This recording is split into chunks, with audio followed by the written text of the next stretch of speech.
the pile for the first time in 30 years, and at that point it was all one division rather than divisions 1 and 2. Lots of teenagers still in the Kent team, but Ben Compton, who is the one man who's had a fine season with the bat, returns at the top of the order, and then Matt Parkinson is back in as well from the game at Leicestershire that was very heavily affected by the weather. He comes back in as the frontline spinner for Kent. Derbyshire have won the toss and they have decided to bat first. They are 4 without loss after 7 deliveries. Commentary available via the BBC Sport app and website. Beautifully so that done. Second ball of the over was full and blocked away by Donald. And you're right about his prowess in white ball cricket. Yeah. He waits now as Stewart bowls on leg stump, turns it away into the leg side for 4 more. Out towards square leg. He scored a 13-ball half-century at Chesterfield against Yorkshire, which equalled the blast best. It was the joint fastest T20 half-century in the UK. I'll admit there's been a couple of times this summer where I've specifically flicked onto the Derbyshire stream just to watch a bit of Donald bat, because he's been going all guns blazing, as you say. Yeah, he's got a couple of ducks as well, but I think that's just in the nature of how he bats, really. As he waits for Stewart's next ball, crashes it into the offside again. He doesn't really play soft defensive shots, which is a good thing.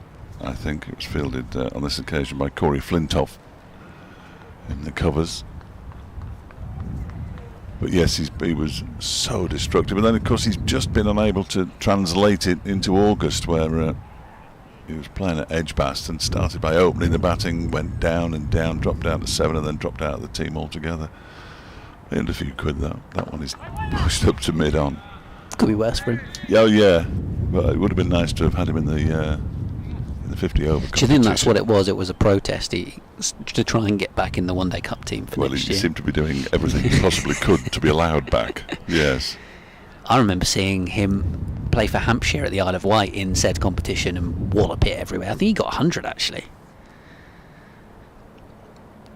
3 slips in place.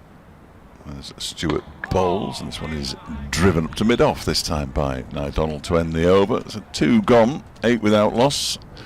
Only 2 scoring strokes, but Aaron Donald already has a strike rate of 133, which is where he likes to be. Bless him. He is opening essentially because Caleb Jewell, the Australian who got to 1,000 runs in his final game at Lords against Middlesex, 1,000 runs in the Championship in his first season in county cricket, is now back with Tasmania. Of course, because it's there go the windows. It's that time of year when inexplicably the English and Australian cricket seasons have somehow managed to overlap. Well, yes, it shouldn't happen, should it? And they were all called back a week early as well. They changed the, as they do, Australian Cricket Board, changed the goalposts.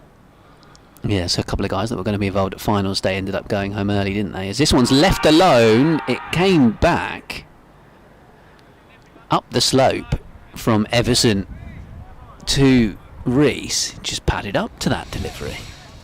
Dangerous. I think he's looking at the live stream, which of course you can view with our commentary. He's pretty much batting on off stump.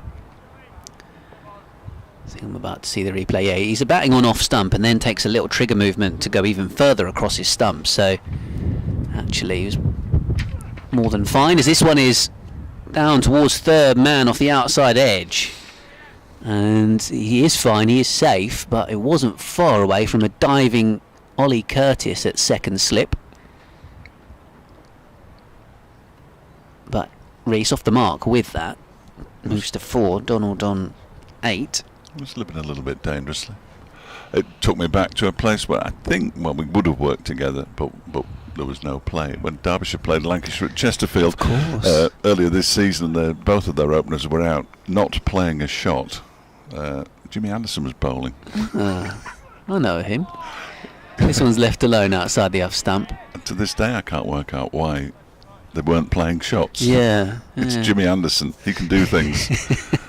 Don't just pad up.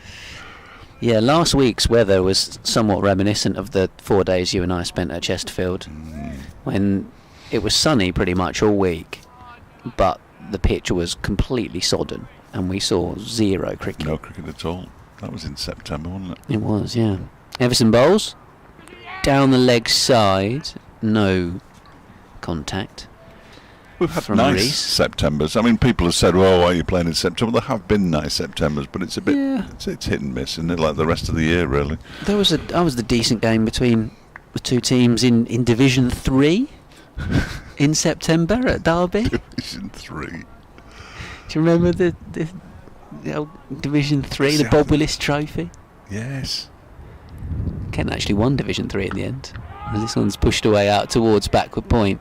It's a trophy. It is. It's a trophy. Division 3, Yeah. forever Division 3 champions until they bring 3 divisions back. In which case, Kent will be the reigning champions. I mean, they're probably going to be in Division 3 the way they're going about things. It'd be weird if they brought it back and they weren't in Division 3, exactly. but were reigning champions. How does that work? Maybe that's what Kent's plan is in terms of their county championship performance. They're banking on a return to Division 3 at some point. Here comes Everson. All full delivery. There's a little bit more swing now for Joey Everson, as it's defended away by Reece up the pitch. 12 without loss after 3 overs. I found that scorecard from the Isle of Wight in 2023. Kent got 325 batting first. That's all right. Daniel Bar-Drummond got 150. Good batting deck. And then Anarin Donald came in at number 4, boshed 106 off 73 balls. That's quite slow for him, to be honest, isn't it? 8 fours and 6 sixes. Yeah. But Hampshire went on to chase it down with 9 balls to spare, thanks to that knock. Well, in his 13-ball half-century, the 12th ball he faced Was a dot ball, wasn't it? was a leg by. Yeah, he was furious with himself. He told us afterwards, he thought at that point he might have missed out on something. He wasn't 100% certain, nor were we, in all honesty. As Grant Stewart bowls to him, and he just guides that into the backward point region. And there's no run. We had David Griffin, the statistician, round by the scoreboard. Yeah. Because he's also doing taking the pictures. Yeah. So and Stephen from the media team running between us and him, trying to find out exactly what records were likely to be broken. It was chaos. As Donald waits and goes on the back foot and basically just pushes this out towards the point boundary, and it's going to get all the way to the point boundary. It barely seemed to touch that, and away it goes. It was Flintoff chasing it, but he couldn't get there. Kent might need to put somebody out on that boundary for an Aaron Donald, the way he's going. It's a nice shot. He just stood up and punched it away. He moves on to 12. He's looked like he's had so much time out there so far. Of course, he did at one point hold the record for the fastest first-class double century. And Aaron Donald hit that for Glamorgan at Colwyn Bay in 2016 against Derbyshire. As he turns this one into the leg side, but that's a nifty piece of fielding. That's square leg, so he will get no run for that. He was hitting the ball into double-decker buses and all sorts of things on this little outground at Rothesay, I think it is. Colwyn Bay Cricket Club. There were news from elsewhere. Warwickshire 2 for 1. Good start for Notts. That's not good, is it? No, good news for Derbyshire fans. Stewart's in a pulse to I don't know who I want to win the First Division title. You don't want somebody to win it 4 times in a row, exactly, because that just becomes boring, and you don't want Notts to win it because they're Notts. So I'm quite conflicted. I mean, surely Derbyshire could half claim it with the amount of, with some of the players that they've. Well, it's nice to see. Well, it's nice to see Ben Slater doing well. Absolutely. He's done really well since he moved there. Stuart Bowles, that's punched up to mid-on, and there's no run. The cable knit sweaters are really, really good. I think that's Matt Parkinson at mid-on. It is, yeah. I do like a cable knit sweater. It looks good. You just can't tell which fielders can't which. Quite see through them to see the numbers, and my issue. I've not been to Kent. I've not been to Canterbury since 2017. Well, I wouldn't have mattered even if you had been last year, because none of the teenagers were playing. Stuart Bowles, and that one is driven again to Parkinson at mid-on. So if I might, it's Parkinson mid-on, Ben Compton at mid-off. Right. Stuart bowling, Finch keeping, Dawkins is at first slip, Curtis is at second slip. Is that okay to start with? Yeah, I've forgotten it already, but yes, thank you. That was very kind of you. I've got no chance. Flintoff at cover has actually taken his cable knit sweater off, yeah, helpfully. Which is very handy. And he's chased the ball to the boundary twice. That one is defended by Donald. It was the final ball of the over, 4 runs plus a no ball that was in there that I missed completely. Apologies. Likewise. 18 without loss after 3 overs. Our umpires today, Mark Newell and Hassan Adnan, famously both former Derbyshire players. I don't know how this works really. I bet they're both upstanding gentlemen, I'm sure. I'm trying to work out, even from this distance, I think it's Hassan Adnan at our end. Now that's the Nackington Road, and this is the Pavilion end? It is, yeah. Excellent, thank you. These are the kind of things that I ought to have asked in the... It's coming back to you. You know, as you say, you've not been here for a few years. It's been a while. So, Reese on strike. Everson to bowl. I'll try and get around the rest of the field in a second. As it's tickled down towards fine leg while Grant Stewart has been posted. So Ekant Singh is fielding at point with the... has he got one kind of sleeve on his elbow, or has he got them either side? No, his left elbow is naked, and then his right elbow's got some sort of a sleeve on it. Like that, I'm writing that down. So he's at point, and I think Jaden Denley's at cover. As Everson bowls now to the right-handed Donald for the first time, and Denley kindly does the fielding. No Joe Denley in the team this week as well, so we can just say Denley and it's Jaden. And then who have I missed? It must be Mikey Cohen at square leg. Yes, he's already stretching out. Lots of blue on his boots, Mikey. Corey's not wearing a sweater because he's from the north, of course. Absolutely, I don't think he is, really. One comes off the pad and out towards square leg, where Cohen does the fielding. It's like they're all just nailing down the point of where they're fielding for us and receiving the ball, the next delivery. I rather stupidly have not brought a hat nor sunglasses. Well, I've just found a hat at the bottom of my bag, which I'm delighted about because it's quite tricky, isn't it? The sun is, of course, low in September. Normally I do have a pair of sunglasses, like cheap £1 ones, shoved somewhere. So that one actually beats the outside edge of the bat for the first time today. Donald playing a little bit inside the line, and then Everson getting some early movement through to Harry Finch. I'm hoping that... So my mum and dad are here today, or are going to be here. I'm very much assuming they're not here already. That's how they roll in life. As Everson bowls, defended back down the pitch. So I might have to go and see if I can steal one off them later. That'd be great. Your dad comes here all prepared with his sunglasses, and you go down there and say, I need those. I need to borrow your hat, please. You can always go to the club shop and buy one. Yeah, well, Barry and I in the club shop are good mates, so may go give Barry a visit. Perhaps rent one. Yeah, see if I can borrow one for the day. Here comes Everson. This one's defended away, out towards mid-off. Big Dover Athletic fan, Barry in the club shop, yeah. The Crabble. Indeed. You still play there? Yeah. Been there. End of the over, 19 without loss. Ben Watts of BBC Radio Kent, Dave Fletcher from BBC Radio Derby, and then Kent women's wicketkeeper Molly Davis is here with us as well. Was our third I didn't know Molly was a wicketkeeper. That's all sorts of questions opened up now. Excellent news. Excellent news. How do you do that? This is the first question. I always ask a wicketkeeper, why? Speaking of Corey Flintoff, Molly, have you been watching the Freddy Flintoff programme on BBC iPlayer? Might need to talk about that later on as well. Have you been watching it, Dave? No, I don't. It's worth a watch. Is it? Really, really good fun, actually. I don't do a lot of television, really.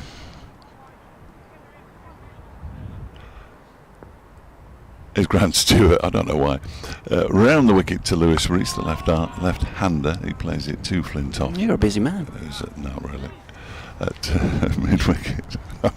The least busy man in the world.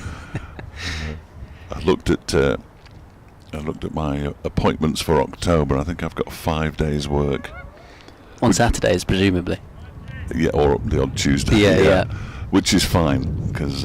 you need a bit of a break. Well, yeah, September's been quite hectic, as this one is defended by Lewis Rees with the crossover. Essentially, the premise is, for anyone that hasn't watched it, is that Freddy Flintoff, a couple of years ago, decided he was going to put together a cricket team in Preston. So he basically managed to get a load of young lads involved and who'd never picked up a cricket bat before, and they started coaching them how to play cricket and got them into a couple of games, and they all really enjoyed it. Stewart bowls on leg stump, clipped into the leg side by Rees, but straight to the man at square leg. And then for Series 2 they took them out to India and showed them what cricketing culture is like in India and played a couple of games, and for this third series he's decided to put a couple new, well, it turns out being 3 new teams together, trying to replicate what they did first time around. Wow. And get a load of novices into playing cricket again in different parts. Stewart bowls to Rees, who defends it straight back to him this time. So yeah, they do a team in Liverpool, a women's team in Blackpool, and then a team in Manchester. Okay. So yeah. I might give it. I've got plenty of time on my hands in October. You never know. I might rattle through it. Binge watch it on iPlayer. Rees waits. 2 balls left in the over. He tries to flick that one away as it's bowled down the leg side by Grant Stewart, but can't make contact. And it's taken by Finch behind the stumps. I don't think that very splendid scoreboard next to the floodlight on the far side of the ground was there last time I was here. I don't remember it. I remember trying. No, I don't think it was actually. I remember trying to work out the scoreboard on top of the Leslie Hill Yeah, the stamp. manual scoreboard is still there. And it's magnificent, but I've no idea what's happening. Rees turns this one into the leg side. They go through for a single. Final ball of the over spoils what would have been Grant Stewart's first maiden. 20 without loss. Derbyshire after 6 overs, having won the toss and decided to have a bat first. 12 to an Aaron Donald, who's slowed down considerably. He's faced, in fact, both batters have faced 3 overs worth of balls. Rees has just faced 1 more because of the no ball. He's got 6. Donald has 12. Yeah, so the big video, or big screen scoreboard is now over by that other floodlight, and obviously in T20 games or whatever it shows replays, and during the lunch break it shows clips from sponsors and whatnot. Yeah. But during the action it's nice big digital scoreboard. Got a mouthful. So a couple of slips for Everson, who's coming around the wicket here to Rees. Again, that early trigger movement, and lets it go outside of his off stump. That's near floodlight 2. I've just noticed they're all numbered. They are indeed. Brilliant. Derbyshire getting some new floodlights in the winter if they get the planning permission from them. Yeah, it's just starting to spend some of the money. LEDs. Well, I was actually discussing with a member in the stand to our left about the 100 money. As Everson bowls around the wicket, clipped away down towards fine leg. Grant Stewart does the fielding. Not sure Dave saw it underneath Just, the I saw his Frank legs. Willie. No, I saw his legs. Just about. Yeah. Yeah, so the 100 money, you can't spend them on players as such. You've got to Yeah. spend it on infrastructure and, Yeah. and the bits and pieces like that. And paying off debt if you have Yeah, any. okay. Yeah. Some clubs won't have much left if they pay off their debt. Derbyshire looking to put a new outfield in this time next year as well. So field swaps over for the right-handed Donald. Down the leg side, this from Everson. It's been tickled round the corner. Very fine. Stewart won't cut it off. And another boundary to Nyren Donald, who moves on to 16. Derbyshire 25 without loss. Yes, this is. He's got 16 and he's got 4 fours. That's very much the Nyren Donald way. I don't know when you stop being promising, because Nyren Donald in red ball cricket especially has been promising for probably about 10 years now. Yeah. He desperately wants to play it. He's facing up to Everson here. Oh, he's gone for a big pull stroke, which perhaps wasn't quite there to pull. It's got a few of the fielders excited as it went through to Finch. Yeah, that was Might have got a few of the members harking back to July. some of those in the retirement apartments excited that the ball was going to be coming their way. That'll be a long hit into the Freeman House apartments, or indeed to the new lime tree. This one's turned away in that direction through mid-wicket. Cohen picks the ball up and throws it in as they come back for 2. So steady start this from Derbyshire. Kent have reined in the run rate a little bit in the last couple of overs after Donald's brisk start to proceedings.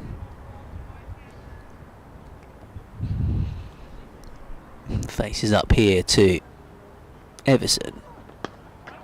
Plays solidly. Nice sound off the bat into the covers. And end of the 7th over of the morning. Derbyshire 27 without loss. If you'd like to get in touch, by the way, kentcricket@bbc.co.uk is our new email address this season. Yes, we've got one as well. Excellent. I think you probably guess what it is. Is it Derbyshire Cricket at bbc.co.uk. Oh, look at that. Yes. Yeah. Look at that. Yeah. Yeah, we had a bit of a meeting pre-season and decided, why have we still got a Gmail one that we've been using for the last decade? Let's get an actual BBC email. Grant Stewart from the pavilion end, balls to Lewis Rees, who clips it away down towards fine leg, and they pick up another single. Other email providers are available, but Yes. not that we previously were using. Yes, I've got about 6 email addresses, but because we can't publicise anything else anymore. We're not allowed to. I'm banned from a social media platform at the moment. Desperately trying to get back on it, but it's like banging your head against a brick wall. I've been suspended since July for pretending to be somebody else. Oh dear. Apparently, is Stewart. That one is pushed into the offside, and there's no run. I'm getting nowhere. I have occasionally seen people crop up again on I think the app you're talking about. Yeah. After like 2,000 days after. For So some reason, I've got a while to go. Yeah, so you never know. By next season, Yeah. I haven't missed it, to be honest. or 5 seasons time, you never know.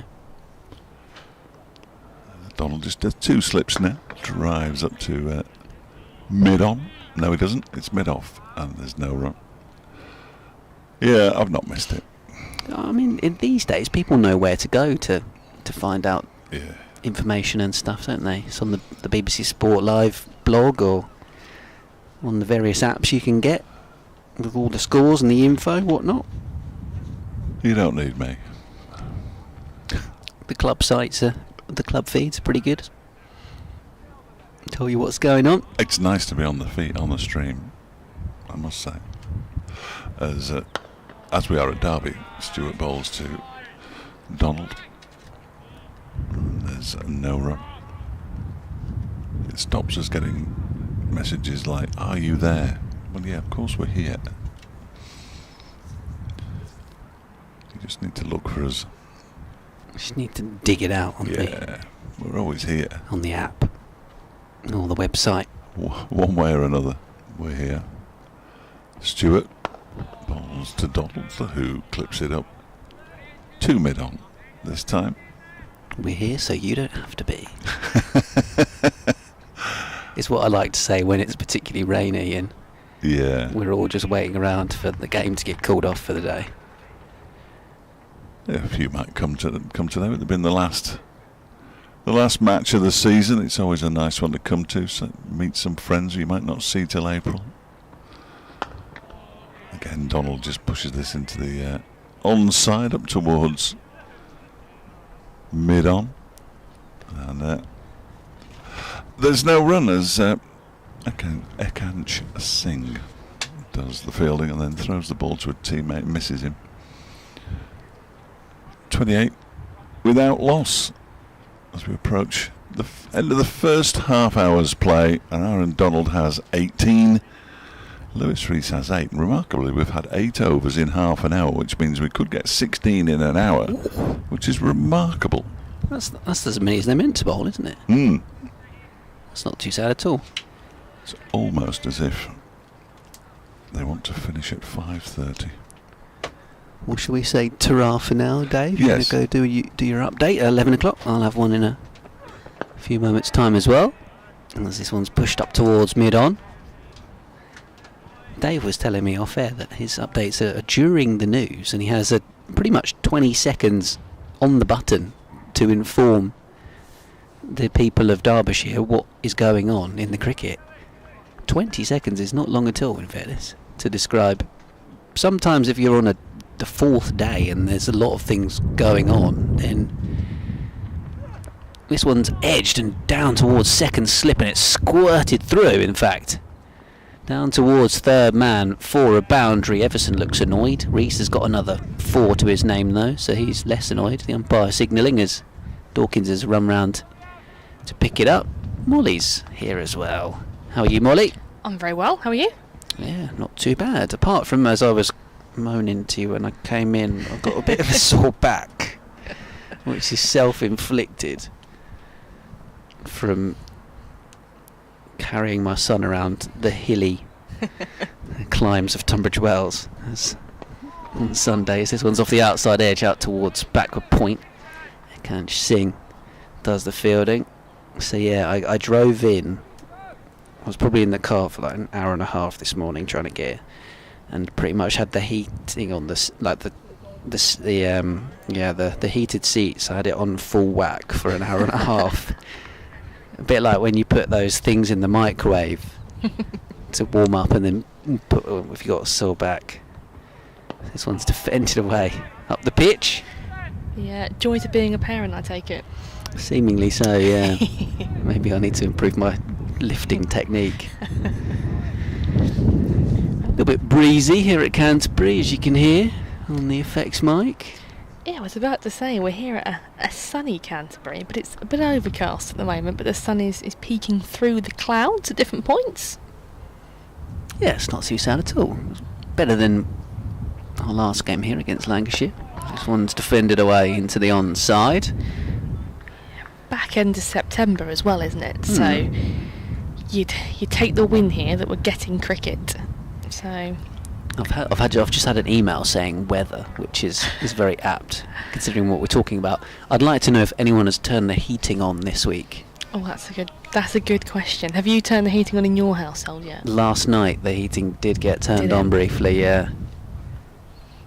As Everson bowls, flicked away into the square leg.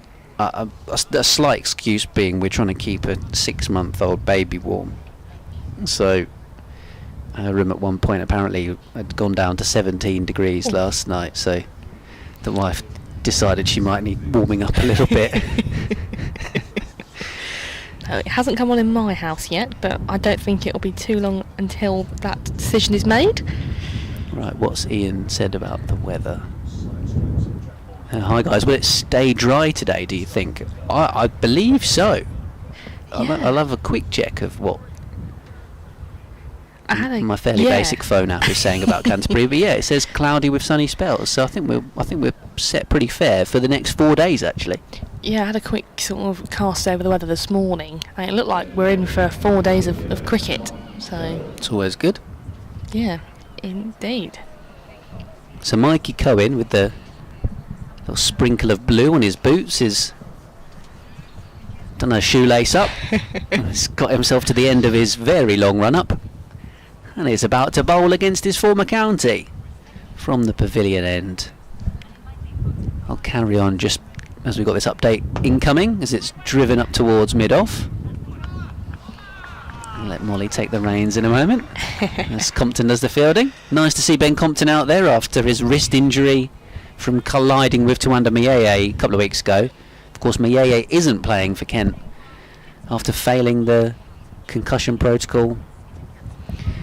Yeah, and Derbyshire are 32 without loss after deciding to bat first here at Canterbury in the final week of the County Championship season. Kent are bottom, will finish bottom of Division 2. Derbyshire, not much on it for them this week either. We're just seeing Michael Cohen come into the attack, the quick left armour, and that one's been slashed away over backward point for 4 runs by Anirin Donald. So a brisk start from him. He's on 22, Reese up the other end on 12. Kent with a familiar team in terms of the last few weeks, with lots of teenagers in it, the likes of Dawkins, Jaden Denley, Curtis, Singh and Flintoff, so 5 in total. And then back into the side for this one, Ben Compton after a wrist injury, and Matt Parkinson, the spinner, as well. So commentary continues via the BBC Sport app and website. Sunny here in Canterbury as well, which is great. Derbyshire 36 without loss against Kent. There we go. So Mikey Cohen then, top of his run as he comes into Donald. In and bowls, and that's sort of punched away off the back foot. We didn't quite time that one, so there's no run up to Ben Compton at mid-off. Just seen Mo Rizvi is loitering around the boundary's edge, all kitted up in his whites. I think he's taking a couple of drinks around. Yeah, he's sort of just doing the rounds, doing a few laps. I've never been a great watcher of the game when I'm playing, so if I'm in the mode of playing, I'm always doing laps usually. Doing boundary bowls, or? It's a keen game, but there's no flags these days. There's no flags for county players. So Cohen again then, and that again is pushed into the offside, but a good bit of fielding by Corey Flintoff at cover stops any run. Yeah, you need proper boundary markers, don't you, rather than a rope going the whole way round to play boundary bowls. Germany club cricket is a good provider of that. So boundary bowls usually takes place on a Sunday if there's a club game. But obviously here when it's a big rope, is you're right, Ben. There's not much you can do. Says a bit about the level of cricket I've played, doesn't it? It's a great game, you can't complain. So Cohen again charges in, and again that is pressed off the back foot, but he can't get it past point. Timing is quite exquisite from Donald, even when he's not trying to hit it too hard. Richard got in touch on the email as well, saying he too was at the game of the Isle of Wight a couple of years ago that I went to. Awesome knock by DVD. Gilchrist dropped Donald, if memory serves, before he got the ton. And maybe caught one and it went over the boundary for 6. Uncle Joe dropped a sitter in the covers. How do you remember all this stuff? Alex Blake hit a 6 which knocked out the live stream camera off its perch. I don't remember any of these things, and I was there. That's brilliant. Cohen then, driven perfectly. It's gone past point, and the fielders makes chase, and they should get there, so we'll get a couple for it as it's pulled back in from Corey Flintoff. Again, he's timed that just enough to get it past the point fielder. I'm surprised that it didn't go all the way, actually. I got 3 for it. So we'll keep strike for the next over. All I remember about the Isle of Wight was it was absolutely cracking the flags that day. It was really hot and sunny. But you don't remember all these things? But no, I don't remember much about the game apart from Bell Drummond got runs and Donald got runs. Yeah. Are you sure you were there? I definitely was, because I got the ferry to get there. Oh. And the weather was nice for that as well. So on the short ferry crossing, sun shimmering off the whatever, the British Channel, is it? My knowledge of the waters around the isle are not very good. There's probably a name for the passage. So that was the end of the over. So Derbyshire 39 for no loss after 10. and it will be Everson to continue for the Nackington Road end here then. Yeah, and as Dave was pointing out, Kent are doing pretty well with the over rate so far, which is pleasant. Down the leg side here from Everson. Donald misses out on this occasion. That over rate may slow down with Mikey Cohen's run up. Indeed. Everson, though, his channeling is in a Darren Stevens with the new ball. It's slightly longer run up than the great man. We saw this last week, didn't we, from Joey Everson taking, or 2 weeks ago I should say, when we played here against Lancashire. He took the new ball. He's bowling here again, and Donald turning this one up to mid-on. Speaking of the great man, I'm pretty sure I saw him here earlier on. Bat in hand, out there helping Kent doing the warm-ups. Yeah, I think you're right. I think he was out there in amongst the Kent players. He loves it, doesn't he? Loves being around it all. I saw him the other week actually at the one-day cup game against Somerset. Yeah.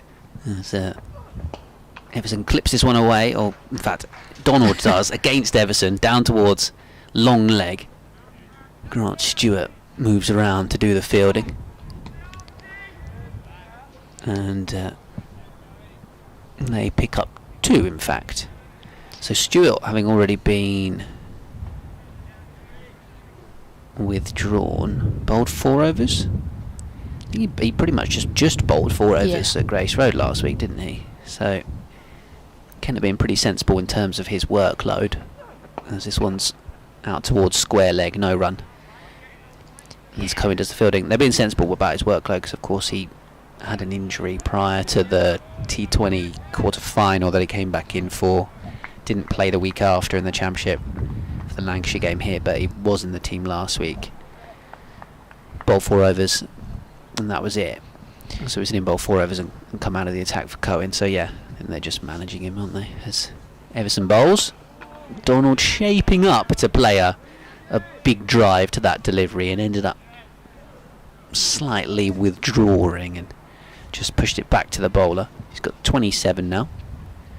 Yeah, it's been probably a tougher month for Grant Stewart from what we've observed from up here, sort of in and out with the injuries, and then sort of getting himself back into the team again and having to manage what he does. But he's a very fit individual and he takes his recovery very seriously. He's very keen on that. This one's driven up towards mid-on, where Compton does the fielding. End of the over, 42 without loss. He and his partner have a little recovery booth, don't they?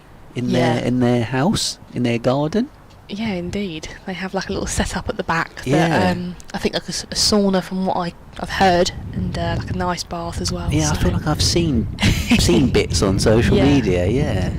Pilates as well. So I think everyone in that squad, he'll be the person that will take his rehab very seriously. I guess that probably comes from the injuries that he's had over the years and a desire to try and get himself out in the park as much as possible. And I think over the last couple of years that has probably borne fruit for him. He has picked up some injuries, but I feel like without looking at the numbers, I feel like we've seen more of him fit and available across the course of the season. Yeah. But no, a lot of effort on and off the field from obviously a lot of the Kent players, but someone like Grant as well. And great to see this man Mikey Cohen out there fit and playing as well. Yeah, as he comes into bowl again, and that is driven perfectly. Beats the fielder on the offside, nothing they can do about that, and runs away for 4. So a big booming drive that squirted through cover has got Donald 4 more and takes him up to 32. Width was on offer, wasn't it? Yeah. Width. And takes Derbyshire up to 46 for no loss now. And as you've said, the timing's been pretty good from both of these, and if you sort of give them an inch of a wider ball or a sniff of a 2 pitched up, they're going to dispatch you. And the outfield, we said, the majority of the time it's not too slow, it sort of gets to the boundary, doesn't it? So Cohen again starts top of his run into Donald, and that there has sort of been nearly chopped on from Donald, gone on the back foot to try and guide it, but ends up at the bottom edge that has just bounced the left-hand side of his off stump. So there's no run there. And that was a bit of a tighter line from Mikey Cohen. Again, sort of removed that width option for Donald. Cramped him slightly. But a good comeback from the quick left armour. So again, the 2 slips in for Mikey Cohen here. As he comes back into Donald. And that is played off the back foot. It's pushed up towards mid-off where Ben Compton collects. Looking busy this morning. As you've mentioned, Kent's over rate has been pretty good, so they're keen to sort of get round and apply some pressure, and you know, Derbyshire haven't been shying away from the opportunity of scoring this morning either. So I think you want in the last game of the season, back end of September. So again then, Donald just setting himself, Cohen in. Again, that is driven, big outside edge. It will run away for 4, splits the gap between second slip and point, and that again, booming drive gives him 4 more, and more importantly, it brings the 50 runs up for Derbyshire. Yeah, splendid start from them. Yeah. Donald to 36, and now Richard back in touch on the email. Apparently, the stretch of water between Southampton and the Isle of Wight is called the Solent. And of course we have BBC Radio Solent, don't we? So there we go, that makes sense. We learn something every day, yeah. R&R and Donald once of Hampshire, but now of Derbyshire, and enjoying his cricket. Enjoying this pitch here at Canterbury as well. Indeed. So Mikey Cohen looking to apply here to Donald then, as he's back into bowl. And again, that is driven hard. He's beaten Corey Flintoff at cover, but it will go all the way as it just kicks over the rope. So it's 4 more again. Splendid cover drive there from Donald. He's timing it well. And again, it's been quite an expensive over for Mikey Cohen, isn't it? 3 boundaries from it. I'm slightly surprised that Kent haven't stuck a deep point out there, to be honest, because that's where a lot of these drives are going from Donald. Going quite square down towards the cover point boundary. Yeah, nothing really has gone straight up to Ben Compton at mid-off. It's all sort of gone into the Corey Flintoff region of cover. When Donald's almost scoring at a run a ball now. So Cohen in again. Again, he's dropped it into the offside, and they're going to get a single for it. That time, didn't quite get all of it, but he has stolen a strike. So, as Ben was just mentioning, Donald's on 41 now. Derbyshire 55 without loss after 12. So again, this is going to be the run rate. It's not bad. I'll be taking that if I was a Derbyshire player this morning. Seeing it pretty well. You were mentioning about the pitch earlier as well, about potentially being the pitch that Kent played Lancashire here a couple of weeks ago. So there's obviously a few questions to use wicket. Is it going to turn? How is it going to play? But as it stands, Derbyshire have no complaints. Indeed, yeah. Matt Parkinson's just actually nipping off for a comfort break, seemingly. Kent have now sent square leg out to the boundary. Still no deep point, but maybe that says as much about where Everson's going to bowl here. Ollie Curtis has got the helmet on at second slip as well to stand that bit closer. As Everson from the Nackington Road end in and bowling, and Nyrin Donald plays up towards mid-off. Now, that position that Ollie Curtis is finding himself in, that close, like I said, second slip with the lid on, if I was fielding there, I don't know if I'd fancy my chances. Well, it's telling a bit of a story, isn't it, after 12 overs, that Kent have already decided that second slip needs to be a bit closer if they're going to stand a chance of catching an outside edge. As this one's turned away into the onside. Corey Flintoff does the fielding. In fairness, if it's going to come to you at second slip from Donald, he's probably going to have had a pretty booming drive attempt at it, so I'm not sure it's necessarily required for Donald, more so maybe for Reese, where even he had that edge that went beyond second slip earlier on. Everson not necessarily the quickest, but this one's short and it's been pulled away out towards the deep backward square boundary for 4 runs. The fielder out there, unable to cut it off. So Donald moves to 45 from 48 deliveries, and Derbyshire on to 59 without loss. Yeah. Skipper will be pleased, Wayne Madsen, after sending his team out there to bat with the opener's progress so far. Even for us today, all with the jumpers on, it's testing our eyesight to who it is. Oh, looks like my mum and dad have arrived. So this one's pushed away out towards mid-on. Just the 12.5 overs into the action, albeit I'll let them off because they've got my dog. They've brought not only their dog but also mine along. So if you look out towards Floodlight 4, Molly, there's like a golden Labrador and then a small sausage dog who will probably be brawling throughout for the rest of the day. This one is driven up towards mid-on. Well, I imagine they're going to get a lot of attention today. Fingers crossed they might sit still for some points of the day. So I take it yours is the sausage dog? Yeah, it is, yeah. Is it true what they say, from what I've heard about sausage dogs, small dogs, big courageous attitude? Big mentality, absolutely.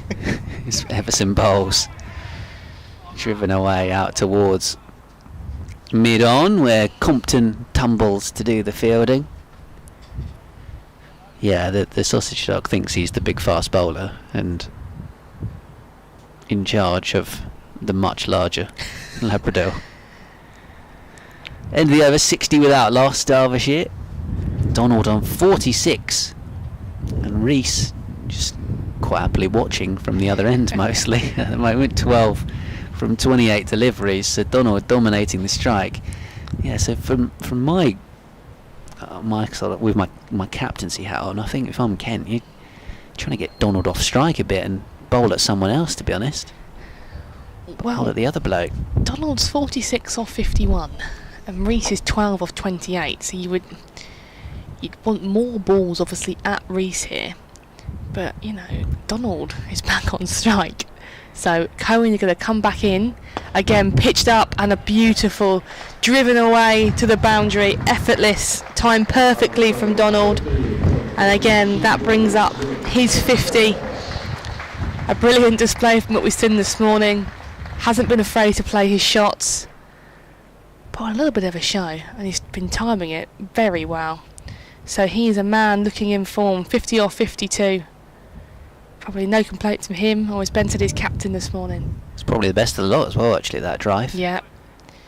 Again, Cohen's just overpitched that, and he's just waited on it and just sort of threw his hands through it. Nothing Corey Flintoff could have done at cover. So again, Cohen finds himself in need of a reply here as he comes back into bowl. And a little bit of width, has been trying to be guided down to the vacant third, but he hasn't quite got enough on it, so he's hit that straight to point for no run. It's a better reply for Mikey Cohen there. It's that dangerous job between offering too much width and not going too full, isn't it? Yeah, and obviously he, as Derbyshire supporters will know, is a fast bowler who's more of a skiddy nature, the left armour. He's not big and tall and banging it into the pitch. He's looking to rush batters. In again this time, a better area, and that's just been sort of cautiously defending away from Donald, but no trouble there. And actually, between leaving Derbyshire and playing his first game for Kent this summer at Arundel in the One Day Cup, it was a huge long gap of a number of years, because his first couple of years here at Kent he had a stress fracture of the back and wasn't involved. Yeah, he's done a lot of watching, hasn't he, Mikey Cohen? As he's back in now, again, that has been pushed up to mid-on. So again. Yeah, I think he was unattached, having been released by Derbyshire. Yeah. So that was a whole season. Then had another whole season out due to the back injury, and then only involved come one day cup time for this summer. So yeah, he's finally getting a chance in the Red Bull in these final few matches of the season. Yeah, everyone here was pretty chuffed when he made his debut this year in the One Day Cup. Very well deserved, very patient wait from Mikey Cohen to get the ball in hand. And he has the ball in hand again as he comes back into Donald. Again, he's tried to guide that. He's done that pretty well, but it's gone straight to point. Again, a fuller area, and there's no third in, so there's a very large gap as well. No gully, so it's just first slip, second slip, and then a very conventional point. So if Donald manages to guide that, he's probably going to get 4 for it. Yeah, so 5-4 fields, 2 slips. Yeah. Point cover, mid on, mid off, square leg, mid wicket and long leg. Is that Rizvi down at long leg, possibly on a subfielder for Parkinson? I don't think I've seen Parkinson come back on. I think you're right there. So again, Donald's getting ready, and that has been pushed up to mid off, but Cohen's got a hand on it. It's almost like he heard me there, Matt Parkinson. He's back on the field. He is back on, so that is the end of the over. Derbyshire 64 for no loss, and in that over Donald got his half century. Ken could do with an extra fielder out there to stop Donald scoring runs at the moment. Maybe that's the way to see if the umpires notice that they've got an extra fielder out there. So asking, can we have 12? Looks like Everson might be taking a breather. And Grant Stewart, in fact, is going to bowl from the Nackington Road end. So looks like the workload has been increased for this week. Indeed. I think to our left, Joey Everson, is he going to be coming off, or is he just tumbling down to field? No, so Everson has gone off the field. So I imagine Mo Rizvi will stay on. My mum's even sent me a picture of her wearing a baseball cap, saying, "Before you come and steal it." This one from Grant Stewart is left alone outside the off stump. Molly and Dave have... What, you remembered a cap. Dave found one in his bag, buried in the bottom of his bag. I neither have sunglasses nor a cap, and it's quite sunny in the greenhouse. It is. I might have a pair of sunglasses that you're more than welcome Do to you? borrow. Yes. Oh, this is a news flash. Played off the back foot by Reese. He's going to scamper up towards mid-off for a quick single. .65 without a loss. Derbyshire here on BBC Sport Online and via the Kent live stream. Kent Cricket at bbc.co.uk if you would like to get in touch with us. Oh, delightful. Thanks, Molly. I'm going to have to be very careful with them, as you've kindly lent them to me. All good. Here comes Grant Stewart, driven up towards mid-on by Donald. No run. Yeah, so our commentary box gets a nice bit of sunshine in the morning session, so it's fairly warm in here. Although even yourself have both got on. The spectators away to our left looked somewhat more wrapped up for winter. As Stewart bowls, flicked away in the air. It might even go between the two fielders, but it's Ekansh Singh who's always lively. In fact, there's a possible run-out opportunity because Singh hurled it in. Reese was sent back by Donald, and Finch almost had the opportunity to run him out at the wicketkeeper's end. That was a bit baffling, wasn't it? Yeah, I think Reese assumed that there would be two. Hadn't quite realised that Ekansh Singh's got a pretty bullet arm from the deep, and Donald had a better view of it and said, actually, I'm not backing myself to come through for that second run. He might have been okay. Stewart round the wicket. Reese defends, trying to run a quick single against the covers, but Flintoff was aware to that. Picks it up. Yeah, there's a gentleman away to our left who's wearing he's on the front row of the the upper members pavilion, and he's got a big red coat on, and he's got his hood over his head as well. He's got his binoculars, but he looks like he's about to go trekking somewhere in the middle of winter.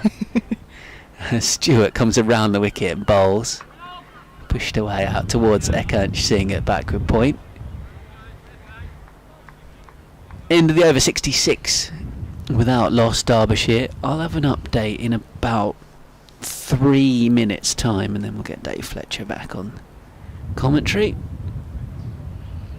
So yeah, varying degrees of fleece and coat being worn by the spectators.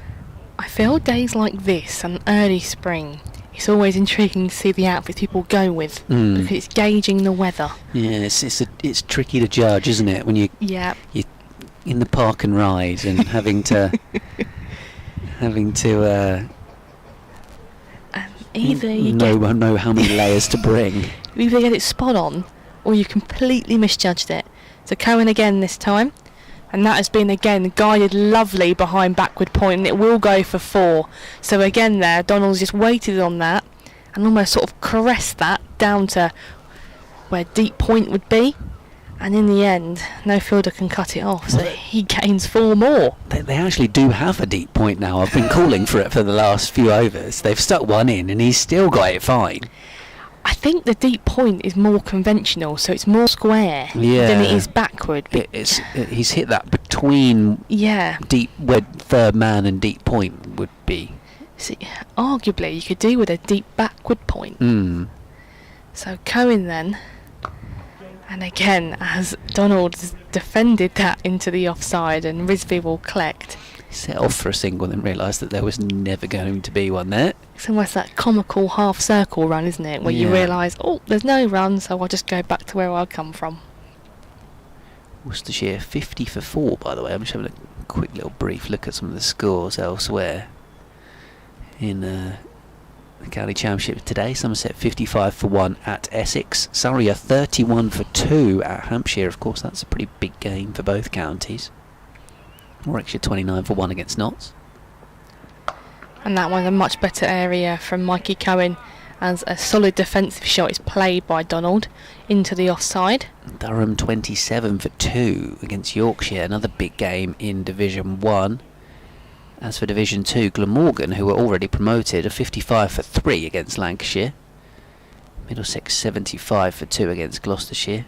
Derbyshire 70 without loss, and then the final game, Leicestershire 77 for 1. They're already the champions away at Northamptonshire. So again, Mikey Cohen into bowl, and he's bowled him. Stump out of the ground. That is a peach of a delivery. Absolutely baffled Donald, and he departs for 55. A well worked wicket in the end there from Mikey Cohen as he gets his first scalp of the day, and he's got through the gate of the Derbyshire opener. Contribution though from Donald, 55, and obviously Derbyshire are now 70 for 1. What a peach. Yeah, it was a better length from Cohen, maybe a little bit of nip down the slope. Donald was kind of a little bit stuck on the crease, didn't really go forward or back to that delivery. And as we said earlier on, Cohen's a skiddy bowler. He tends to rush batters with his pace. And hit the top of the off stump, which has been removed, in a highly entertaining start to the day. An hour at the crease for Aneirin Donald. Indeed. How many boundaries did he finish up with in the end?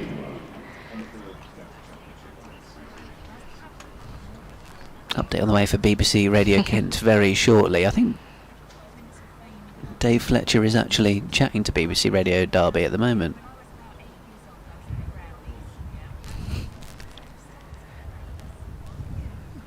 So, new batter.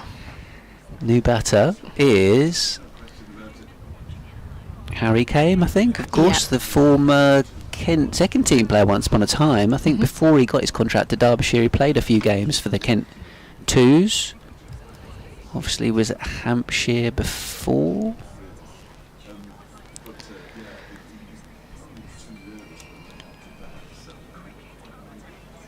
Eleven fours for Donald in his 55, dealing mostly in boundaries.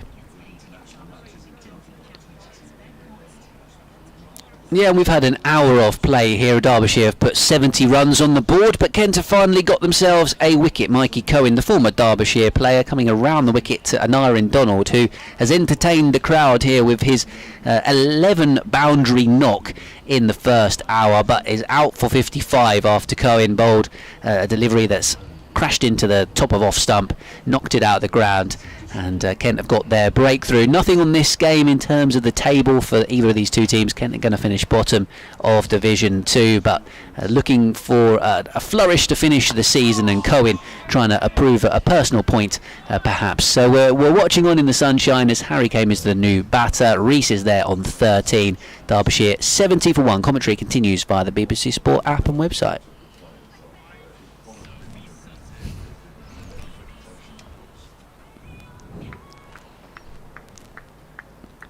There we go, update done. Cohen with one delivery remaining in the over. I think I'm here for just a little bit longer while Dave's chatting next door.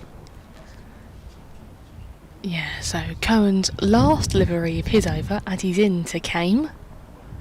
And that is worked off the legs. It will beat square leg and it will go all the way for 4. So, in the end, not a bad over from Mikey Cohen with the wicket, but there's 2 boundaries from it, so Derbyshire are 74 for 1 now after 16.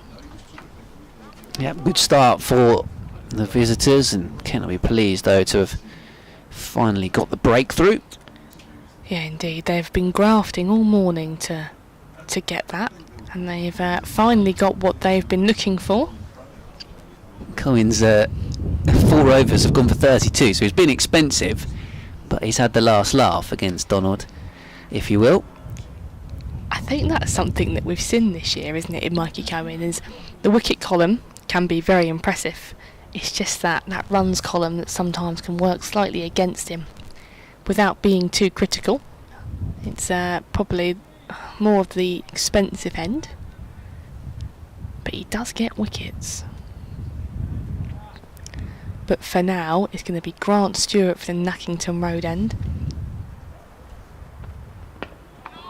As that is just defended into the offside by Rees.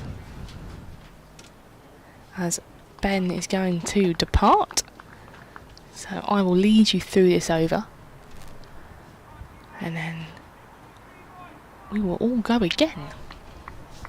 So Grant Stewart then, as you've previously mentioned, he's changed his end, so he's now coming from the Nackington Road, despite this morning bowling 4 overs from the Pavilion end.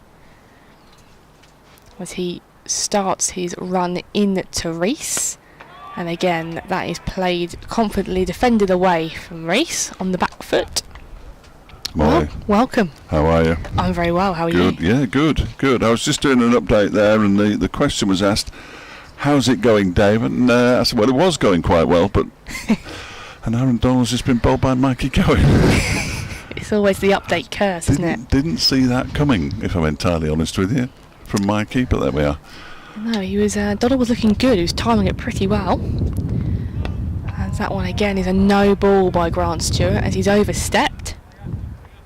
It's called quite early as well. You could hear the disappointment from Grant Stewart as that is called. Only the 5th innings that Aaron Donald has had this season, and 6th innings that he's had this season, I think. His first half century in first class cricket for the campaign, so at least he's got that. But he'll be disappointed he didn't go on, I'm sure. Yeah, we were looking at the replay, it sort of might have nipped back slightly as well, but it sort of just did him, that one. As Grant Stewart's back into bowl, as that's again a strong forward defensive shot from Rees. Harry Kame who's come into bat with Lewis Rees has been in pretty good nick most of the season, averaging just under 40. As 1 or 2 players go for a net. Let's hope they don't need them too soon. Ben Aitchison and Zach Chappell. Yeah, looking towards the indoor centre here at Canterbury. We'll have an indoor net. Stewart again, pretty much a carbon copy of the ball before, pitched up but just defended away from Reese up to mid-on. He's walking across his off stump and trying to get in behind it to negate any swing from Grant Stewart, which thus far is working quite well. Well, he is top of the bowling averages, leading wicket taker in the second division, Lewis Reese, and opening the batting, and averaging just a tick under 50. He can do it all. It's a good job he's here. Again, that one just pushed back to Grant Stewart. He's had a terrific season. Didn't play much white ball cricket at all. Didn't play I don't think he played any, in fact. Didn't play in the One Day Cup as he rested his body, which is perhaps understandable when you're opening the batting and the bowling in first class cricket. And he plays 7 matches in the first 8 weeks of the season. You pretty much you need a reset. I think you'll take the welcome break, won't you? As again, that one is confidently defended back up to Grant Stewart, and that is the end of the over, 76 for 1. Still a steady start though, isn't it, for Derbyshire? What with I'll get the timings all wrong. 50 minutes to go until lunch.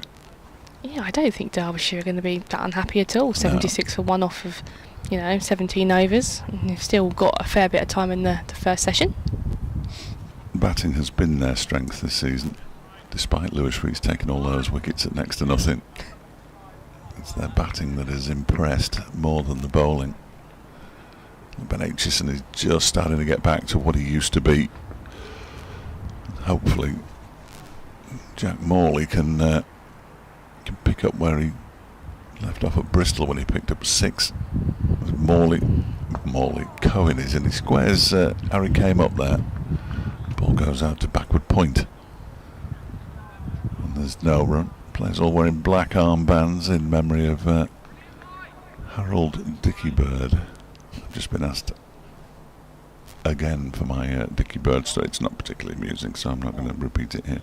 I just went to interview him once at Headingley, and we ended up on different floors for about half an hour until I eventually urged him to stand still while I went and collected him before he was about to become president of Yorkshire. Yorkshire Cricket Club, that is, not the county. Cohen around the wicket, and it's defended by Harry came again, this time out into the offside into the covers. A character. He was the umpire, or one of the 2 umpires at Buxton in June 50 years ago, so 1975, when it snowed. There we go. In June. That's It was more a hailstorm, really, but the photographs Lancashire were the visitors, Clive Lloyd and David Lloyd and all that kind of era. Yeah. Next day it was gloriously sunny. As that one is turned into the leg side. Lots of stories around that game. One stories on Michael Holding opened the windows to see the snow and couldn't believe it because he'd never seen it before. He didn't even play for Derbyshire at the time.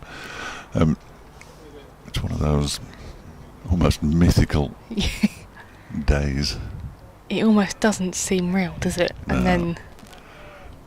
But he was umpire when a water main burst at Headingley, when the sun was out and they had to take the players off. He was the umpire at Old Trafford in the test match when they took the players off because it was too sunny. It was glinting off some windows. It followed him around. Cohen bowls to Kane and just dabs that down into the offside. The sun here is something that Kent struggle with on the T20 nights. The sun sets behind the pavilion that we're in currently, and at a certain time, you're playing on a certain wicket, it will be right in your eye line. Did it go off one time this season? Yeah. They went off for about 15-20 minutes, I think it was, to let the sun move round. But yeah, especially if you're batting at the Nackington Road end, then you can't see much. So... It used to happen at Derbyshire. They turned the square round 90 degrees. Cohen bowls, and at Old Trafford. Again, Kane pushes this one out into the offside. And it's fielded by Flintoff. The issue I remember from one of my last two visits, either 16 or 17, were the cars at the Nackington Road end that park behind the advertising boards, having to have blankets put across the windscreen to stop the sun from disturbing the batters. Yeah, it all goes on here at Canterbury. Yeah. And not much has changed since 2017, I have to say. He's going to complete his over. It's a maiden over for Mikey Cohen. His first 5 overs, 1 maiden, 1 for 32, and he gets a special round of applause from the Canterbury faithful for his first maiden. One of his overs did go for 13, 3 fours and a single, but he's clawed it back. He's got the wicket. And Mikey Cohen will be very pleased with that. 76 for 1 at the end of the over, 13 to Rees, 4 to Kame. Yeah, I was about to say, if your last visit was 2017, I'm not sure what would have changed since you've been last here. I don't think much has, and I like that. It's all very reassuring. You know what you're coming back into. Yes, yeah, we know where everything is. The cafe's changed names since you've probably been last. Oh, has it? It's formerly the Lime Tree. Yes, it was. Is it not called that anymore? It's not anymore. Oh, right. Got a commercial sponsor for the cafe, haven't they? I think it's just everyone enjoys a good coffee. And Stewart's in, and that's defended away by Rees on the offside. I wanted to ask you about Harry Finch, who I haven't seen much of, I have to say. He moves around a lot, doesn't he? Just before the ball's about to be bowled, he has a very strange sort of side on and then leap into position kind of approach, which is quite unusual. Yeah, it's sort of the modern way. It used to be very still, but now it's move as much as you want. As that one again has been flicked off the leg of Rees, but again, it's just gone straight to Jaden Denley at mid-wicket. And almost at an angle as well. Yeah. But, the trigger for Rees seems to be obviously moving across to his offside to try and free up sort of through mid-on or past mid-wicket. The problem with that is you don't want to go too far. No. Because Stewart has the capability to take your leg stump as that's flicked off the legs again, and it will go down to fine leg where Matt Parkinson will do the work. So just get the one. Yeah, you are right. Finch is quite busy behind the stumps, and you'll find that he'll stand at a slight angle at some stages, and he sort of claps his gloves together before he takes any delivery or gets into his set position. Yeah, it's unusual.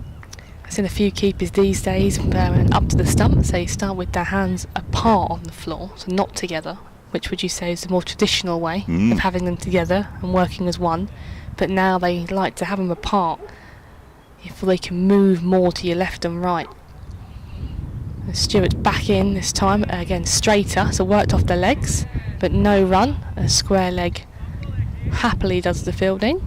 Could be a result of white ball cricket where no two balls are the same, are they? Whereas in first class cricket you might be expected to bowl at the top of off for 6 deliveries and see what happens. Well, in white ball cricket, if you did that, you might defend your first ball, but the next 5 would probably go out the ground. Yeah, you're right. I think the modern way of keeping is finding the best way to be more efficient, to take catches that maybe 5 years ago you wouldn't have even thought about taking or claiming. So it's the modern game, as that one is left alone from Kame as it whistles past where 4th stump would be, into Finch's gloves. Yeah, decent leave that from Harry Kane. It's a very good leave. I think you could tell how concerned he was by the fact that he just looked at the ground and remarked his guard rather than doing anything else. Didn't look at his stumps. Can't have missed by much. No, not at all. But in the end, all safe and all fine for Harry Kane. As Stewart, top of his mark, back in, and that is almost defensively but pushed up to mid-off for no run. So at the end of the over, 77 for 1. I have just looked at it again and it was a bit further away than even I thought, so scrap that. We're a bit of an angle here, aren't we? We're not exactly flush right behind the bowler's arm. I think once a season at Derby you get behind the bowler's arm and that's it, so I'm not going to complain. This is a terrific view on a gloriously sunny day. It's warmer in this half of the box than it is in that half, though. Did you find that? I had to put my jacket back on, and now I've got it back on. I'm thinking I need to take this jacket off. Oh, no, midsummer here, there's a fan on that does never get turned off throughout the whole of the day because it's so warm. But you are right, this part does seem to be a bit warmer. So Mikey Cohen's going to bowl his 6th over of this, his first spell, 1 for 32. He's got 2 slips, one of whom, the second slip, is considerably closer than the first, and he's bowling to Lewis Rees,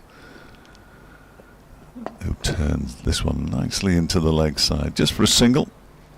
Flintoff, capless, comes in to do the fielding.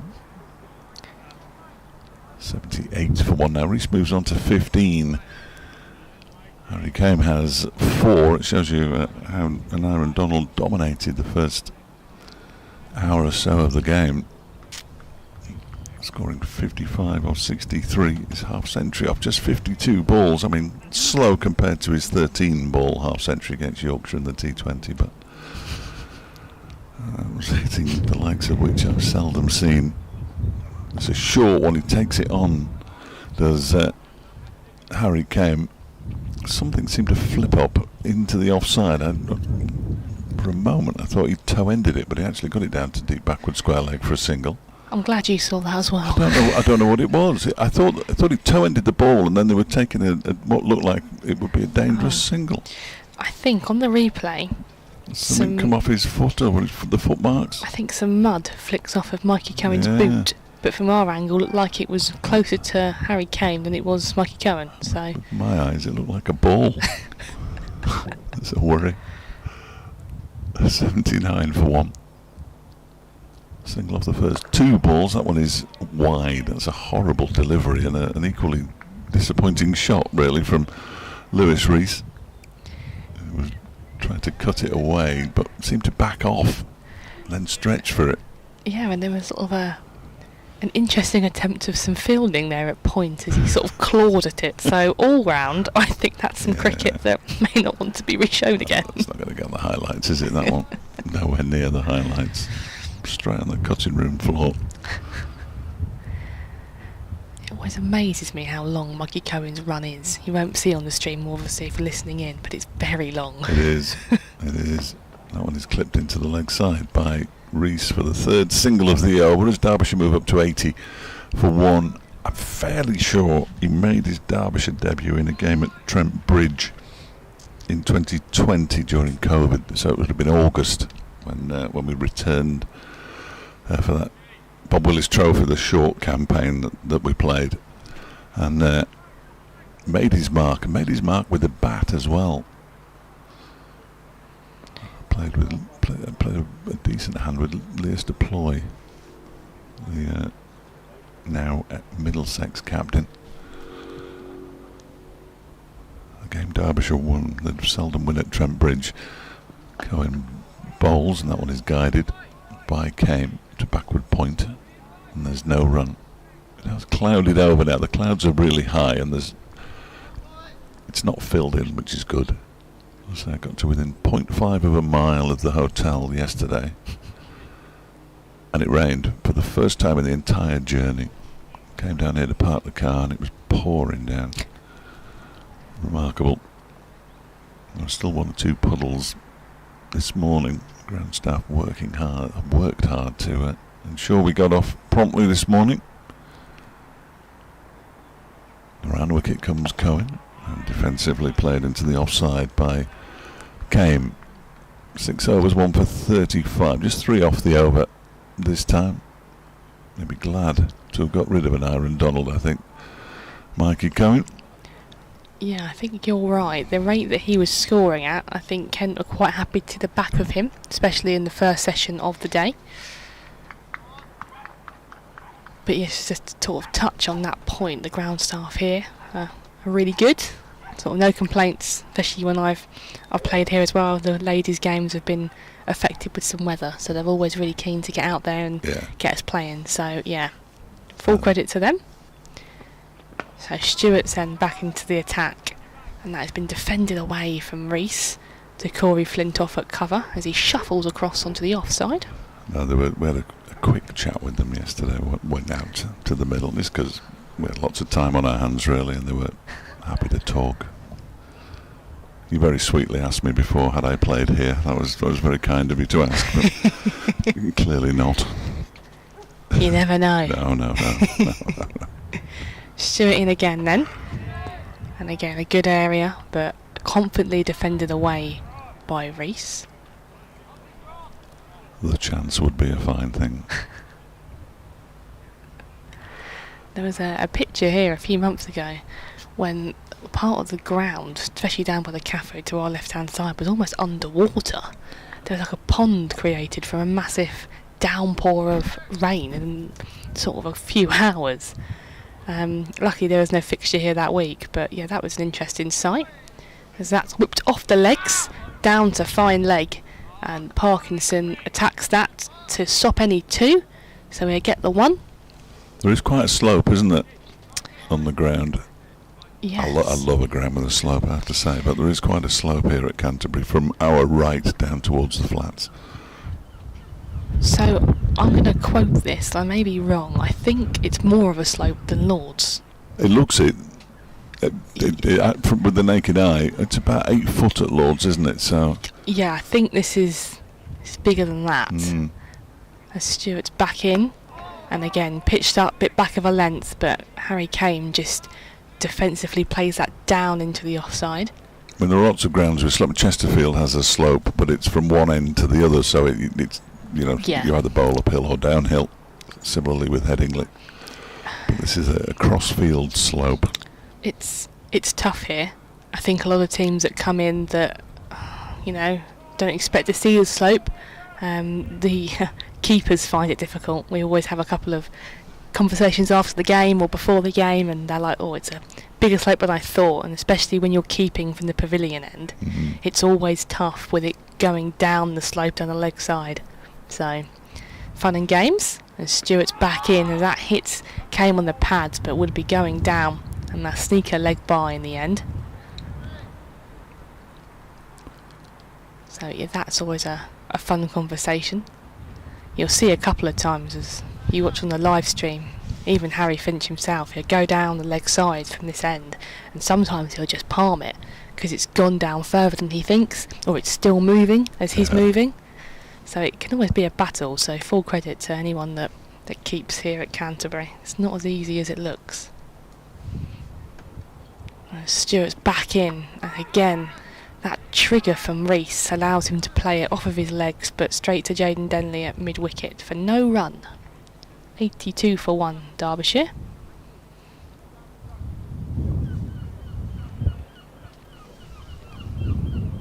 Decent start, very decent start. With 35 minutes or so to go until the lunch break. Mikey Cohen's spell is over. 6 overs, 1 maiden, 1 for 35. And we're going to see Akash Singh, are we?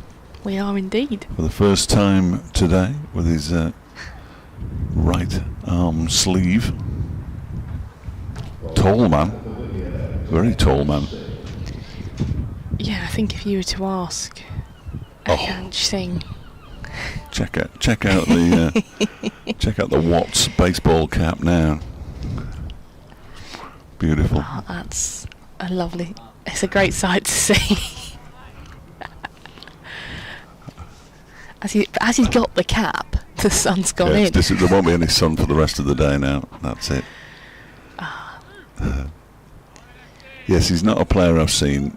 Akash Singh, so I think he described himself as a batter that can offer you some useful overs. Right. He's bowling to Harry Kane with a couple of slips in place, and Kane leaves the first one alone. Sharpish. Didn't bounce very much, which is a slight concern, but it doesn't look like a pitch that's going to misbehave at any point over 4 days, which is deeply disappointing. I've just spotted something on the scorecard as well, which I think is absolutely outrageous. So you get the umpires there, and the match referee, and the scorers. I'm not sure they should be on it. They're just scoring. Players' chef is on there. This next delivery is down the leg side, and Kane misses out on it. Aaron Flett is the players' chef. I don't know how many players he's the chef for, because there's no apostrophe, but there should be one somewhere. I assume it's after the S. But why would the players' chef get a mention on a scorecard? What is going on? I think, to my knowledge, they tend to put a member of staff as a nod of acknowledgement for their efforts. So there's a different one for each. Oh, okay. I don't mind that. Yeah. I don't mind that. This next delivery is an inside half of the bat. So. Right. Oh, hello. But I think, yes, I think... Kiss your game over there. I'll have a look at that when I go and do my update at midday. Just double check that theory. And if it is indeed a different member of staff each time. And if it's not... Ben has very kindly brought it through. Thank you. That's Sing balls, and that one is defended by Cohen. Yeah, in the game against Lancashire, it was membership executive Jay Steadman. So indeed, exactly as you suggested, Molly, they acknowledge various members of staff, off-field staff. That's quite a nice thing to do. So I apologise for it, but put an apostrophe in, for goodness' sake. We've got to maintain standards here. There was a no ball in this over, which I missed completely, and apologies for that. Fourth ball is left alone outside. Fourth legitimate ball is left alone outside the off stump. So Derbyshire moved on to 84 for 1. Yeah, I can't sing. I've seen a lot of him this year, and when he bowls, he's always surprised a few people. He can get it down there pretty quickly for someone that wouldn't be described as someone's up front strike bowler. He's an athlete as well, so.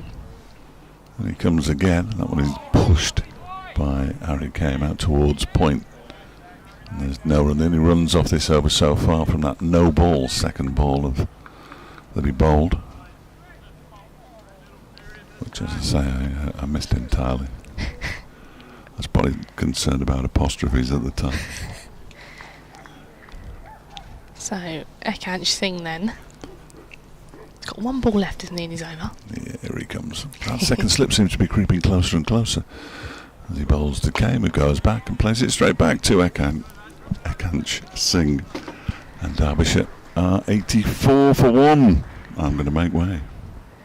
Briefly. Yeah, there's going to be some musical chairs in the commentary box in a second. There's a few updates going on.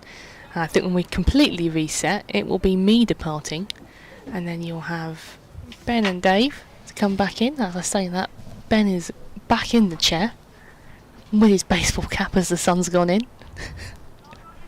Yeah, cheers, Mum. So, Corey Flintoff is given the nod from Harry Finch, and he'll have his first over of the day. I can also confirm that it is bitingly cold outside, having obviously spoken about how nice and warm it is in our commentary box.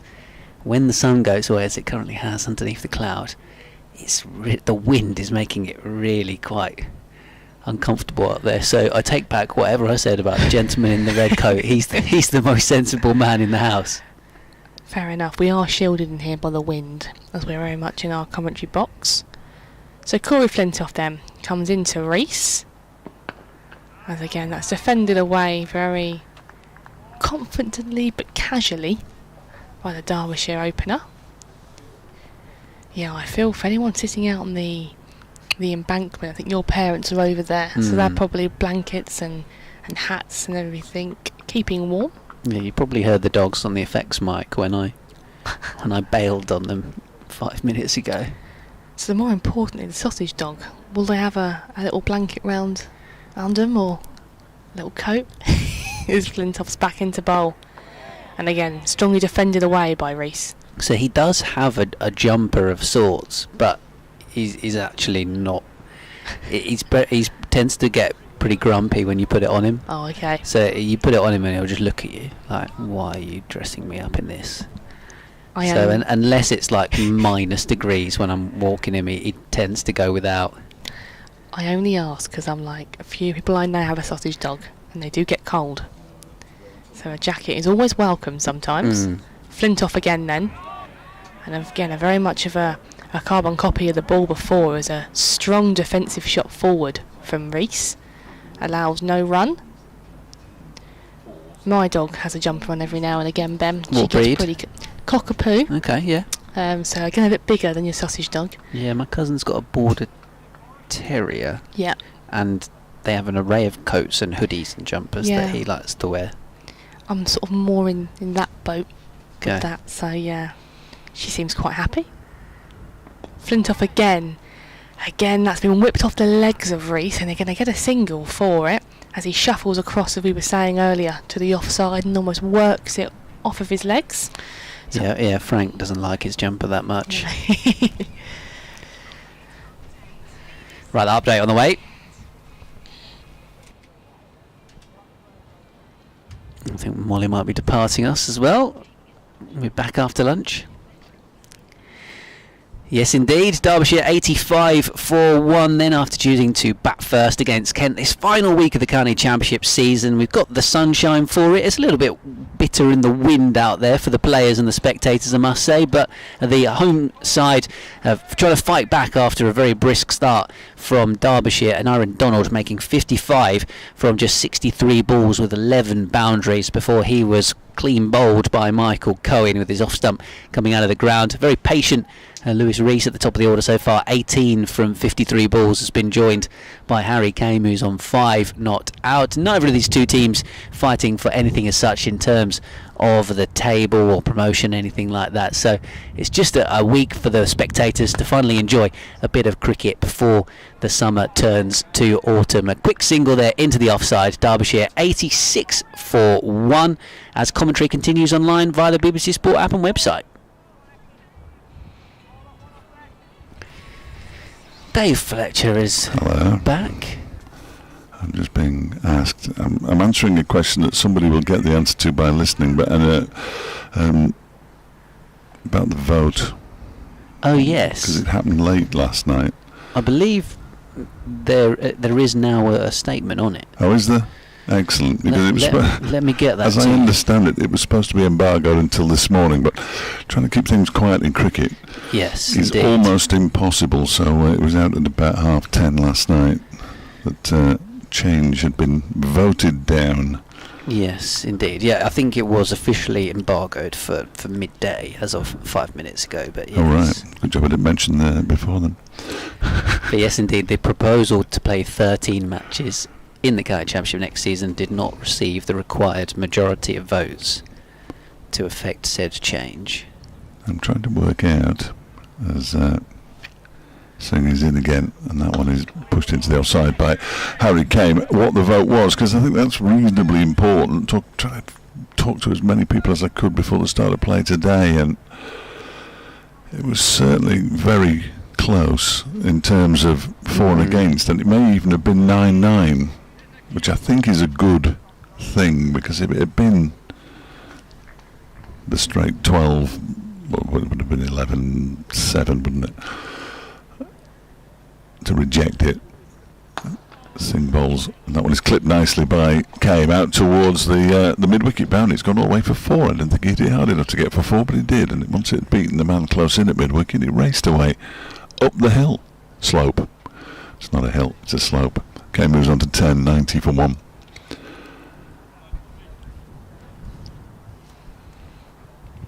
I don't think Ryan Duckett, the Derbyshire Chief Executive, is down here. I haven't seen him. But I'm sure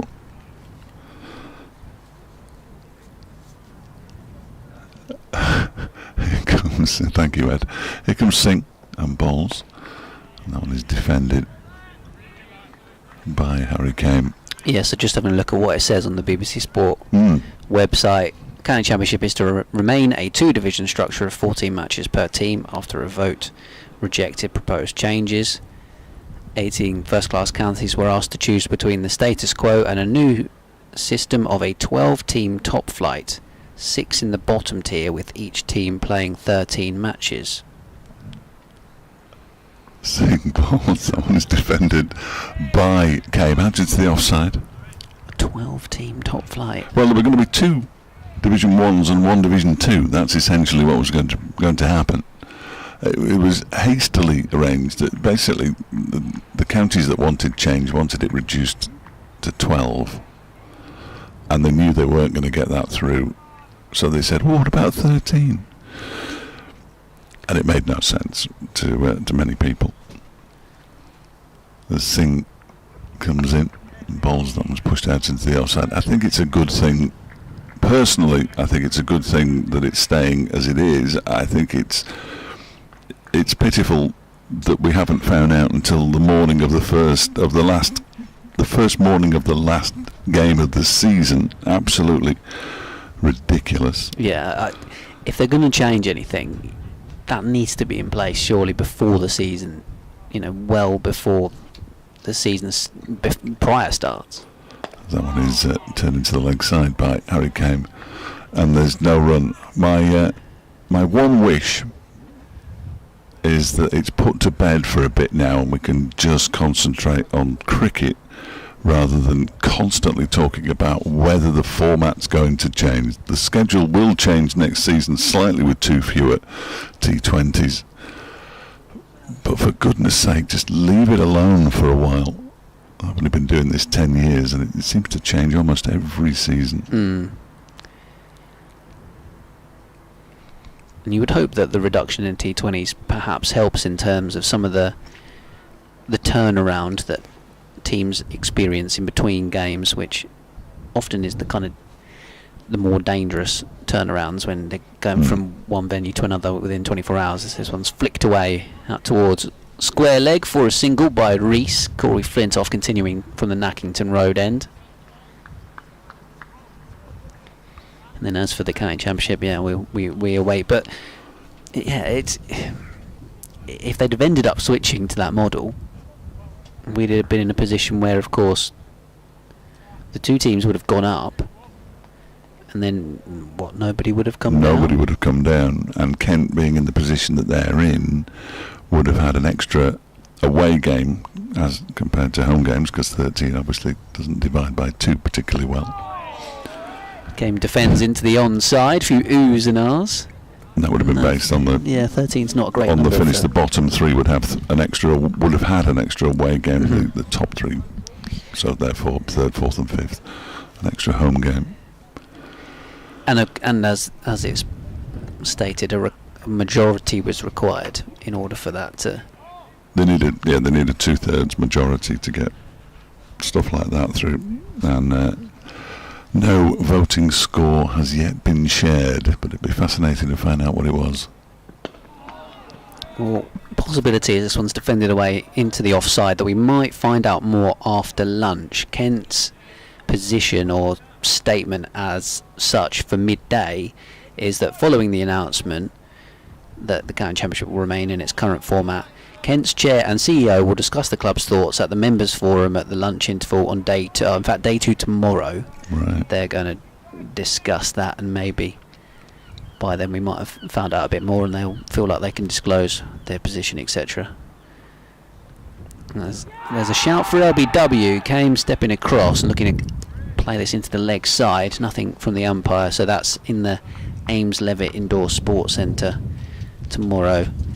And I'll have to get my dad to relay what's said at the members' meeting. Derbyshire were definitely against change on this vote. In the meantime, we are pleased to have clarity for next summer as we start our final match of the season, and wish the players a successful conclusion to this year's county championship. That's very kind. Very kind of them. Here comes Corey Flintoff, a bit wider in the crease. Kane goes back and tries to drive into the offside, or he does, but it's straight at extra cover. Yeah, in the meantime, all the best for the future. Very strange way to sign off. In the meantime, good luck this week, gents. Marvellous.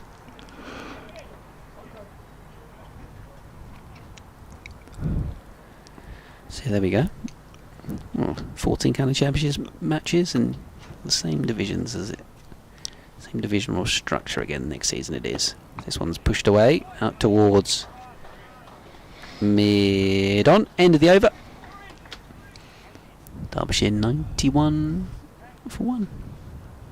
Yeah, they'll be pleased. They'll be pleased. Well, it's good for Division 2, certainly, isn't it? Because you don't have any of the nonsense of who plays who. No. It's everyone plays everyone twice. Yeah.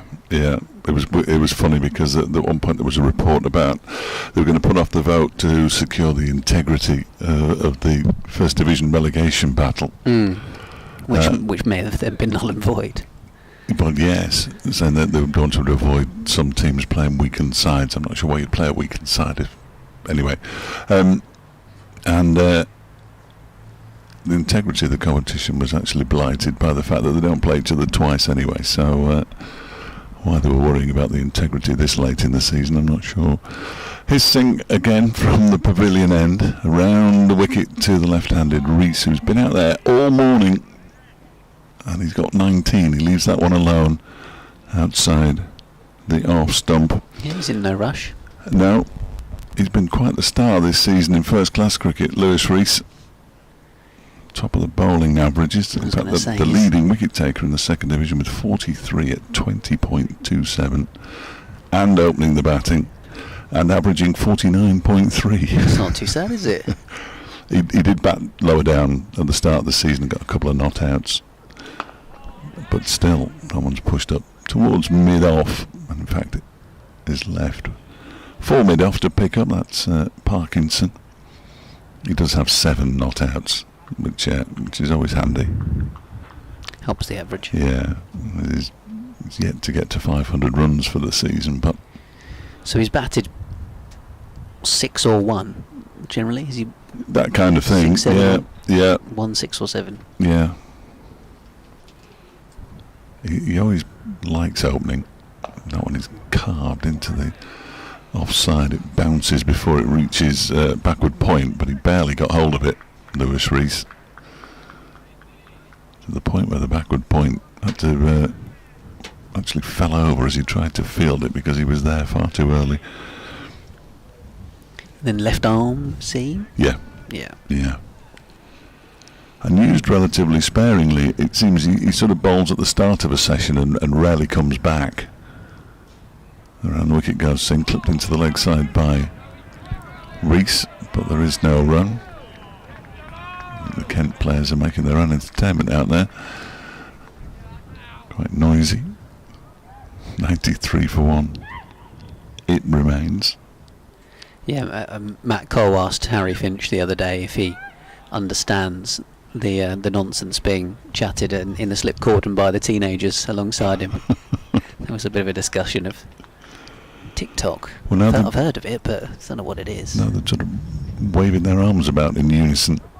There's a no ball. He reaches for it. The keeper, Finch, doesn't take it. It races away down to the boundary. So that was a slightly shambolic delivery all round, really. And it's 6 more runs to the total for the 2 for the no ball and 4 byes. And that's helped Derbyshire move up to 99 for 1. Matt Parkinson's just given Ekash a bit of a pat on the back and try again next time. I wonder if it slipped, but I mean, it seemed to move. It was wide, and he reached. It was called no ball very, very quickly. He bounced awkwardly in front of Finch, hence why he missed it. There's a bit of a gap between Finch and his first slip. That's on the pad. Big appeal for leg before wicket, but not for long. Now Reese is batting well across his stumps, isn't he? Pretty much gets outside the line before the delivery's bowled, so he takes LBW out of the equation.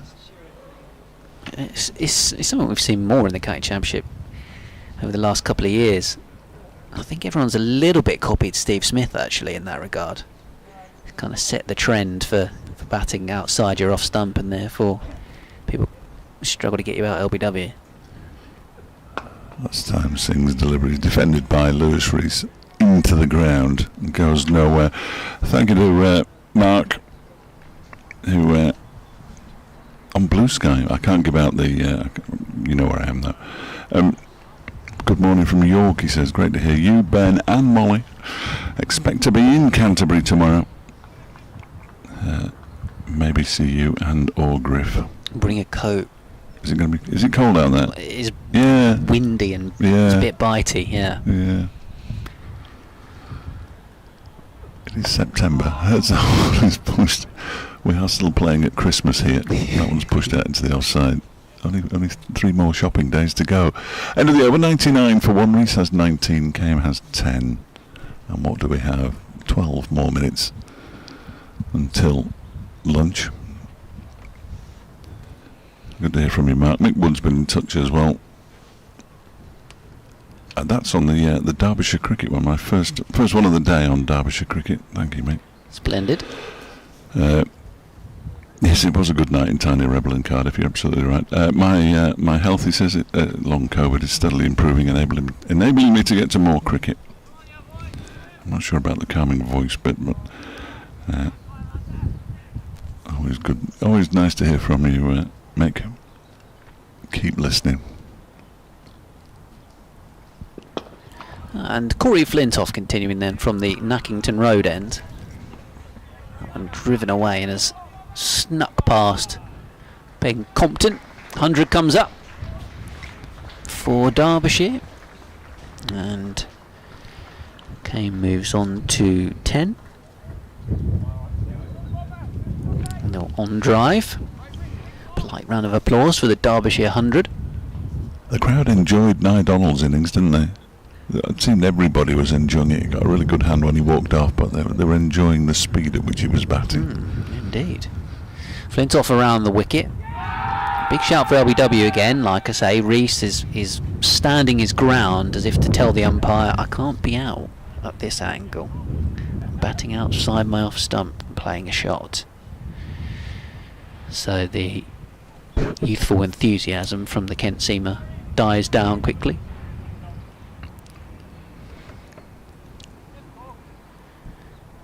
Yeah, he's pretty much starting on right across on off stump, Reese, and then has a little shimmy trigger movement anyway to get even further outside the line. Fired in leg side as a result by Corey Flintoff. You're probably more likely to get him bowled leg stump than you are LBW, to be honest, with where he's positioning himself on the crease. It's quite a brave delivery though, isn't it, if you don't want to just be flicked away. I mean, there is a man out on the mid-wicket boundary now, but a gentle flick to for 4. Yeah, you'd have to fire it in almost leg stump Yorker and hope you get it underneath the toe. Defended away out into the onside this time. Length delivery from Flintoff. Yeah, the bowler's going to have to work out a way to counteract it, aren't they, if you are going to stand that far out, trying to take LB out of the equation. Whether you do come over the wicket to the left-hander, which again takes out leg before wicket, but will move him back across a bit.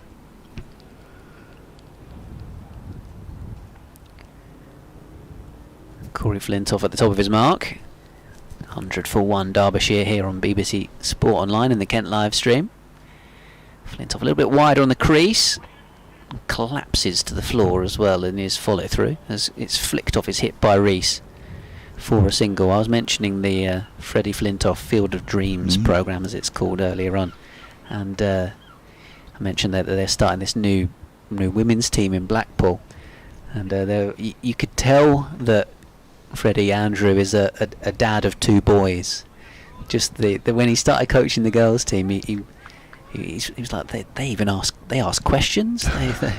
They were quite thoughtful, asking him how he's felt after his accident and stuff. And it's like, don't get any of this with the boys. As this one's dug in by Corey, and Kane goes for a swivelling pull shot, but makes no contact.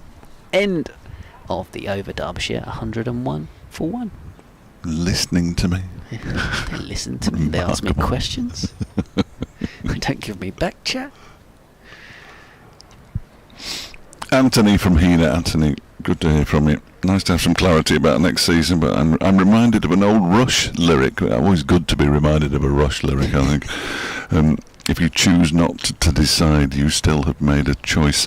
But when do we start discussions on 2027? He says, I'm in favour of Schrodinger's cricket, where matches do and do not happen simultaneously, and everyone finishes on infinite points. Sensible policies for a happier season. Singh bowls. That one is played off the back foot out into the offside by Rees, fielded by Flintoff, and they go through for a single. Rees moves on to 21. Derbyshire 102 for 1. Well, hopefully we won't have to discuss 2027 in 2026, but that'd be nice. I somehow get the very unpleasant feeling that it will dominate the domestic chat again. That and everyone's signing for the season after, yes, midway through the season. Can we not just get this season finished? Played off the back foot this time by Harry Kane, up towards Parkinson at mid-on. As I don't think, looking at the Derbyshire players playing in this game, that anybody is out of contract for next season, so that's not an issue for the Derbyshire players in this match. Contract signed nice and early. We know Caleb Jules coming back. Have we mentioned the PCA's response to this decision? Oh no, we haven't. Excellent. This one, what have they got to say? Pushed out into the offside, because before you give the PCA's response to it, I would like to put on record that Surrey's players voted 33-0 in favour of no change, and Derbyshire's players were 23-1 in favour of no change. Okay, interesting. The top line is player welfare not prioritised in men's county cricket review. Excellent. As this one defended away to point. PCA chair says we cannot relent in our ambition to create minimum standards to allow for a safer schedule. The chief executive, which is Darryl Mitchell, isn't it? To remain with the status quo for the county championship is a concerning decision. Those two suggestions from the PCA say they're disappointed at the outcome, which has failed to offer sufficient protection to player welfare. Singh bowling and let go outside the off stump.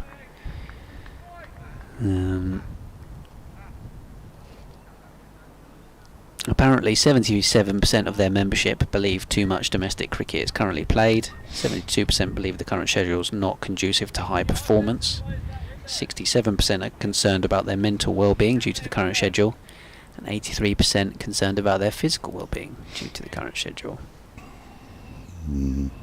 Well, that was clearly why they pushed for it so hard. Less cricket, lower wages, I would suggest, but I'm speaking to one of Derbyshire's senior players just today. Singh is in and bowling. Full delivery, which is dug out by Harry Kane up towards mid on end of the over. Derbyshire 102 for 1. So there isn't too much cricket. It's the way it's scheduled. Yeah. And exactly as you said, you cannot ask players, and Derbyshire acknowledged this in their decision to vote for no change. Derbyshire last season were at Trent Bridge on a Friday night and then had a home game at Edgbaston against Leicestershire at 2:30 on a Saturday afternoon. Well, that's plainly ridiculous. Yeah. It's too much for me, and I'm just sitting watching it. Yeah. And they're being taken out now because you're going to play Fridays and Sundays. That would be a turn. Yeah, and it's the late night travelling as well, isn't it? Yeah. Which is involved in that. Yeah. Did I completely fail to commentate on the last over? That's all right. It's okay. I was reading out that statement. Meanwhile, this is a full delivery from Corey Flintoff, which has been very nicely driven by Lewis Rees up towards the long on boundary. That's awful of me in the first session, failing to commentate on one of my own overs. You're going to lose one over's wages. Yeah, well, that's how it should be. But I thought there were too many overs in succession. So yeah.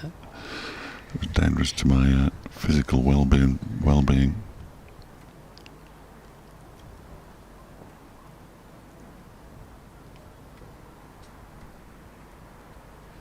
See how that's all the news this morning as we draw towards lunch. Rees defends this next one from Corey Flintoff. So yeah, Derbyshire cricket at bbc.co.uk, Kent cricket at bbc.co.uk if you would like to give us your views on it. I've just had some of my views sent back to me, all written down. Well, they read quite.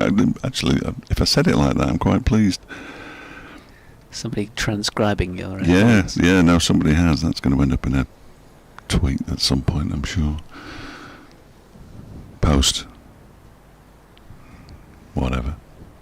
Flintoff full delivery, clipped in the air past Ekant Singh at mid-wicket, sprawled away to his left.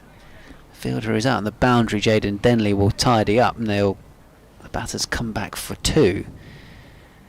But that goes back to what we were saying earlier with the way that Rees is getting so far across his stumps. Flintoff was brave enough to bowl that leg stump line, and as a result Rees has flicked it in the air past the fielder. So interesting game of cat and mouse at the moment. Which the dog enjoyed. Indeed, game of cat and mouse. So, yeah. Around the wicket comes Flintoff. Driven up towards long on. Yeah, there's a few in the ground. Good. Today. We played Glamorgan last week, and there was one of the players' parents' dogs was in because they can't take it in at Sapphire Gardens. Dogs not allowed. Fine. Which I think it's a little bit for championship. I can understand it for T20. Why would you bring a dog? But Flintoff bowls and pushed away offside. Rees thinks about a single. Nothing to be taken. I suppose certain grounds like this, for example, it's a much more suitable setting to sit with your dog, whereas some of the Sapphire Gardens is all some of the bowls, if you will, yeah, are less comfortable to have. It's more of a tray, isn't it, than a bowl? I always think Sapphire Gardens. Sapphire Gardens is a strange shape, yes. I know what you mean, though. You're right. They've got that huge stand, and then not much else. Yeah, the straight boundaries are very short as Sapphire Gardens, aren't they? And the square one's very, very wide. As this one is a full delivery outside the off stump, left alone. It's 12:30. It is lunch, I think. Yeah. That's the first session. Negotiated very nicely indeed by Derbyshire. 108 for 1. Harry Kame has 11. Lewis Rees has 27. And Aaron Donald kept us all entertained with his 11 boundary 55 before he was bowled by Michael Cohen. I've got an update very shortly, but we'll be back in 40 minutes' time. We will.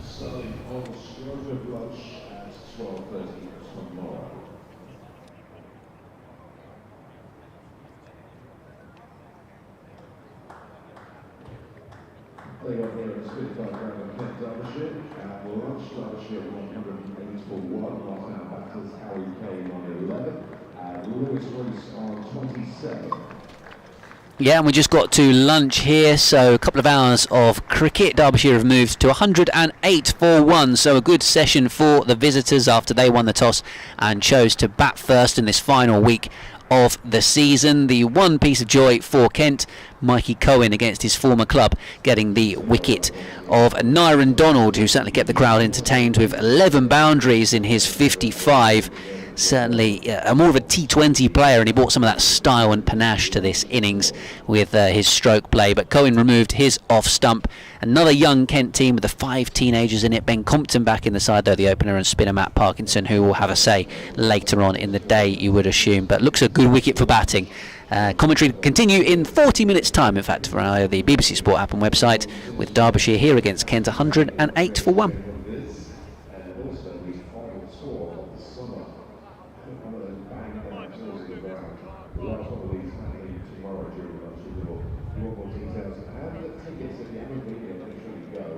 head to weekend cricket shot at the ground floor of the Cohen County side. And while you're there, you can wish a big happy birthday to Baza retail manager Barry Dyer, who's celebrating his 50th birthday today. Good old Kojak.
Right, let's check out the latest scores in this final round of Rothesay County Championship matches in Division 1.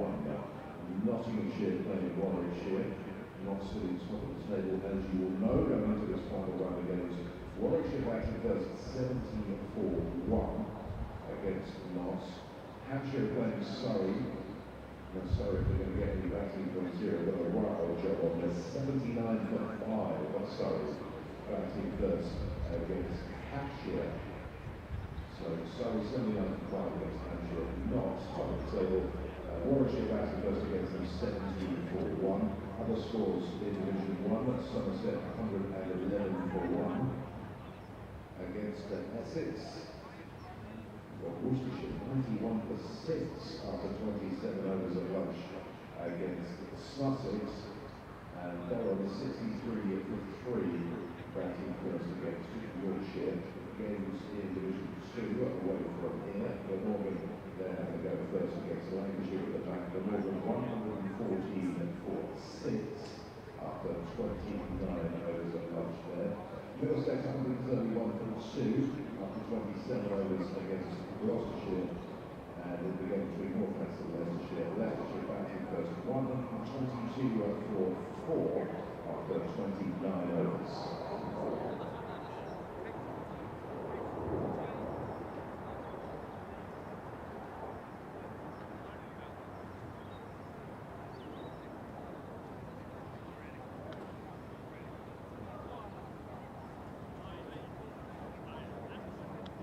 This one's quite big. It's time to come back to the club office where you can renew your membership for next year and a special renewal price. You can also find out more at kentcricket.co.uk/membership. The 2026 membership prices have been frozen from this year, and those memberships for 2026 are available at a special early bird price until the 31st of January. So pop up to the club office or head to kentcricket.co.uk/membership. And members who renew for 2026 can get their tickets now for England Women's International T20 here against New Zealand. That's on the 23rd of May next year. So if you renew those memberships, you can get your tickets early for that international match. England's women taking on New Zealand International T20 in May of next year.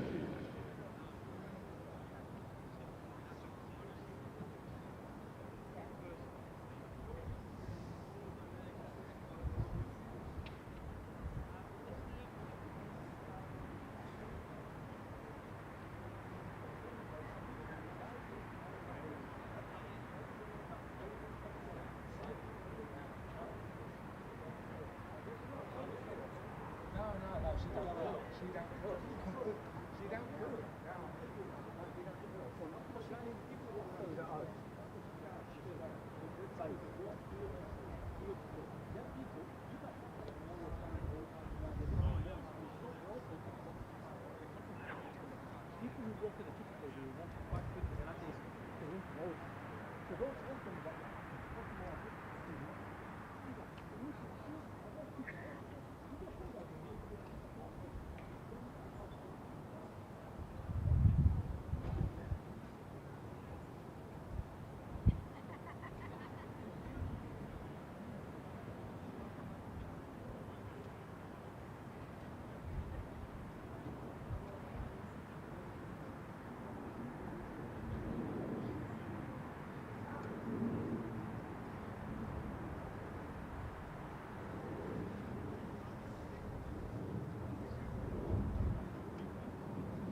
quite close to the barriers.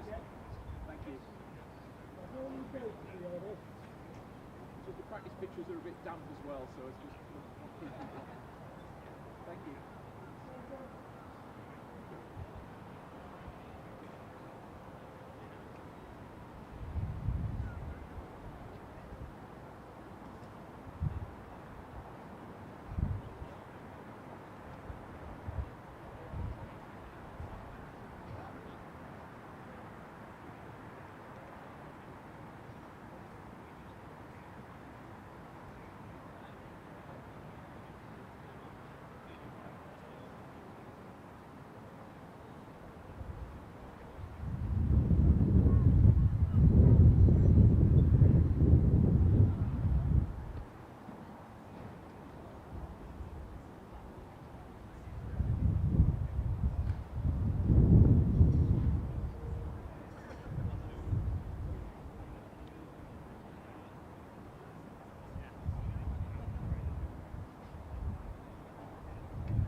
Sorry, so if you want to walk that way, you've got to keep close to the fence so you're not on the practice pitches. It's a bit damp, that's all.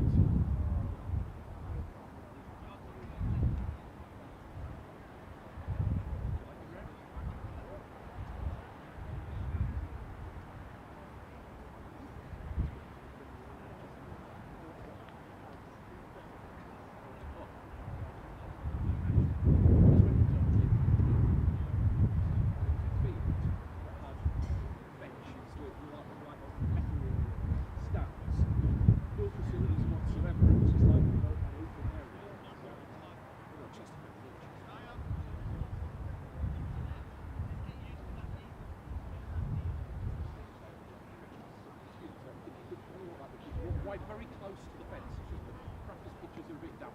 Thank you.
that way, can you either stay close to the fence or go to the other side, just to keep off the pressure. Just a bit down.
Close to the fence, so you're not on the practice pitches, though, Kelly.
stay close to the fence. Good. Thank you.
is. Ladies and gents, you can start to clear the outfield now, please. We'll be getting set for the afternoon session shortly. You start to clear the outfield, please.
Returning to the afternoon session to review Derbyshire's first innings for this race, and Harry Kane.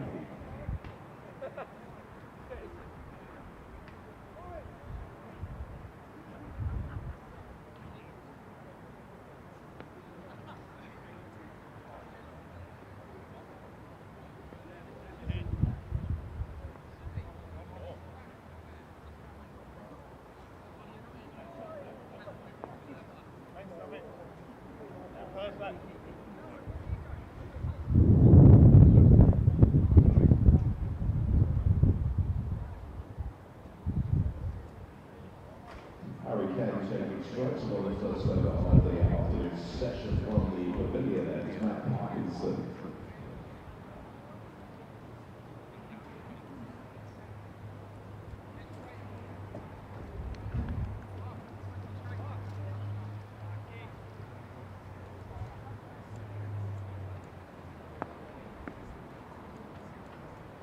Welcome back. Matt Parkinson gets us underway for the afternoon session.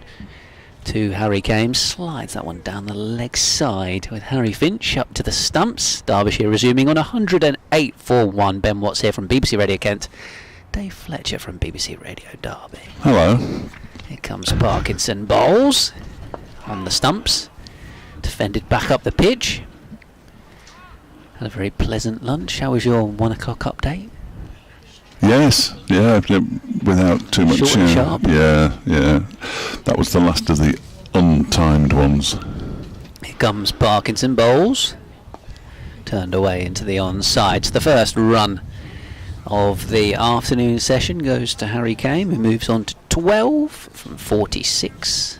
He's batting slower than Lewis Rees, who's had a pleasant couple of hours so far for his 27 off 73 balls.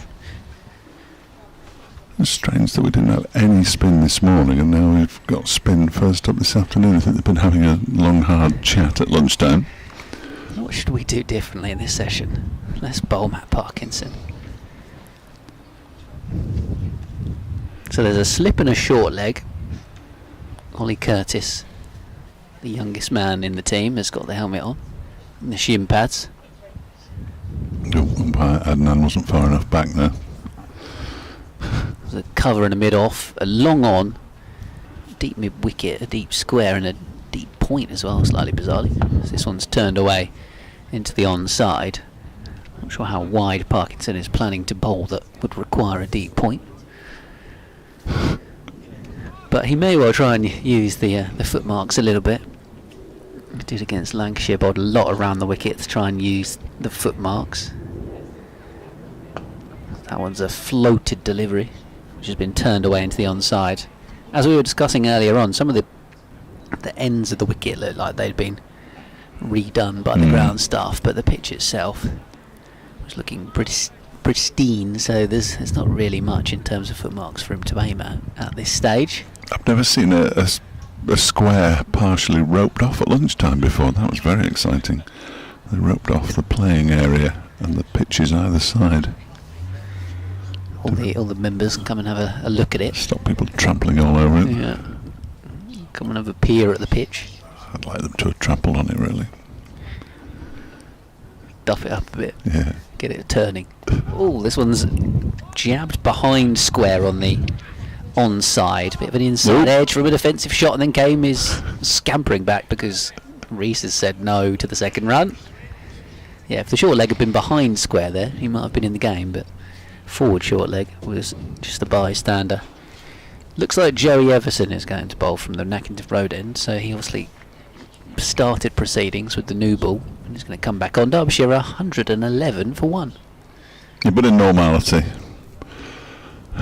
Joey Everson, Parkinson and Reese possibly would have overlapped a little bit at Lancashire. Not a huge amount, I wouldn't have thought. But I did notice in the on the BBC Sport website you can vote for your team of the year. Oh, right. And Matt Parkinson was one of the options in the spin department.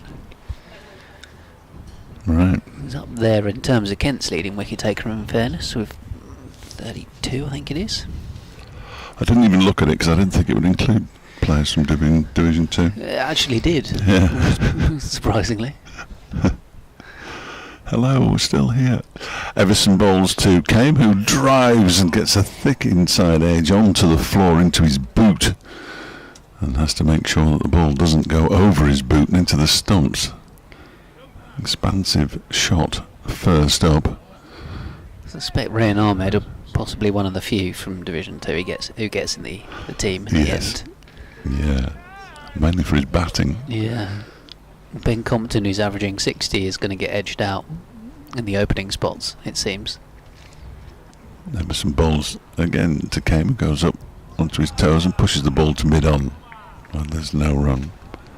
Albeit Hamid and who was the other one? Somebody else in Division 1. I've got pretty similar records. Right. I'll double check that.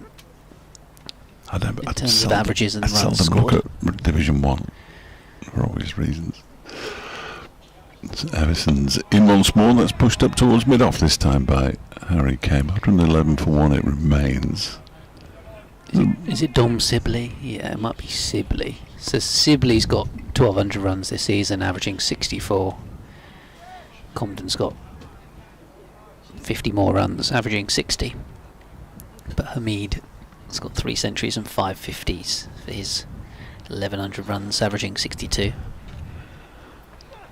Came leaves this next one alone. And I love it when wicketkeepers do that.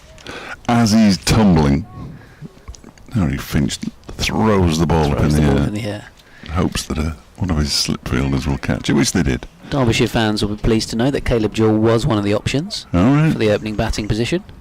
1,000 runs. Wayne Madsen was an option in the middle order.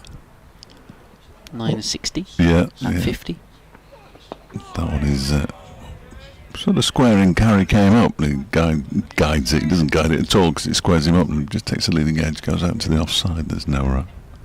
There's an all-rounders section, which includes Lewis Rees. Which it should. Zach Chappell would be the only bowler I would have thought who could possibly lay claim. There's one spinner spot, and then there is a few seam bowlers. But he takes his wickets quite expensively, so defended once more by Came. It's the end of a maiden over from Joey Everson. His second 8 overs, 2 maidens. 0 for 24. His figures in Derbyshire remain 111 for 1. But if it's a combination of the 2 divisions, I mean, how many First Division matches have I seen this season? None. I think a lot of people that vote on these would probably just do so, looking at the Yeah. the stats presented in front of them, in fairness. or reputations. But there we go. That is how biased the commentator is. that is available on the BBC Sport app and website. I would thoroughly recommend it, of course, being very much a corporate kind of guy. Parkinson around the wicket. In and bowls. Sweep shot from Lewis Rees, which is quite fine. Going to come back for 2 because the deep backward square leg had to move a fair way round to do the fielding.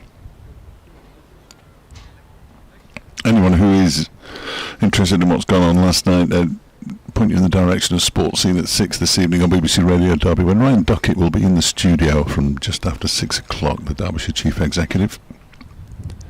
Around the wicket comes Parkinson. Clipped away to the leg side. Grant Stewart. Half a stop, but cannot prevent further run. You see the baguette that Molly got? It's like the world's biggest baguette. If I'd have known it was going to be that big, I'd have had one of them. Well, I think tomorrow we're all ordering what Molly had today. Whatever Molly had will be duplicated or triplicated. Remarkable. Mine was handed to me with the words, "By default, these must be yours."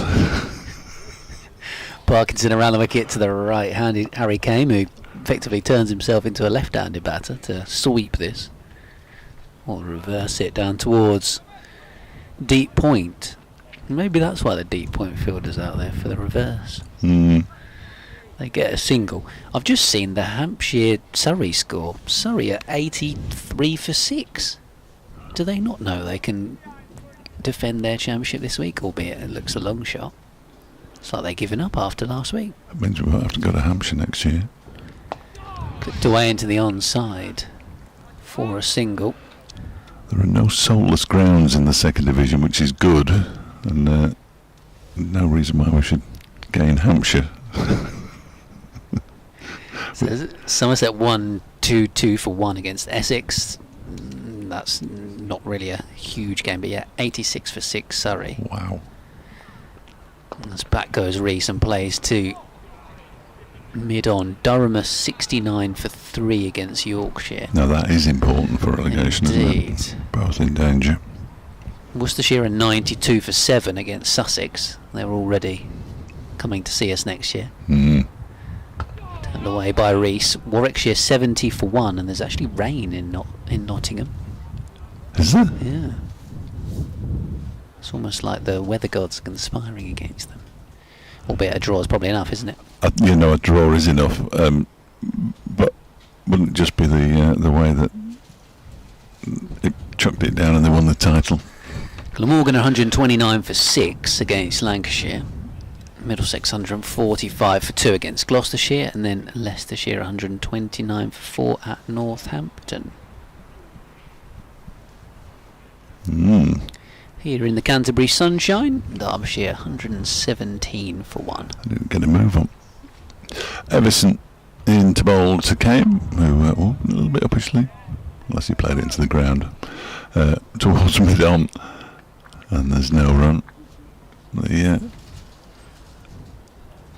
run rate is 3.7. Slowing every over that Aaron Donald's not there. Yes, it is, and it's unlikely to speed up again, I would have thought, until Amrit Basra goes in.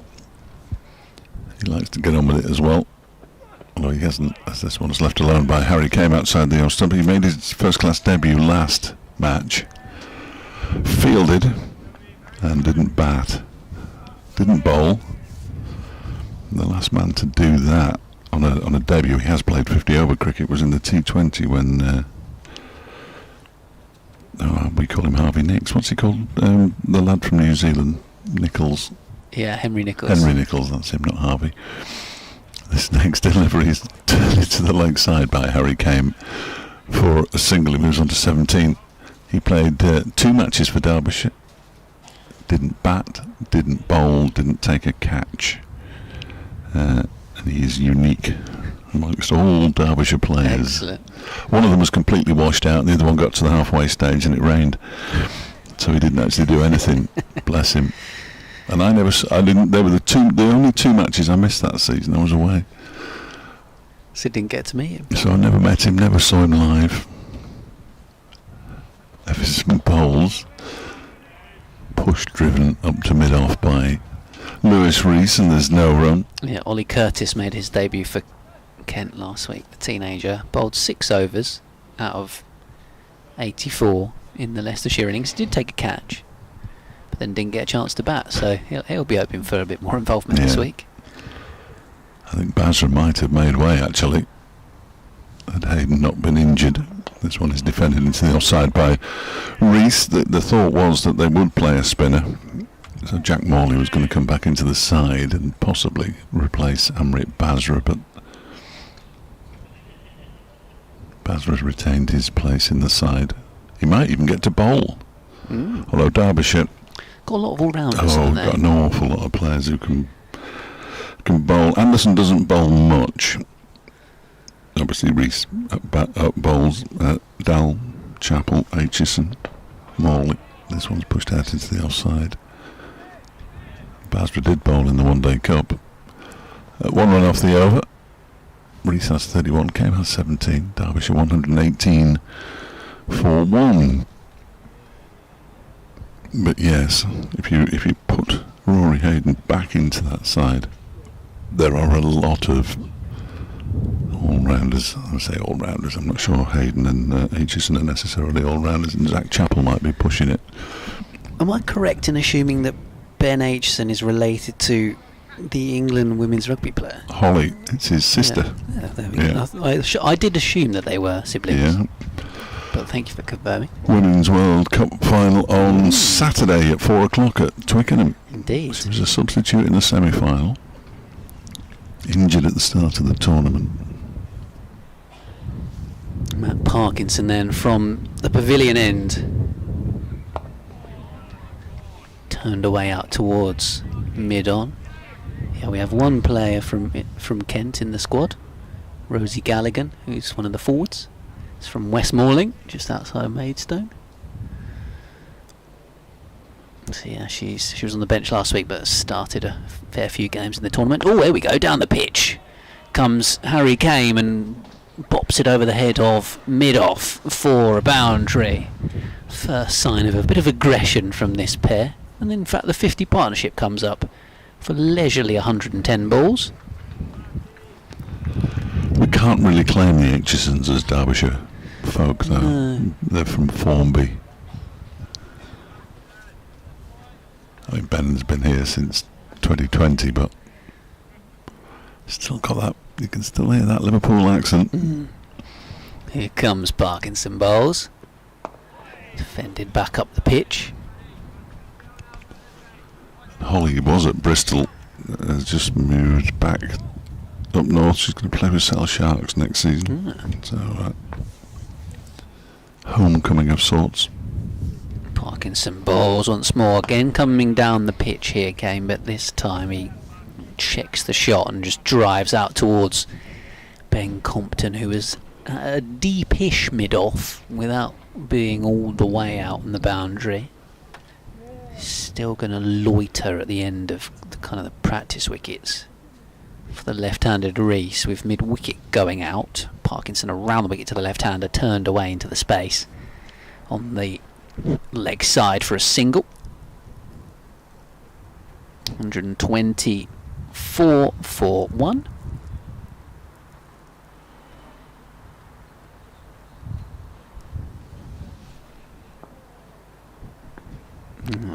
Came ready for Parkinson. 6 off the over so far after that boundary and the couple of singles. Just playing defensively here into the onside end of the over. So 27 now. Harry came. Oh, yeah, I was saying earlier on, I'm pretty sure he might have played a couple of second team games for Kent before he got a contract. Yeah. Released by Hampshire. Yeah. Certainly signed for Derbyshire on the strength of his performances in the second team, and this season has been pretty much a regular. Which is good for him, obviously. He's played pretty well. Joey Everson to continue from the Nackington Road end, and Reese defends the first ball that he faces. Out into the offside, up towards mid-off. I just got slightly distracted by a gentleman just throwing the remnants of his flask into the drain to our right. I don't know why he distracted me, but it did.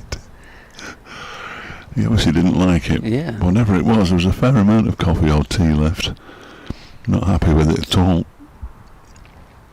I'll make it yourself next time. That one is played nicely. Cut shot down towards backward point for 4. It was a little bit short.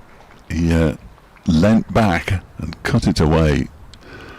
And Reese moves on to 36, 128 for 1. That was nicely played by Lewis Reese. It feels like he's been channeling his inner Ben Compton in this innings so far. But like Compton, found another cut shot clearly. Played that very nicely. I don't know if yeah, there we go. There are strike rates on here, and if you look at the leading run scorers on the players at the top of the averages, that's what I'm trying to say. Everson in again, bowls to Reese, who turns it into the leg side, and there's no run. So Madsen at the top, strike rate of 68.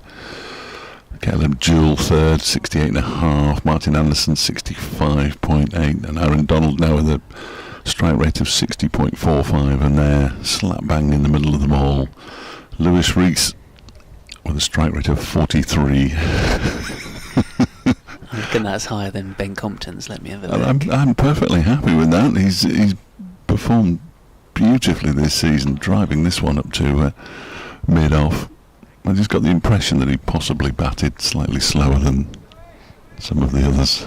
Compton's strike rate's 49.38. Oh, that's possibly rapid. Yeah, I think that must be up on his career average.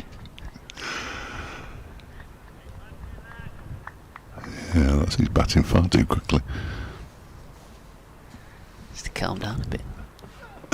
As he turns this next delivery from Everson out towards the square leg boundary, they go through for a single. 129 for 1. Reese up to 37. 1 ball left of the 35th over. So that run rate is perfectly acceptable. Anything above 3.5 is okay by me.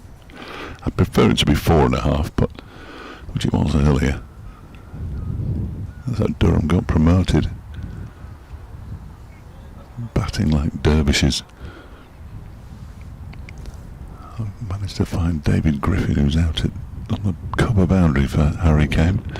He gets this one on the leg stump and turns it to backward square leg for a single. So he'll move on to 24. His strike rate's 35. Reese's is round about his seasonal average. In fact, just round about his seasonal number at 42. Not that it makes any difference. And Derbyshire at 130 for 1 at the end of the over. Having won the toss this morning, decided to bat first. And Aaron Donald, who went out there and did an Aaron Donald things for 63 balls, making 55. Shame that he, not from a Kent perspective, obviously, but that he didn't carry on and get a century before lunch. That's always exciting. He would have done if he'd stayed there. Yeah, indeed, it was an entertaining hour. He was at the crease. Parkinson bowling to Game, who plays back up the pitch. Kent Cricket at bbc.co.uk, Derbyshire Cricket at bbc.co.uk if you want to get in touch with us. As Parkinson is in and bowling. Drives into out up towards deepish mid-off. Moves to... Crikey, that scoreboard was quick. 24. Oh, they did get my memo that about 1:30 update today from BBC Radio Kent. So often this is the one when, if it's an 11 o'clock start, we would be having lunch. But here comes Parkinson. That was short, and it's been dispatched by Reese. Just rocked back into his crease and said, "Thank you very much." Played with a lovely straight bat and excellent timing through the extra cover region. So moves on to 41, and his strike rate is looking healthier by the minute. Parkinson's decided he's going to come around the wicket this time. Gives a bit more flight and has just turned away into the onside and collected by the short leg fielder.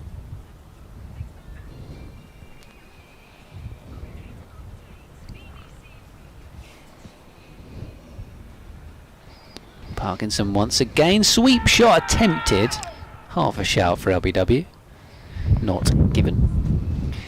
Yeah, the sun shining here for the final week of the County Championship season. Derbyshire choosing to bat first and are 136 for 1. Lewis Rees, the opener, with a very nice boundary in this over off Parkinson, has moved to 41 off 91. Harry came up the other end, is on 24 after earlier on. We were very much entertained for an hour by the opener Anarin Donald for his 55, which included 11 boundaries. Mikey Cohen against his former team getting the wicket for Kent, but so far not too much joy for the Kent bowlers. Matt Parkinson back in the team for this one with the ball in hand at the moment. Ben Compton also coming back into the team as well, the opener, as he looks to add to his 1,275 runs for the season in this final game. Commentary continues via the BBC Sport app and website. Derbyshire 136 for 1. There is an Aaron Donald going for a lap of the ground with Alex Hughes, Ben Aitchison and Chris Heighton down below us. And what I might do for the sake of our rotation, Dave, is make way and Yeah, get Molly in. Get Molly in. Lovely. And Everson is into Rees, who just guides this down towards third man and picks up a single. So he moves on to 42, 137 for 1. Went into this session on 108 for 1, which means they've scored 29 runs so far. I knew when I started doing that I was in trouble. An 8 and a 7. That one is on leg stump from Everson, flicked away by Harry Kemp. There's a chase around the boundary for Mikey Cohen, and it's a successful chase as well, because he keeps them down to a couple with a little bit of a sort of, I'm loath to call it a dive really. He sort of bundled himself into the ball, but Kane moves to 26, 139 for 1. He did well in the end, Mikey. Wholehearted cricketer. The South African born, but not South African. I think he's got a French passport. This one's pulled, and Cohen's got more work to do, has he here? No, it's cut off by the fielder in front of him. Yes, Jaden Denley. Thank you very much. No. I had no chance. And it keeps them down to a single. Yeah, I think Mikey's got the French passport. Leas Deploy had a Hungarian passport when they arrived at Derbyshire from South Africa. In fact, Leas has played for Hungary, rather bizarrely, along with his brother. This one's turned into the leg side by Lewis Rees for a single this time. Moves to 43 on 41 for 1. His brother plays in the Derbyshire Premier League. There we go. But Mikey was, French. I'm not sure how much French he speaks. There's Zach Chappell. Sun glinting off his head, as it does. There's Everson balls and is defended by Harry Kane, and Everson stays on the floor momentarily, but he gets back up, so he's okay, which is good news. There's Noah, he gets a pat on the back from Lewis Rees. I'm sure he'll enjoy that. Blair Tickner, the Kiwi, who was Derbyshire's he was Derbyshire's overseas bowler in the first half of the season, since returned. Used to fall over a fair old bit. Yeah, I can't imagine that's a soft landing either. No, not ideal, is it? They take some tumbles, these fast bowlers. There are some bowls. Final ball of the over, turned into the leg side by Harry Kane. 6 runs off it without taking too many risks. Kane moves to 28. Reese has 43 and Derbyshire are 142 for 1 after 37 overs. So the Derbyshire players walking the right way for runs. Yeah, right for runs, Yeah. left for wickets. Yeah. Oh, I'd have called them out. Don't worry about that. I don't believe in it, but I know that they do. There's been a casual open the window here in the commentary box just Yeah. to let them know Oi. you're going the wrong way. It is a load of old nonsense, isn't it? But I know cricketers do it. Yeah. Club cricketers and professional cricketers. Everyone buys into it, don't they? Mm. So Matt Parkinson then from the pavilion end as he will continue to Harry Kame. And a catching cover is in as well. So Parkinson has a large defensive shot forward. He's getting that front foot right out to the ball, trying to make sure the ball hasn't got any time to turn. As we know, Matt Parkinson likes to sort of flight it up. As he bowls again, that time he's used his feet this time. And he's pumped that down the ground. But Mikey Cohen at mid-off will do the work, but they will scamper through for a single. That's something that Matt Parkinson's done all year, really. He sort of hasn't been afraid to give the ball some airtime. He does toss it right up, doesn't he? But it does sometimes work in his favour. And then again, this one has just been defended back to Matt Parkinson. And especially in white ball cricket, it works quite well for him. He might go for a couple, but he'll probably get 3 along the way.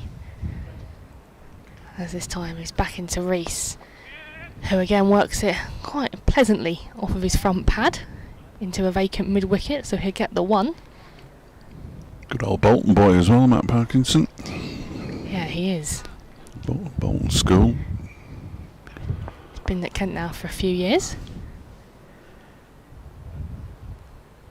Back in this time again, and that is driven. Hasn't quite timed it though, so cover will collect that. He's looking between the gap of cover, and you've probably got a wider, I would say, extra cover on the boundary. So there's a bit of a gap there that are looking for a 1, as Matt Parkinson's back into Kame this time, and that again is slashed away, and this time he has found that gap I was just talking about.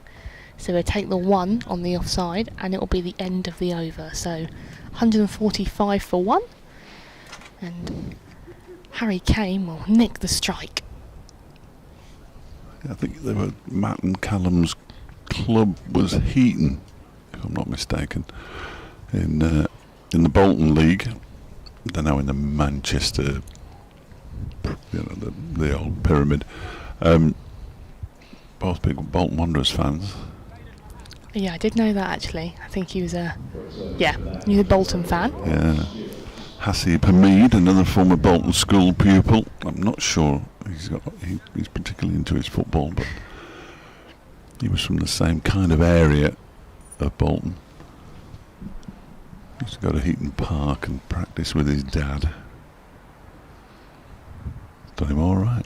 Grant Stewart's back from the Nackington Road end, and the first ball that he bowls is tucked into the leg side by Harry Kame. They're going to turn and come back for a second. So Harry Kame moves to 32. It's already gone up disgracefully. 147. It's beating you to it. Yeah. I think we get into the flow of a scoreboard. That run rate's starting to creep up again. It's up towards 4. Which is where Derbyshire will want it to be. If it can be 4 throughout the course of the day, get 350, 360. Yeah. Stewart bowls, and again turned into the leg side. It's too straight, really. This time it's fielded by Cohen. And go through for just a single. 148 for 1. There's a lot of it's probably because I live in Bolton, but there's probably a lot of players who come from specific towns. There clearly are. But Josh Bohannon's another Bolton cricket product. I don't think he went to Bolton School. Lancastrian. That one is clipped into the leg side by Rees. They've gone through for the quick single. It is stopped at mid-wicket, but comfortably taken in the end. Yeah. The number of former Lancashire players knocking around is quite ridiculous. Suddenly Bolton's a good export Yeah. of cricketers. Yeah. I mean, I only lived there. I'm not from there, but I was no good at cricket either.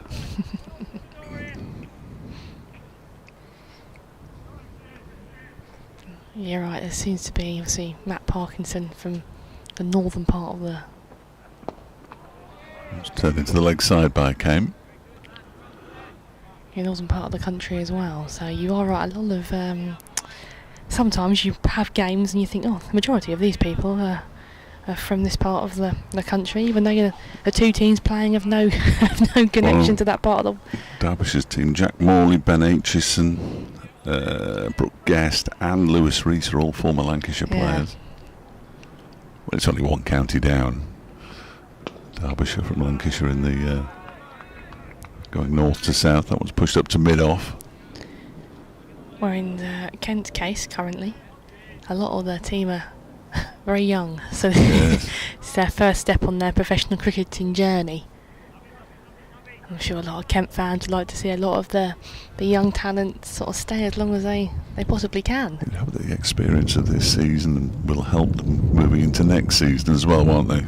Stewart bowls and it's defended by Cohen. Important that they learn. They have to learn quite quickly, of course, as professional athletes these days. But end of the over, 149 for one.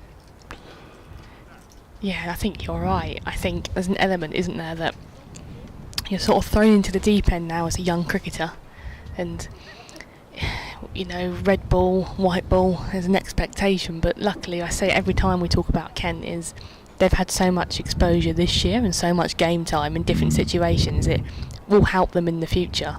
And someone like a Jaden Denley, it's his second sort of year in the circuit, if you like. But for someone like a Ben Dawkins and Ollie Curtis, more like an Ekant Singh as well, they've had more games this year. So that's exciting to see where that will lead them. But Matt Parkinson will continue here, as that again has been turned around the corner by Rees, but cut off in the end by Grant Stewart at a short 45. You spot Chris Hine at the far end of the ground with his trainers. Just about. How ludicrously bright. There's that shout for LBW. The umpire's not moved. You kind of think he was outside of the line there. Rees likes to move across, doesn't he? Which has done quite well for him so far. It's more of a polite inquiry than anything else, wasn't it? Even from Parkinson, he didn't feel fully committed. This time it's swept, and he's got the majority of it, but he's gone straight to the fielder, so we'll just get the one. Yeah, from watching Kent a lot, you'd find that Parkinson will be the one to ask the questions the majority of the time, but that does bring up Derbyshire's 150 runs. Nice way to bring it up as well.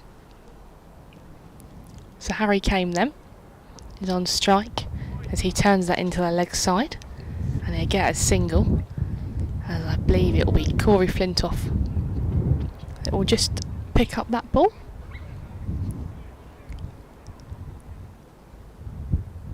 So rotating the strike quite well here at Derbyshire. That run rate, as you've mentioned, is creeping again. Yeah. Soon be where it should be. Has a big appeal, and the umpire says no. That one was a bit more convincing for the Kent fielders, as Parkinson gets down on his knees. He did fancy that one, didn't he, Parkinson? He did. We're going to watch the replay. You tend to find, we said that Rees gets outside the line quite a lot. So was it the case there? Yes, outside the line that time. Again, he rocks back this time to try and work it into the leg side, but can't beat Ollie Curtis at a shorter mid-wicket, and that is the end of a rapid over from Matt Parkinson.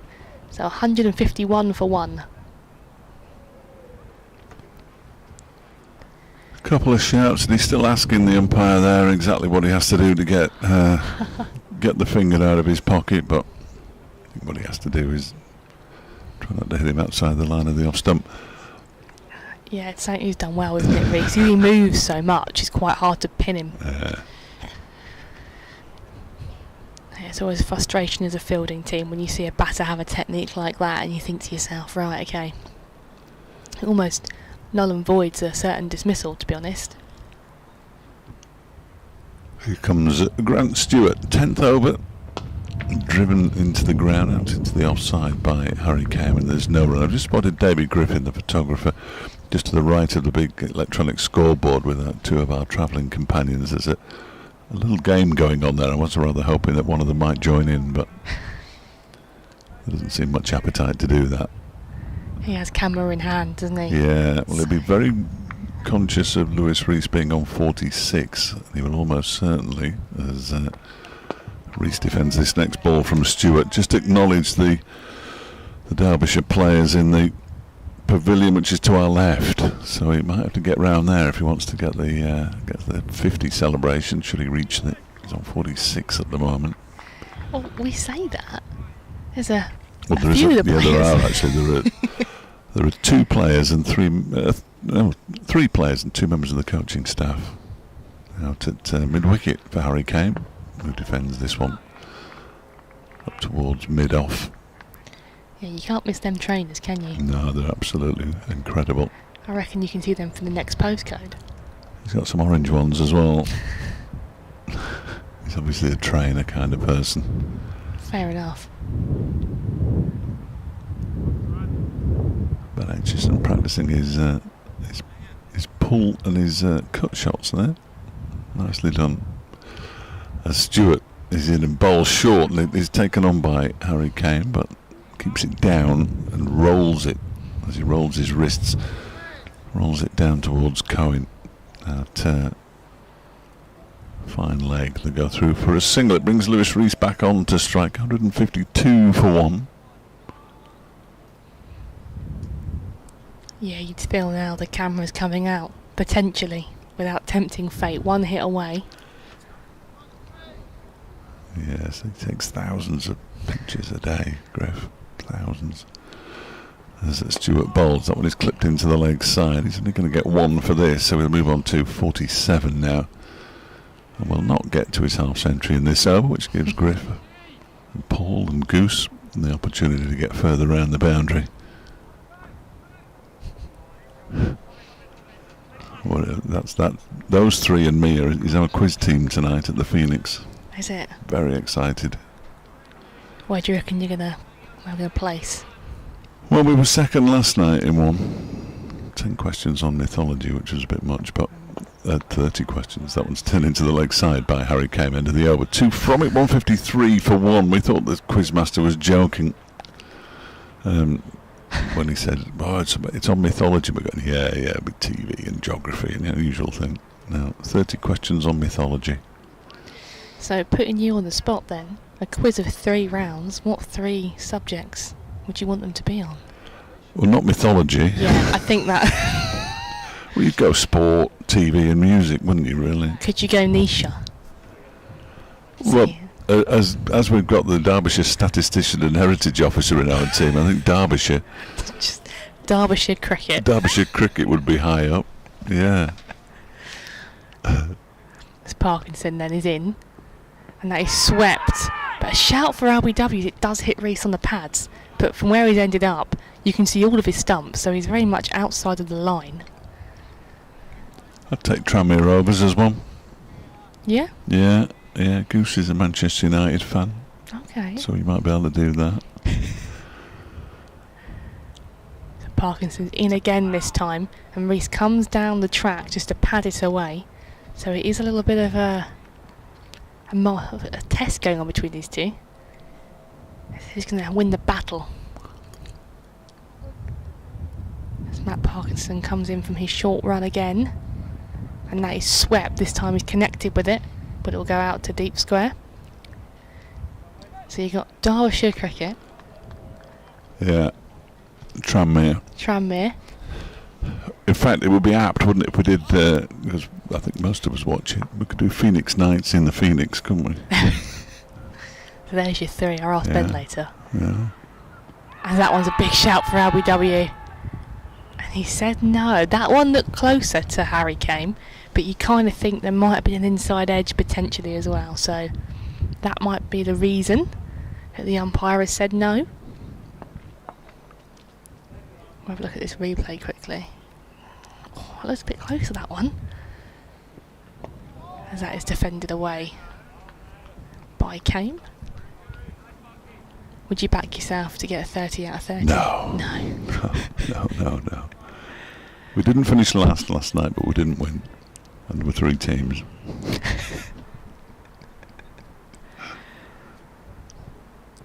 Parkinson, and that's a big stride forward from Cohen to defend that away. End of the over, 154 for 1. Surely if you're picking the topics, you got to back yourself to get them all right. Not a chance. No? No, I don't think so. Fair enough. No. Never set your targets too. Set your expectations low. Quiz are funny things, aren't they? A good night's out. Never set your expectations too high. No. It's got me into my 60s, and I'm not going to change now. Aim for adequacy. Grant Stewart looks like he's going to continue. He's just had a drink, and so's Matt Parkinson. So I think it might be as much a message as a drink from the 12th man. He's been kept very busy because now he's on his 3rd stop here. Yeah. Glasses removal. That's Mo Rizvi. That's doing 12th man duties today. He's been busy. Yeah, he's been on the field a couple of times today. I think Joey Everson was off for a bit, and so was Matt Parkinson. Here comes Grant Stewart. Nackington Road end, bowls to Reese, who turns that one into the leg side. And there's no run. Reese on 48. Harry Kane starting to catch him up. He's on 35. And these two came together with the score on 70. They're going well, aren't they, these two? The partnerships are key, and they're creating quite a nice one currently. 84 runs, this one worth. This one is worth. And that one is turned into the leg side by Lewis Reese. And there's no run. There's somebody standing to the left of the Leslie Ames stand in that, presumably it used to be a gazebo. Yeah. He seems to be standing in the middle of it, but there's no sides or roof on it. entirely pointless. It's a very good observation. Maybe he's got a good view. You hope so. Stewart bowls to Reese, turned into the leg side. Kane sets off for a potential single, but it's not there. Come on, Lou, I've got an update in 6 minutes, a half century, something nice to report in a 20-second update. It'll just be that, won't it? Yeah, pretty much. Yeah, you can cram a fair amount into 20 seconds, but look at the stopwatch and realise you're going to run out of time. That's the worst. It's the ultimate pressure, isn't it? Well, the newsreader has to be out by 3 minutes past. They have a weather report of varying lengths, just in case things go wrong. Around the wicket comes Stewart to Reese, who clips this away. Now, did he get bat on that? If he did, he's got to his half century, and he did. It's a half century for Lewis Reese. Gets the applause from his teammates wandering around the boundary. 109 balls, and that was his 6th for Lewis Reese. It is his 5th half century of the season in the county championship, and further enhances his reputation as one of the top all-rounders in the division. 158 for 1. It's the kind of delivery you would love if you were 2 away from a half century. Down the leg side, all he had to do was flick it away, and he managed to do that. Indeed. It's like he heard you. Wanting that half century before your update. Well, it's all about me, Molly. Everybody knows that. That's how it should be.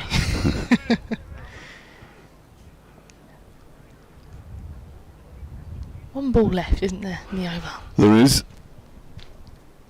And it's bowled by Stewart and it's defended by Lewis Rees. So just that one boundary off the over, but it was enough to get Rees to his half century. He's on 52. Harry Kame has 35. Derbyshire 158 for 1, having won the toss and decided to have a bat first, and they will be very pleased with this position that they now find themselves in. Very pleased indeed. Yeah, it's a brilliant effort from these two, isn't it? To that key partnership after the wicket of Donald as well. So Kent, they're in need here of their second. I think in this session you're going to want a couple, aren't you, to try and, I wouldn't say even the playing field, but to at least put your stamp on the day. So Parkinson in comes. And as I say that, he is stumped. Kane comes down the wicket, he's missed it, and Harry Finch whips the bails off. So as I was talking about that breakthrough, Matt Parkinson has done that sort of airtime we were talking about with them flighted deliveries, has come off for Matt Parkinson, and he has his first. A very well made 35 by Harry Kame, and a very needed wicket from Kent. That was a beautiful piece of bowling, wasn't it? Beautiful piece of bowling from Parkinson. He just dragged Harry Kame forward. Couldn't resist it, and he spun it past his outside edge, and off he goes. Harry Kame, having faced 90 deliveries for his 35. And it will bring out Wayne Madsen, or it should do. You kind of feel, don't you, as he's come down the wicket to that one, you were almost expecting him to throw his hand at it slightly, but he just tried to defend it, and as you're right, it spun past his outside edge, and a pretty regulation take from Harry Finch. But that is what Kent needed this afternoon. Wayne Madsen comes out to bat, requiring a further 40 runs in this match to get to 1,000 in the county championship this season. A regular 1,000 runs in first-class cricket kind of bloke, Wayne Madsen. The only one to have done it so far is Caleb Jewell. Harry Kane won't do it, I wouldn't have thought, unless he'd need almost a double century in the second innings. That seems unlikely. Not because he's not good enough, but because you tend not to get double centuries in second innings of matches. So now, when Ben said he'd had them every half hour in the afternoon, are they on the half hour or are they on the hour? Do you know? I think they're on the hour. Right, okay. But I could be proving wrong. So you could be doing the update at this rate. At this point, this wouldn't be good for me. Yeah, that'd be great. They're going to come into Ben, but it would be Molly. Just imagine the adrenaline. It is. It's a rush. It isn't, but he's pretty on it, Ben. So if it is on the hour, he should be here. Yeah. Everything is crossed. Well, I might have to leave you on your own in a moment. Not that I'm sure you're not capable. It's okay. You'll be able to manage. So, Parkinson in then. That's defended away. Cautiously. Off of his first ball. So we have a first slip in, as you will see. We have a short catching cover. And we have like a second catching sort of extra cover. As Parkinson comes in. And that is turned off the legs. Madsen, and he will get a run for it. He's on his way. 39 more required. There we go. Where is Watts? We'll see if Ben Watts emerges. We'll have to wait and see. But for now, you've got me talking you through a Matt Parkinson over as he comes back in, and that rags past the edge of Rees. It turns back in almost. So a bit of something in the pitch here for Matt Parkinson. It's moving. He's got the batters guessing slightly. He's back in here to Rees, who sweeps. Shout for LBW. And again, he's outside of the line. Something that he's done well today is he's got himself outside of the line quite a lot to make the LBW a bit redundant, to be honest. But Matt Parkinson, not from want of trying, He's testing him here. He's back into Reese, who sweeps and gets this one, and gets it well enough to find the gap, and he'll get 4. It's a beautiful looking shot there from Reese. Yeah, nicely played. And previous delivery so far outside the off stump. You can see all 3 stumps as he was down on one knee in the sweep position. So if you're Matt Parkinson, if he's doing his every ball he's moving, isn't he? He's moving to his offside. Then you just try and dart one in at leg stump. See what happens.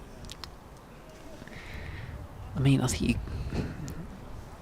you could try, but as a spinner, you're probably not going to be quick enough to catch him by surprise, I don't think. Might end up sweeping it back onto his stump, though. There's an element of that if he tries to get round on it. I think you should got to bowl even wider, haven't you? Potentially. It's a tough test there between Matt Parkinson and Reese as well. I feel that he's batting quite well, and he's been getting outside of the line as well to the seamers. So yeah, it's a little bit like when Ben Compton was playing Ray and Ahmed earlier on in the season. Yeah. Here at Canterbury, Compton was just managing to, and Ahmed's bowls a lot quicker than, with a lot more fizz than Parkinson does, and Compton was managing to get out of the line and jump around his crease. And Grant Stewart, bowling from the Nackington Road end, played back up the pitch by Madsen.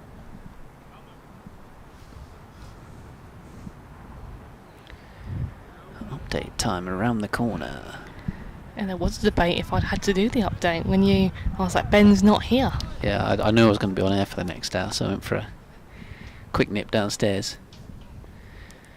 As Stewart bowls.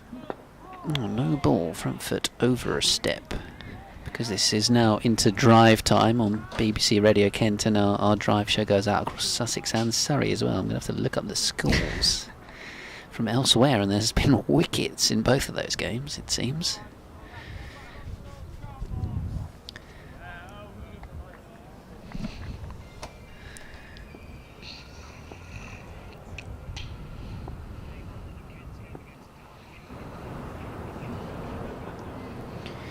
Yeah, and Derbyshire have had the better of it so far, though Kent striking back in the last few minutes with Matt Parkinson taking his first wicket. The leg spinner back in the team for this one alongside opener Ben Compton after a wrist injury.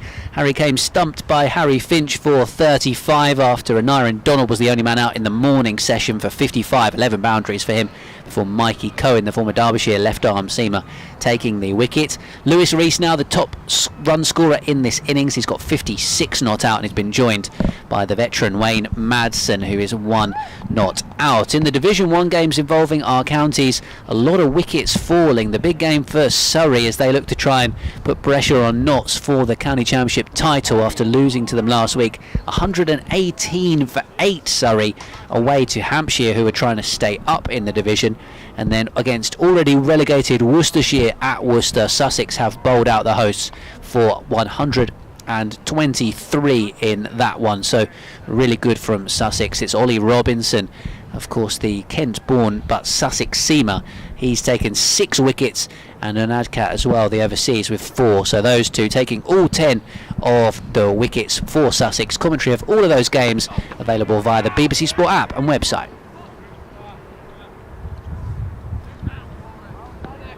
There we go. There we go. Managed to look that up mid-update, who took all the wickets for Sussex.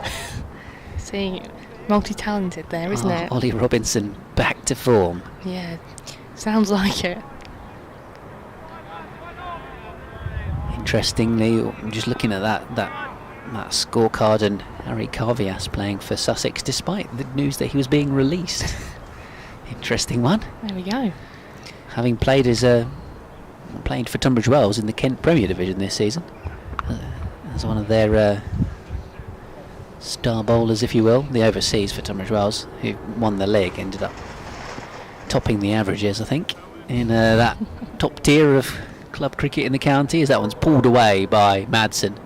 So he moves to 3. Reese is up to 57 now. We've had a no ball and 3 singles off the over, so not missed too much while the update was going on. Let me have a brief look at that Surrey innings of 118. I can't imagine there's been too many big contributions with the bat, as this one's defended back up the pitch 29 for Burns, 36 for Lawrence. But the wickets coming with Abbott taking 3, Fuller 3, 1 each for Liam Dawson, and then the overseas, Washington Sundar. Warwickshire 71 for 1 against Notts. So no further wickets there. Durham have improved their situation up to 110 for 3 against Yorkshire. Matt Mills in the wickets there on his route back to Kent, of course, next season. That's all the Division 1 scores. Somerset 151 for 2 against Essex as Parkinson bowls. That one keeps a little bit low. Madsen rather goes back, plays out towards cover. I think I'm into Division 2 now then on the scores. Yeah, Parkinson into Madsen. Has that been defended away? So in Division 2, 128 for 6, Glamorgan against Lancashire. Middlesex 141 for 2 against Gloucestershire, and then Leicestershire 199 for 4 against Northamptonshire. That is swept hard, and you're going to get 4 for it as well. So brilliant sweep shot by Madsen there. There's nothing that deep square leg could do about that one, but pick it up from the boundary rope. Again, he's pounced on that length there from Matt Parkinson, and he's capitalised with a boundary. But again, first slip, 2 catches on the offside. Joey Everson and Ollie Curtis in there. A deep mid-off, a deep cover, deep square leg. Parkinson's in, flighted. And again, that's hit straight to Joey Everson. 1 bounce. There might have been a bit of hope there that might have carried all the way, but not to be. So Kent have an opportunity here to the fresh batter. As that again, that was a back foot played. He won't get a run as he hits it up to mid-on. You feel that it's not a risky shot, but going that far back, if you miss that, that's going to be your batting day done, isn't it? You've got to make sure you hit it. Yeah, don't miss it. It's Parkinson again. Again, that is hit towards mid-on, but it got the splice of the bat, so didn't quite time it. End of the over there, 172 for 2.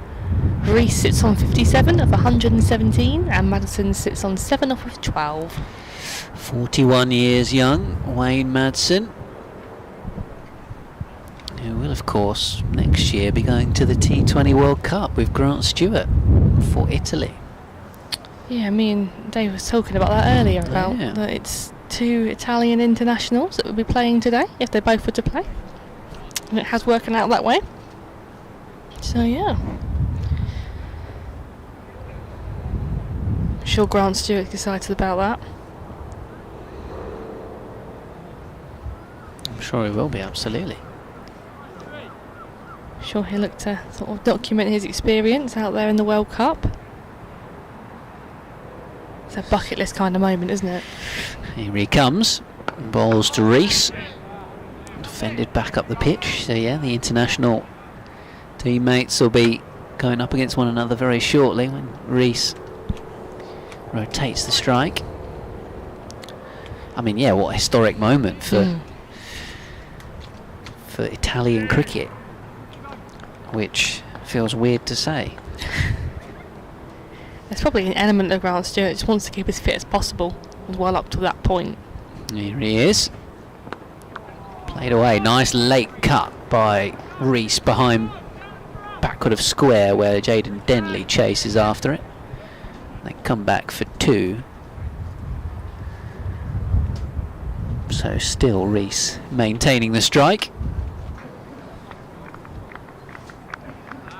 Speaking to Dave earlier, he was saying he was doing a quiz later. He spoke about if you could choose any 3 rounds as niche as possible, what would they be? Oof. What would yours be, Ben? Good question. It's obviously very tailored to the individual, of course. I'll let you ponder that. Around the wicket, Stewart. That's a Yorker length delivery, which has been defended back up the pitch. Have you thought of what your own would be, or?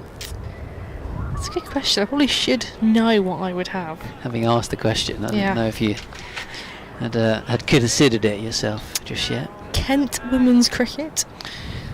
Seems like Well, a nice niche It's a niche one. niche option. Specifically of the years of 2000 and whatever it will be. I think I could get a few of those correct, hopefully. This one's turned away behind square. If it was about cricketers from Kent who currently play for other women's counties, I think without sounding bitter or anything, I'm sure I could get a few questions right. I think you get a clean sweep there. Yeah, I think I'd be pretty close. Cricketers with random connections to Kent. So it's a good niche quiz Yeah. round. We like that.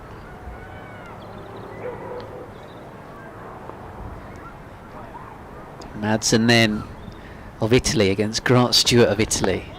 Defended away into the onside. Yeah, when we were doing we have a sport bulletin at 5:30 on our joint drive show, and we were trying to get through the list of Sussex, Surrey and Kent players in the Ashes squad. There was quite a few, and then you add into it that Shoaib Bashir is from Woking, that Ben Duckett was born in Kent, and you've pretty much named half the squad. Stewart bowls, and it's defended away off the back foot by Madsen. In fact, he's driven it, little check drive, and there's a slight misfield at extra cover, so they come through for a single. So he'll keep the strike. He moves on to 8. Rees on 60. 176 for 2, Derbyshire. Parkinson hands his cap to the umpire and will continue. I mean, thinking noughties footballers or Yeah. noughties.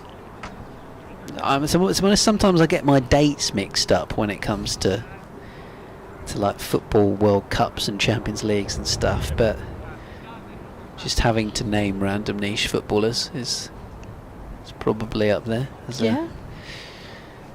I feel like I could strike up a conversation with most football fans in the country. I'd know enough random stuff about their team. It's a good niche category to have though, isn't it? Yeah. So you fit the description of the question very well. So Matt Parkinson then comes into Madsen. Floated up, and that is just pushed up to mid-on in the end for no run.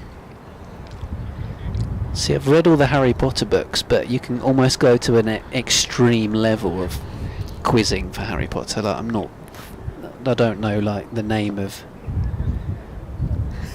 all the dragons and stuff. Like, And that is swept away, and they got it past deep square. He's going to get 4 for it. It was almost a sweep / paddle as he's worked it round his legs. Good looking shot in the end. And that run rate continues to climb steadily. that was a really nice shot, actually. It was, wasn't it? It was sort of a... It was a very fluent, almost scoop. Yeah. That could have got away as a sweep because it sounded so nice. I'm quite good on capital cities. Oh, okay. It's a niche geography one. And again, he's gone for it again. And he might get the same result. He won't in the end. A good bit of fielding out there by Akansh Singh just reduces it to the 2. But a good looking shot again, very similar, swept out to deep square. I was recently watching a programme on BBC iPlayer called Destination X. I have watched it. Yeah, which Rob Brydon presents, who I thought was hilarious presenting it, by the way. It was like he was some sort of Bond villain. As that's cut away. But deep point will come round. It'll just be the single in the end. Well worked there by Madsen. But yeah, quite enjoyed that. I like to think I know my European geography fairly well, although it gets more sketchy the further east you go, I think. But Did you get them all right when they landed in the destination? I got a fair few right, but not all of them. Okay. We played it in our household and I was shocking. But a few of us are okay. Yeah, I thought it was good fun. Parkinson again then.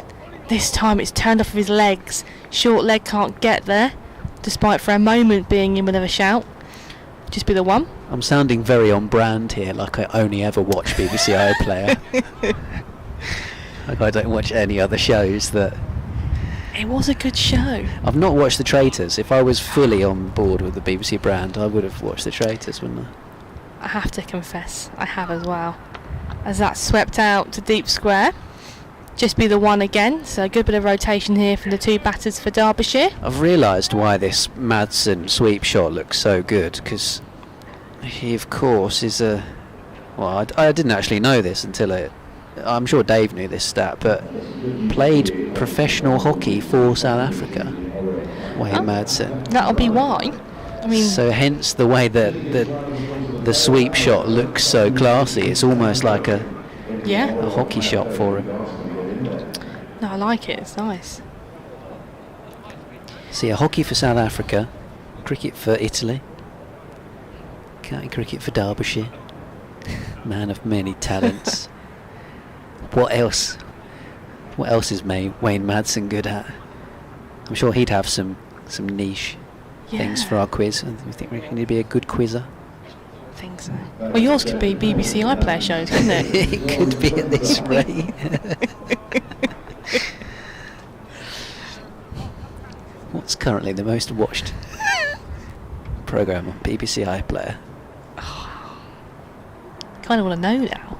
Blue Lights is coming out soon. Another BBC cop drama series that I'll be tuning in for. It's Corey Flintoff's back into the attack. That was almost got through the defence of Wayne Madsen. Set in Northern Ireland. It's very funny, actually. Yeah, there is some good shows on there, but I'm probably not as well educated as you are, Ben, when it comes to what is coming out and what's new.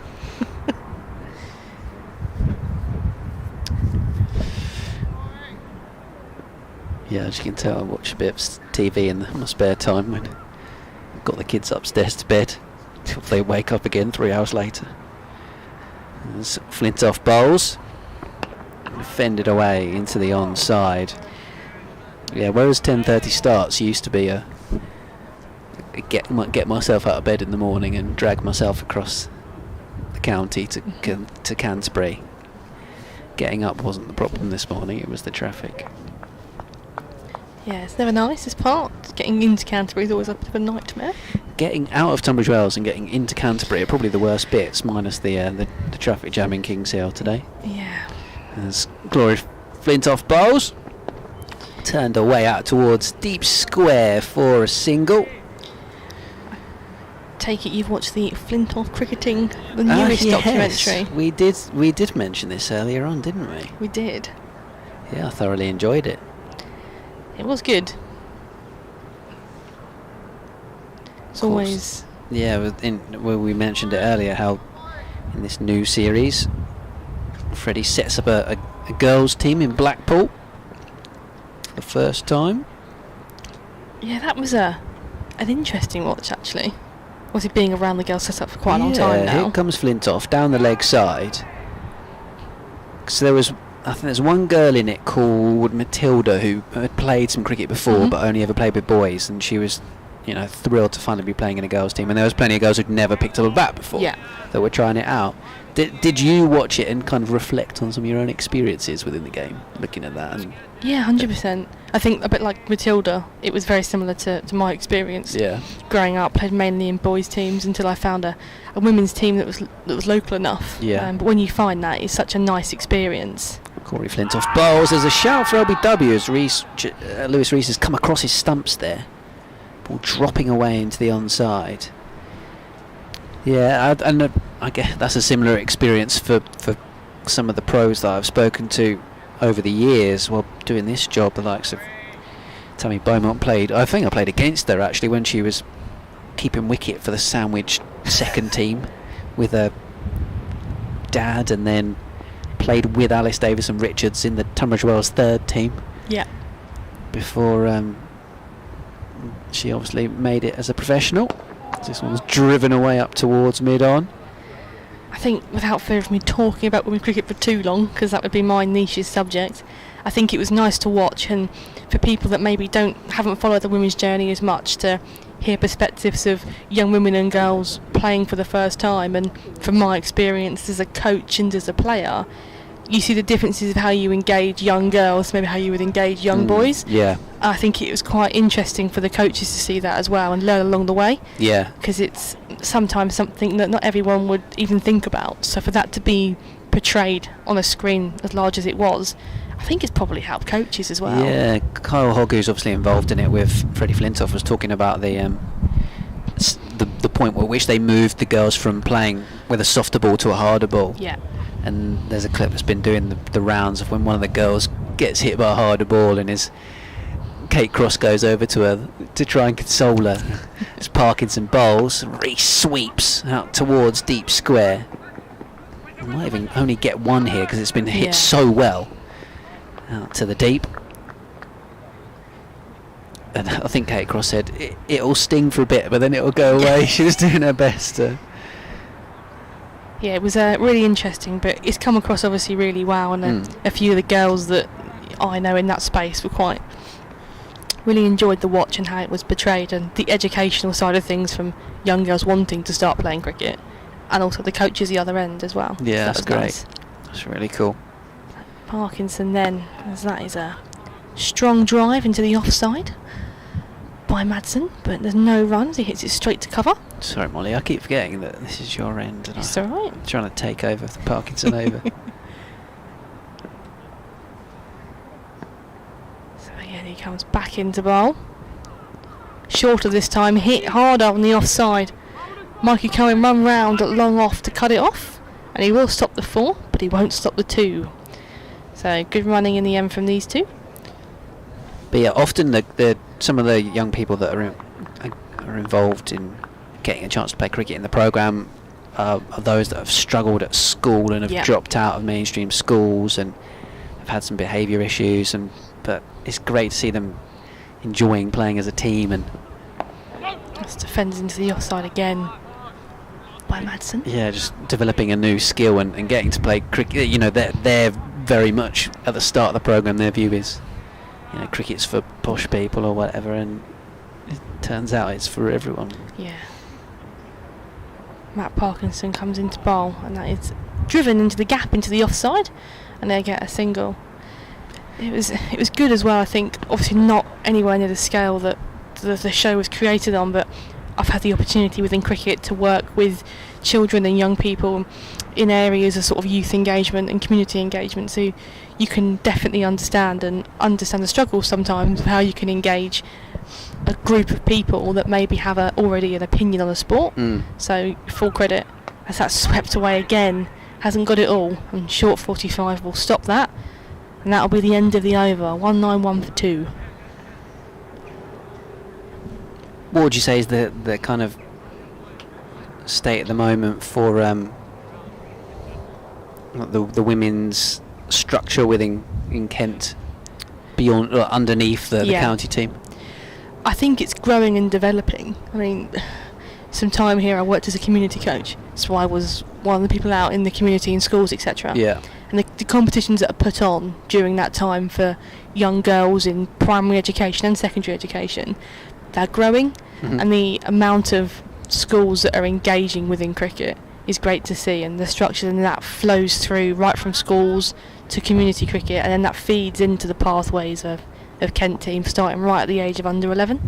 So the feed is good, and the amount of uptake it's had from secondary schools has been amazing. Flintoff bowls, punched really nicely off the back foot by Wayne Madsen for 4. Quite a short boundary up the slope towards the hospital side of the ground, but got on top of the bounce nicely. Flintoff coming a bit wider on the crease. Madsen punching it through a gap, helping himself to 4 more runs to take him on to 24, so not far off a run of ball for that. Reese up the other end on 62 from 126. Kent's over rate's been pretty good so far. Into the 51st over of the day. And Derbyshire now within a blow of moving to 200 for 2 as Flintoff bowls off the inside edge of Madsen's bat into the onside. 195 for 2.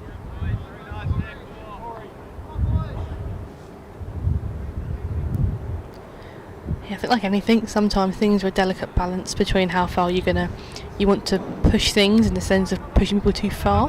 But I think at the moment it's going in the right direction with people, and the support it has from third parties is good. Like you say, you want to introduce the game to people, and then you want to retain those players as well, don't you? As it's clipped away behind square on the onside by Madsen to move to 25. We say all the time as well, I think, in women's sport, that the capturing of the primary school age groups is, for want of a better word, the easier part. Okay. And it's maintaining that through. And you probably keep girls until they hit about 14, 15, and then after that it's the big dropout. Yeah. So it's finding ways to engage them for longer. I would assume that that's actually not too different to boys' cricket. This one's defended away by Rees. I remember we played junior cricket up until under 15, and at that point you were basically expected to then play adult cricket from that point onwards. There was an under 17 festival that we had, and quite a few teams across Kent would come and play in it at the Neville Ground that I was involved in. But yeah, there's kind of junior leagues stopped at 15. Yeah. Around the wicket comes Flintoff, driven here up towards mid-on, and only a half stop from Parkinson, and it'll go in fact all the way for 4 to bring up the 200 for Derbyshire. 200 for 2 as Rees moves on to 66. And polite applause from the Kent crowd for that milestone. And now the run rate just shy of 4 and over as well, so moving along at a decent lick, up the tempo again, perhaps due to the array of sweep strokes that these two can play against the spin of Parkinson since the lunch break. Rees stepping across his stumps here and clipping leg side for another single. So yeah, I would assume that even kind of the dropout rate for boys is probably a similar sort of mid-teensy age, when when people are doing exams, taking their studies more seriously, probably go from playing 2 sports to maybe only playing 1. Yeah, I think exams play a big part. I think there's an element of probably the amount of opportunity there is for women and girls in cricket. Take nothing away from what the boys get at all. Yeah. But if a boy wants to continue playing men's cricket, true, clubs are a little bit easier to find. Avenue. Yeah. With women and girls, it's a bit more challenging, and walking into a women's team, you're the only person going in, sometimes can be a bit more daunting. Yeah. For women, I've had people have that experience that I've known, but I think, more than anything, I don't think it's cricket that are the only sport that suffers with that. So it's just finding ways to show young girls that, like, play sport. It's not a bad thing. Yeah, yeah. It's okay, you can continue with it. But I think that's forever growing and changing, and you see that when different sports having bigger numbers as well. So it is going in the right direction. Yeah, obviously you're seeing the success of the Lionesses, and then the rugby this weekend is going to really help in terms of having those role models and showing that it is, sport for girls as well, as it's swept away hard, the left-handed Rees.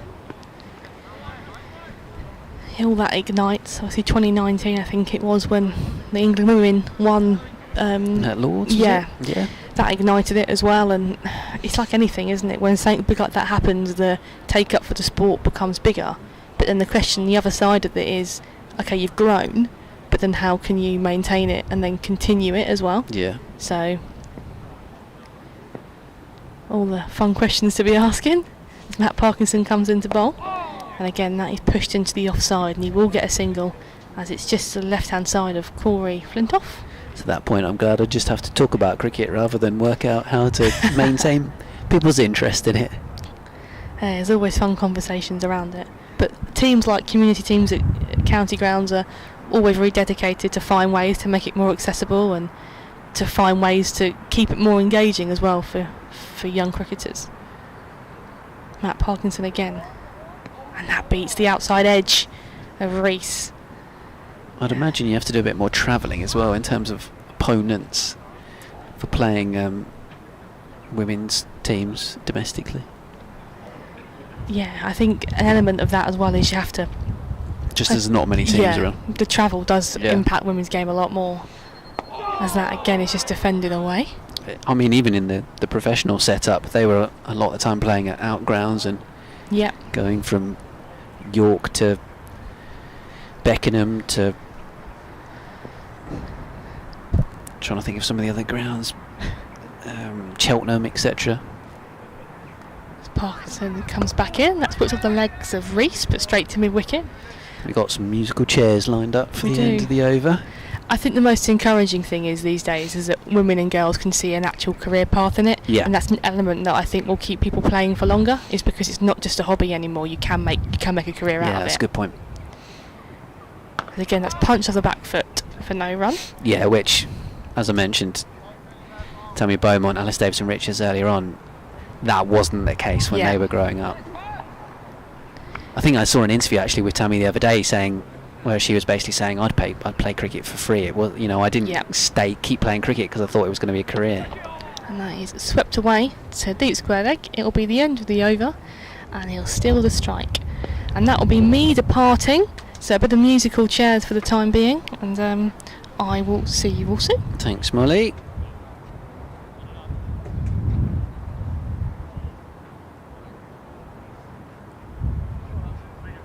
So Derbyshire 206 for 2 then, and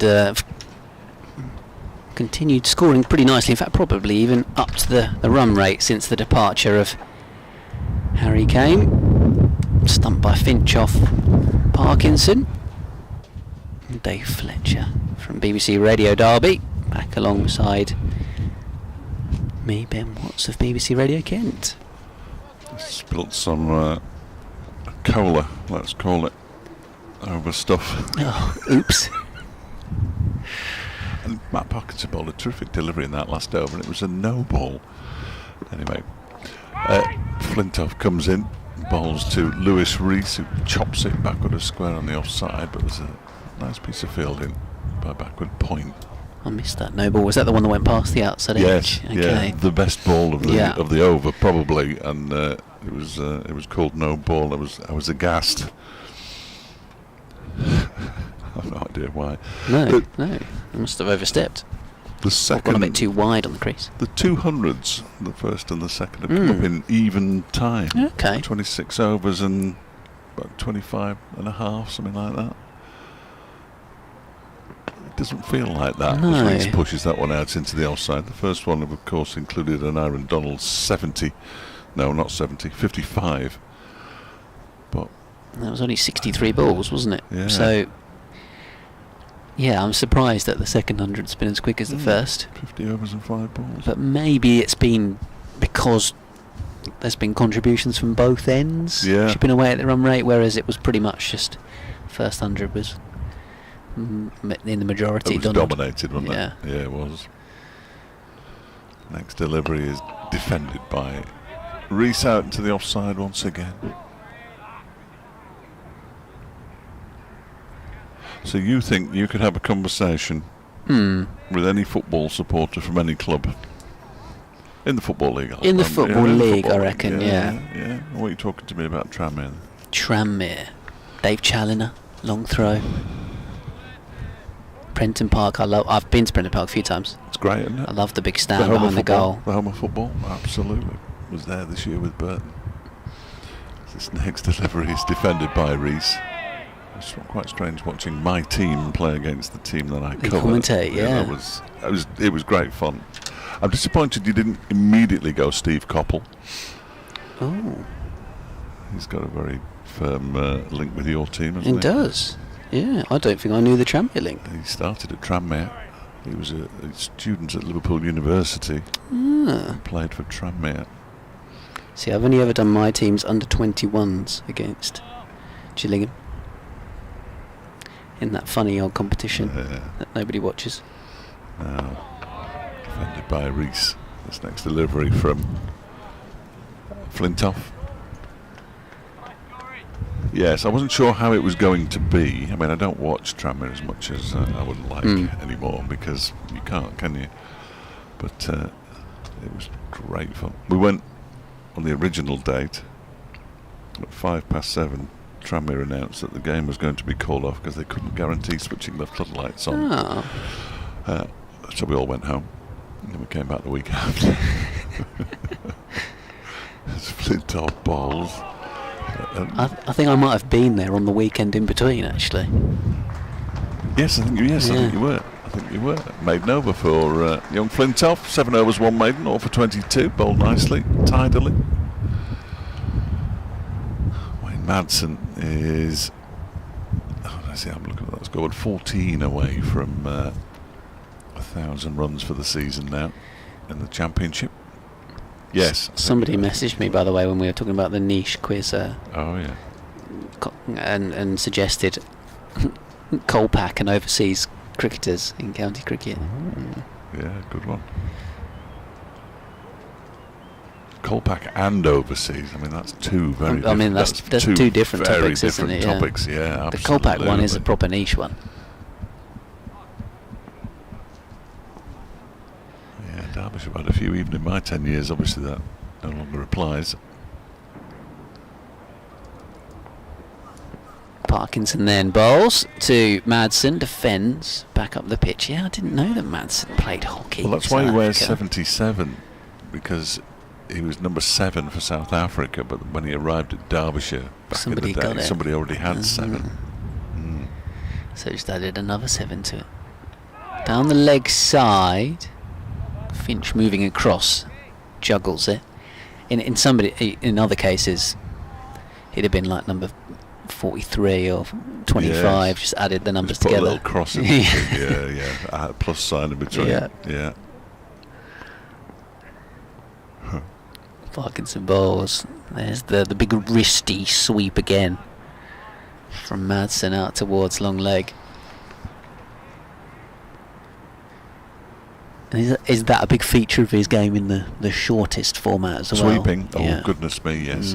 The first season of the 100 he was playing at Manchester, and I was listening to a commentary driving back from somewhere, and the commentary team were amazed at Madsen's sweep shots. I was less amazed.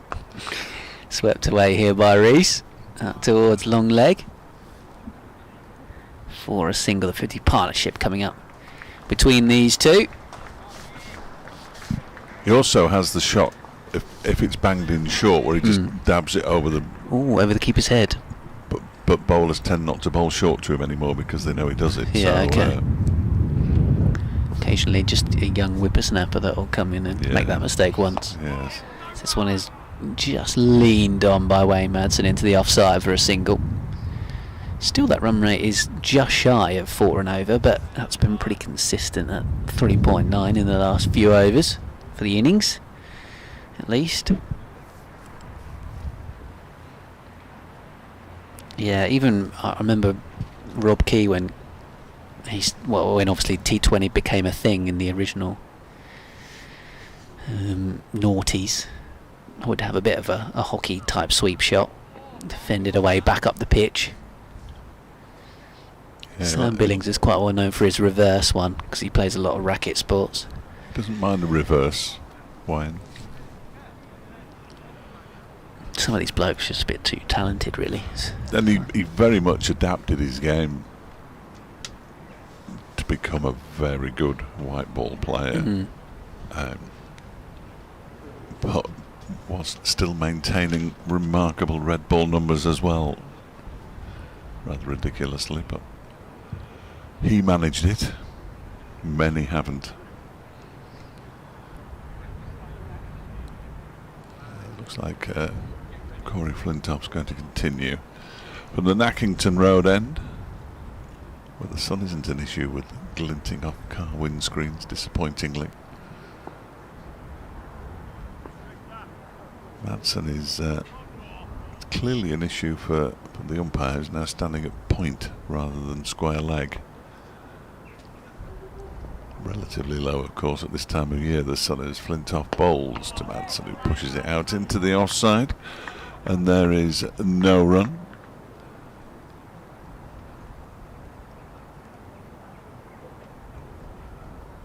Champions Leicestershire, 224 for 5 now against Northamptonshire, having chosen to bat first at Wantage Road. Glamorgan have gone beyond 200 as well. They're 210 for 7 though against Lancashire and Cardiff. As Madsen waits for Flintoff, drives into the ground. Flintoff sticks out a left hand and parries the ball into the ground. Middlesex against Gloucestershire. Middlesex 226 for 4. They're playing at Lords. Everybody plays at Lords apart from Northampton. Surrey have been bowled out now for 147 in just 47 overs and 2 balls by Hampshire, who are desperate for as many points as they can get to avoid relegation. And that one is turned nicely, rather hurriedly but nicely by Madsen, out towards square leg for a single. He moves on to 29 now, 211 no, 210 for 2. Durham and Yorkshire playing in what is almost a relegation playoff, excitingly.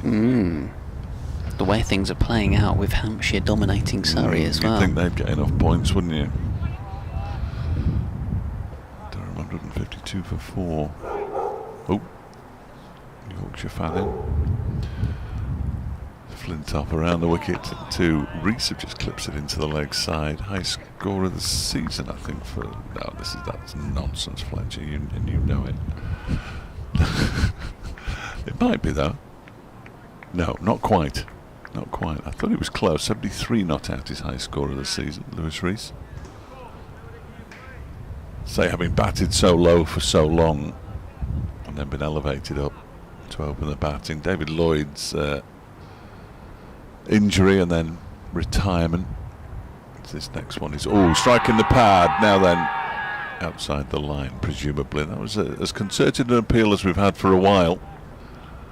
But again, just to repeat, he is standing a long way across his stump, so if the ball hits them coming in from outside off, the chances are it's going to hit him outside off.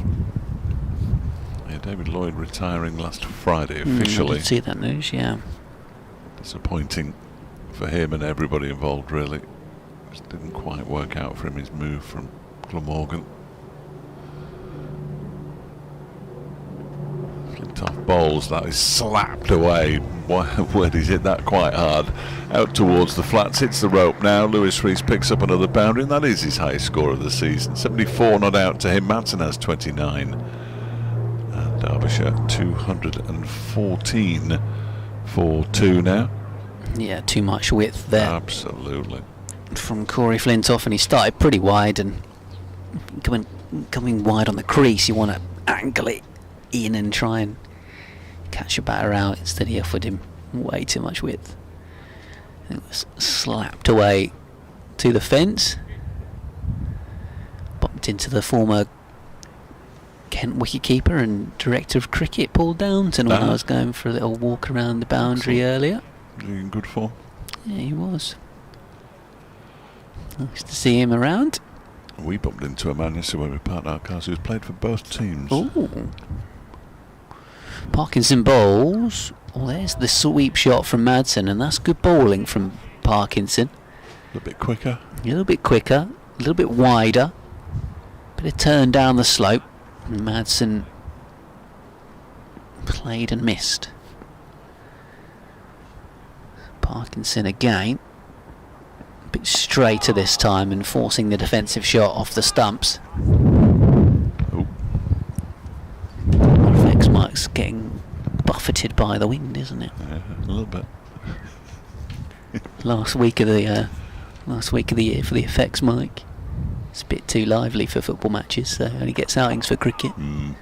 Swept away here by Madsen out towards deep square. It was essentially a full toss by the time it arrived from Parkinson. Really lobbed that one up. Is he going to bowl to Rees here? You can have a go at the man. We bumped it on this ground, bumped into a player who played for both teams. Cropped up in a quiz question in the Derbyshire Media Centre last week as one of 90 players who've made their debuts for Derbyshire in my 10 years. We The struggled. back foot then by Reese out towards mid wicket. It's not jumping off the page to me. We struggled to get it ourselves. Kadri. Oh no. Whoa. No. The other way around. He was very much a Kent man. Ah, okay. Balls here, Parkinson. Pushed away. Out towards backward point.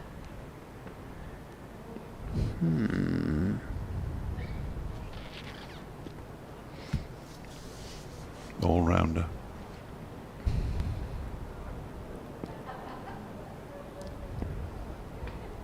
Man responsible for single-handedly forcing Andrew Strauss to review cricket. I almost this one's down outside the off stump, and he plays no shot really in the end of this. Due to his success. Yeah, I completely forgot that Stevens played for Derbyshire. Yeah, absolutely. But Was it a loan spell? a loan spell Yeah, in T20, the T20. T20 loan spell. Yeah. When at a time, I don't think he had a contract for the following season at Nope, Kent. at that point he got didn't. one. Yeah. He got one because I distinctly remember interviewing him at Edgbaston and thinking, this is the chance here. Would you fancy staying here longer, Darren? Because I mean, what a player he was. Yeah, absolutely. In county cricket, but And family being from Leicester way would have been a yes, he mentioned that decent yesterday. location for him. But yeah, he He got a contract after got. that, didn't I he? think after that he got a 10 for Trent Bridge and a double 100 at Yorkshire. Kind of forced the hand of the Oh, go on committee then. to offer him a new Yeah, deal. you can stay. And as that one's defended away by Reese off Flintoff, he then got back in the T20 team off the strength of his performances and won it in again for the second time, having won it in 2007. He won it again in 2021 with Kent. A remarkable cricketer. So he's doing a bit of coaching here now. Here comes Flintoff. Dackington Road end balls to Reese, who turns it into the leg side. You can hear Wayne Madsen scream now. No matter how windy it is, it's always going to pick a Wayne Madsen no up. It's the effects microphone. He was out there before play today. Was he? I think it's still in a fairly sort of unofficial consultancy type capacity. Yeah. He said it wasn't full time, or Yeah, yeah. Somebody will grab him though, won't they? because he's also working over with the Essex women's setup as well. Yes, I think we saw him at Old Trafford this season. That one's turned into the leg side for part of a double header of T20 cricket. They're coming back for the second. The throw comes in and they do get back comfortably enough in the end. I've got a clue who it was on the mid-wicket boundary, but it was a decent enough throw. But they were think it always might be going to get Ekench back. Okay, thank you. Oh no! I see. I could have done it. I could have done it because he's got the sleeve on. got the hasn't he? sleeve on. The sleeve. I could have, if I'd have thought about it. That'd have been all right. Yeah, I don't know if this is strictly true, but having previously been one of the coaches for the South East Stars team, which ended up pretty much merging into Surrey Women, rumour has it that Darren Stevens passed up the opportunity to become a Surrey boy, having his Kent allegiances. I think that's fair enough, isn't it? Well done to him. It's Flintoff. Reese clips it away again. And he'll only pick up a single this time. That might just be a rumour. I might just be spreading fake You news. might just have made it up. Sing again. Fielding, it doesn't matter that. Once we've said it, it's true. Yeah. That's how things That's how work it these works, days. yeah, apparently so. You say it, it's true. Every morning I wake up to the news on the Today programme and thinking, surely that can't be true.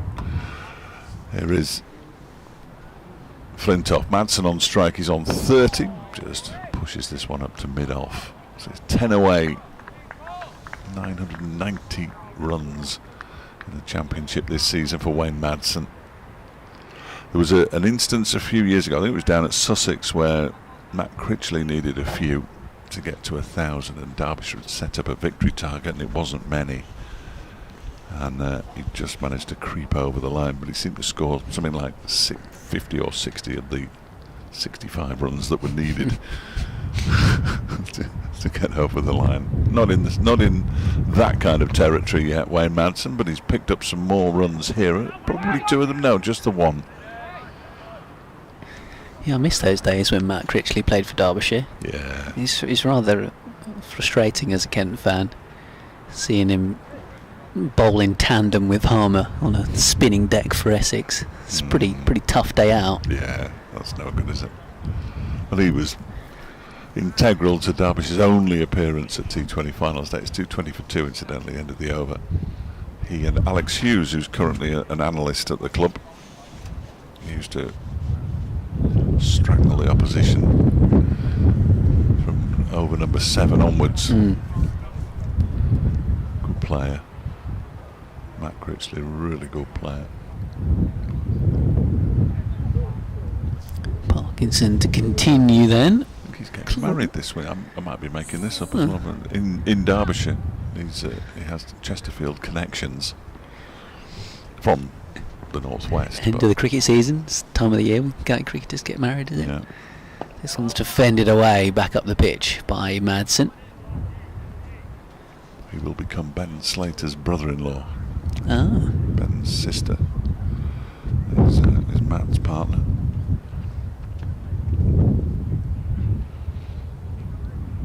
Balls and flicked away to the onside. Slightly shorter delivery, that one from Parkinson. Single taken. Corey Flintoff's just gone off the field, so I suspect there'll be a change in bowling for Kent in a moment's time. We're only 6 overs away. Yeah, from a few tea, overs aren't we? away from tea. What's that then? 10 past 3 should be the time, and we won't be far off it, will we, really? Yeah. Good heavens. That can't be right.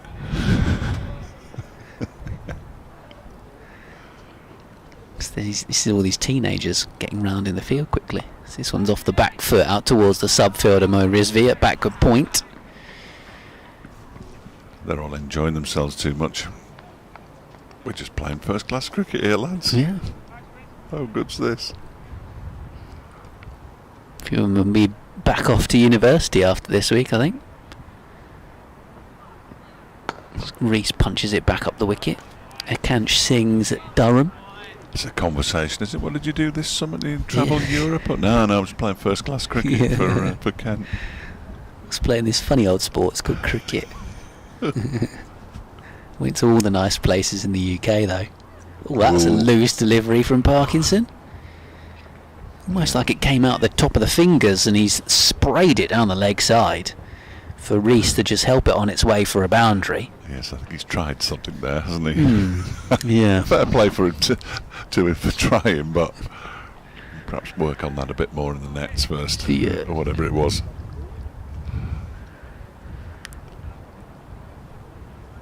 Yeah, I think Corey. I'm not sure where Corey Flintoff is studying, but he's definitely doing a bit in the winter. Defended away into the offside. Ben Dawkins might be just about to start as well. So yeah, there'll be a few of the young lads in Kent's team who'll be keeping themselves busy out of the season. Can you imagine being just about to start, having already played for England under 19s, and starred for them and being mentioned in dispatches? That'd be remarkable, wouldn't it? I went there and nobody knew who I was. Who are you? Oh no, I didn't even know who I was myself. Yeah, that's a good point. We're going to see Jaden Denley, are we? I think so. Excellent. So a bit of left arm spinning coming. Well, that won't help. It won't harm the over rate. At all. Be bowling to Wayne Madsen, who's on 32 and is a good player of spin, as we've seen over the years. He's just taken his hand warmers out of his pocket. I think he's got 6 wickets so far this season. Okay. In County Championship. So between us, me and Jaden have got 6 wickets. Yeah, good effort. Thank you. It's a lot more than his uncle's got this year. Played a lot less games. 7th bowler used, and Madsen plays the first delivery that he bowls. into the onside. There's no run. Yeah, Ollie Curtis bowls seam up as well, so could have an 8th. Love it. That one is defended by Wayne Madsen. I'm sure it was here that Neil Broome, did he keep wicket and bowl in the same game, or was it Darren Smith? It might have been Darren Smith. That one is driven by Madsen, but the man at extra cover gets across to get his body behind it, so there's no run there either. I definitely interviewed Neil Broome here. I can't remember what I asked him. It was probably in 2017. That one is cut away by Madsen. He's only going to get 1 though, which will be slightly disappointing. Out towards Singh on the cover boundary. He moves on to 33. Scoreboard's just got stuck, I think. Yeah, he will move on to 33, and Derbyshire will be 226 for 2. The manual scoreboard is winning, everybody. That's a triumph for the 19th and 20th centuries. Because the big electronic scoreboard has got stuck. Oh, there we go. We've worked it out. Yeah, Ollie Curtis has still got the shin pads on at the moment, so probably can't really bowl with those on. No. Be good if he did, though. Denley bowls. It would be fun. Pushed into the offside by Rees. You tend to see less and less of bowlers who don't bowl much actually bowling these days. I mean, it used to happen quite a lot, but it doesn't tend to happen anymore. Reverse comes out from Rees, and he's going to get 4 runs for it, is he? I'm not sure that he is. Not quite. Because Mikey Cohen hurtles around the boundary. His little legs going as fast as they could. In fact, he only gets 2 in the end. Lewis Rees moves on to 84, 228 for 2, end of the over. So Madsen will be 7 away from 1,000 runs in the county championship. With 2 minutes to go until the 3 o'clock news, and that's majorly disappointing. I saw a stat on social media this week that Kent have used more players than any team in the county championship this season. Yeah. I guess that makes sense in terms of some of the youngsters that they've blooded at the end of this series. Had a few overseas, had a couple of loanees. Like Joe Denley have played 4 games, Crawley 4. Parkinson's been one of the ever-presents pretty much, apart from even at the start of the season he wasn't always playing. They were going sometimes without a frontline spinner, as this one's defended into the covers. But yeah, if you look down the Kent averages for the season, there's a lot of blokes on the list. There's Parkinson bowls again, tried to push that one through a little bit quicker. Nicely swept once more by Madsen out towards Ollie Curtis, who's fielding in the deep with the shin pads on. Now he's going to run all the way in from the boundary, take his hat off and put the helmet on and come and field in short. Derbyshire have used 19 players, I've just counted. Okay. Including 2 who've made 1 appearance each. I'll try and add up the Kent list in a minute. This one's off the outside edge, out towards backward point. Basra is making only his 2nd appearance. Joe Hawkins made his debut at Northamptonshire. Mitch Wagstaff's played once. That was at Chesterfield against Lancashire. Rory Hayden's only played a couple of times as well, about the previous 2 matches to this. It's over 25 for Kent. This one is pushed off the back foot, might be 26. Is that as high as you can go? 20. You got to 25 and thought, yeah, well, it's more than 25. It's more than 25. I've counted 26 first time. I'll have another count. See how many I get this time. It's definitely more than 25. It's like adding up marks in an exam paper here. Do it again. Driven away into the covers. Single for Madsen. 85 for Rees. 2-3-1 for 2.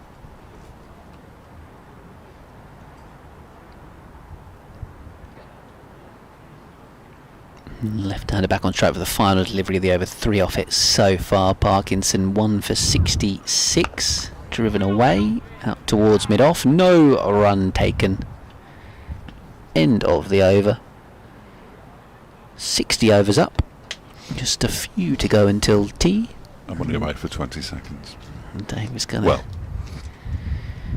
get all geared up for his 20 seconds of an adrenaline rush while updating the good people listening to BBC Radio Derby, as long as he doesn't injure himself en route to the other side of the commentary box. See, Molly Davis will be back with us as Jaden Denley continues. If you take this over, Molly, I'm going to carry on counting how many players I think Kent have used in the county championship this season. As that one, he's worked off the legs, and they get a single for it. As Ollie Curtis come round and does the work. Do you know what? I don't even need to add it up, because I've realised if you hover over the name, there's like a record rank for the. It's quite a snazzy way of doing it. I think it might be even 27. There you go. As that one's just pushed up to mid-on, but not very hard. So Jaden Denley can come across and cut that off.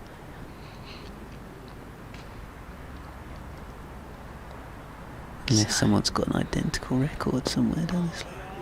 That one just defended away again pretty confidently by Reese, who's an 85 of 162, if my eyes serve me correctly. And again, I think that's flicked the pad. And it goes past first slip, but Matt Parkinson will go and collect it. But no run taken in the end. Anyhow, the moral of the story is Kent have used a lot of players in the county championship.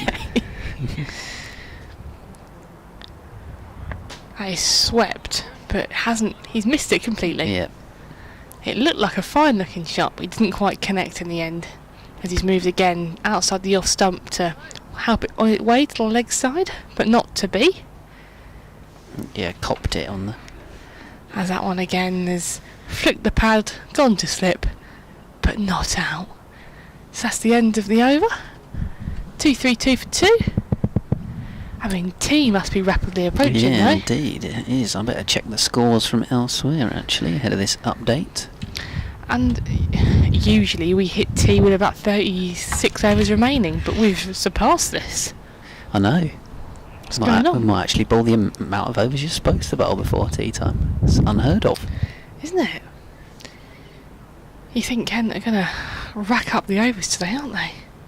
I mean, they have lost points this season for slow overs, in fairness, so it's nice to see an improvement. This one's swept away out towards a tumbling stop from Ollie Curtis with the shin pads on in the deep. That was like football goalkeeper style, wasn't it? It was indeed. Tipping one round the post. Just channeling his inner Glenn Morris. Gillingham goalkeeper who made a penalty save in the first 10 minutes of the weekend, diving away to his right. Ended up winning 3-1.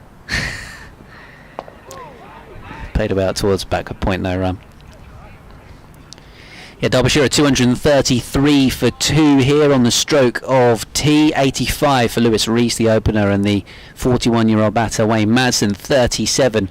Not out, an array of sweep strokes from him against the spin of Matt Parkinson, who's back in the Kent team for this one. He got Harry Kame out stumped earlier on in the session after Nyron Donald in the opening session of the day had blasted a quick fire 55 before he was bowled by Mikey Cohen. Nothing on this game for these two teams in Division 2 in terms of promotion. Kent know they're going to be bottom of the pile in this division. Full toss hit away for a run there, but in Division 1 Surrey have an outside chance of winning the title, but very much an outside chance after losing to Nottinghamshire last week, and now the fact that they've been bowled out for 147 by Hampshire, who are trying to stay up.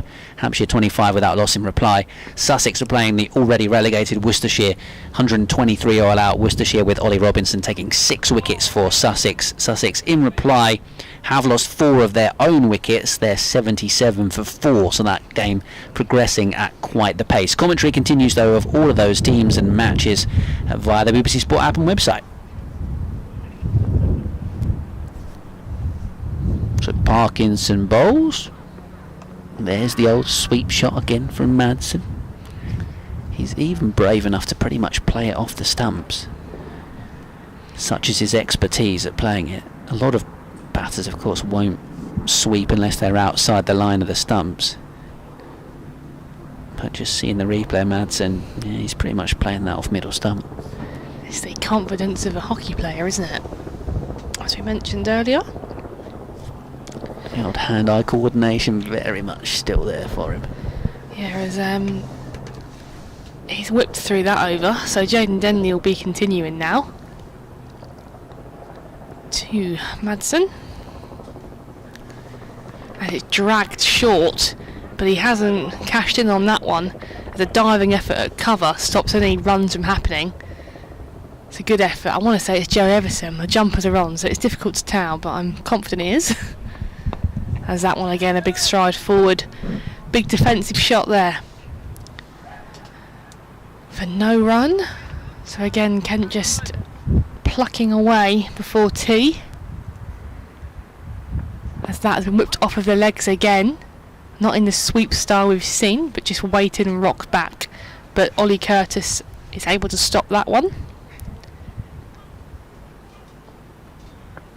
Dragged down again, but just pushed up to mid-on. I was expecting that to be sent into Freeman House. You did say plugging away, didn't you? I don't know, for some reason I heard plucking, which was... As a shout. It's going down, that one, wasn't it? Jaden Denley, though, the fact that he gets through this... Yeah, he's... It could be a maiden. He's getting through his overs quickly, and as again that has been hit off the back foot from a shorter delivery. It will only be one as Ekanch Singh does the work at deep point, but a very good over, only one from it. He was sprinting back to his mark there, to be honest, as well. He's trying to keep himself warm by getting through his over nice and quickly or something. Yeah, potentially. Okay, trying to sneak one more over him before before tee to be bang on the over 8 possibly. I think so. I think that's obviously the tactic, wasn't it? But he's flown through the over to the point of it rushes a batter, doesn't it? There, I think it's what he was trying to do. Yeah. So one hit the pads, didn't it? His short boy didn't get away, so that's worked. So Parkinson to continue. Bit more width outside the off stump. It was cut off the bottom edge into the ground by Madsen. His run rate has his strike rate rather has slowed down a fraction in the early stages when he was going at a runner ball. Tossed up by Parkinson, clipped away leg side for a single. 40 for Wayne Madsen and 1,000 runs for the season. It's not bad going, is it? Not bad going at the age of 41. Aging like a fine wine, as they say. Almost combined the two there, didn't I? It's the old Darren Stevens effect. You get better as you get older. Parkinson bowls to Reese. Left-hander goes back and defends.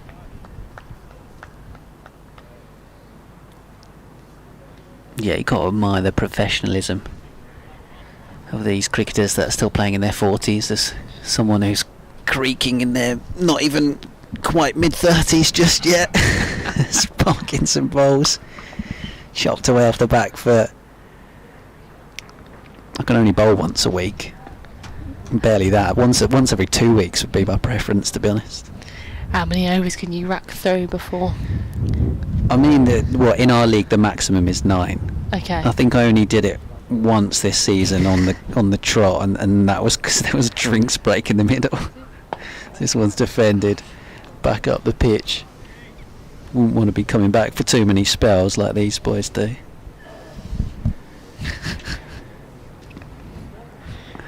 Yeah, and then don't play Sundays afterwards like I used to. It's Parkinson bowls. Oh. He sort of gestures as if he was going to flick the bails off, but Lewis Reese hasn't even moved an inch. He's leaning on his bat. Lewis Reese, he's standing on one leg and leaning on his bat, and very much not looking to sneak any quick singles. No, not at all. Slightly bizarrely. Well, Kent just was that just a bit of a time thing? Was Parkinson just making sure that?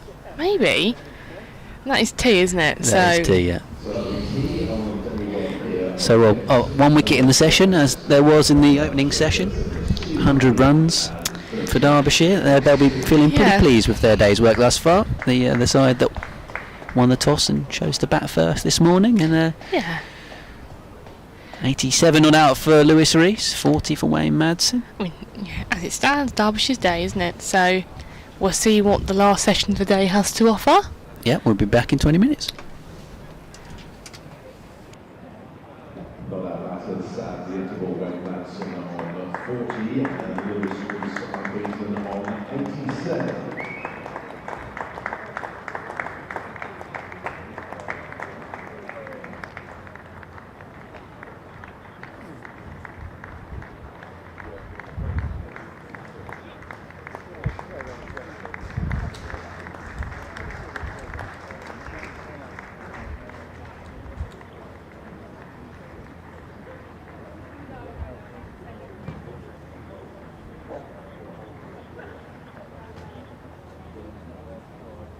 Let's catch up the scores in this last round of Rothesay County Championship matches.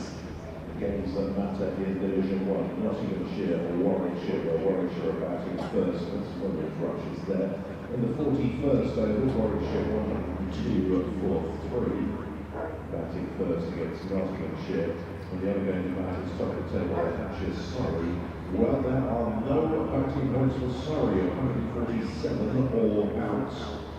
After 47.2 overs, and Hampshire in require 27 without loss. So no batting points for Surrey, 147 all out, Hampshire 27 without loss. Other games in Division 1, Somerset 198 for 4, batting first against Essex. Worcestershire 123 all out.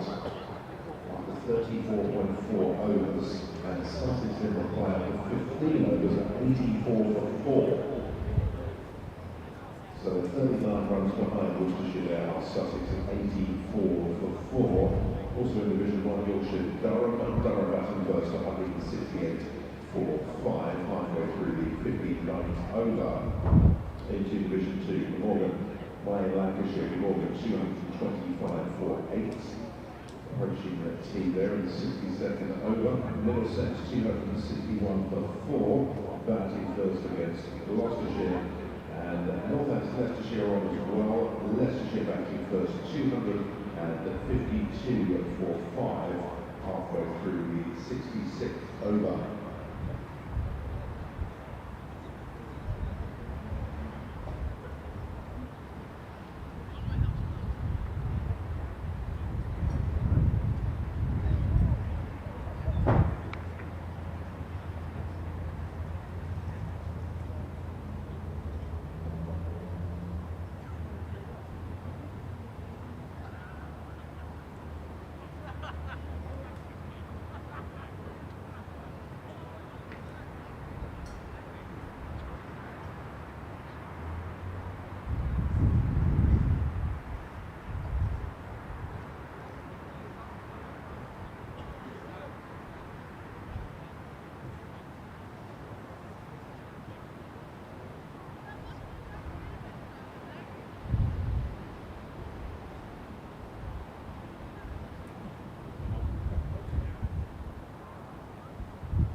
towards the middle to get ready for the evening section.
Finish, leading out counts.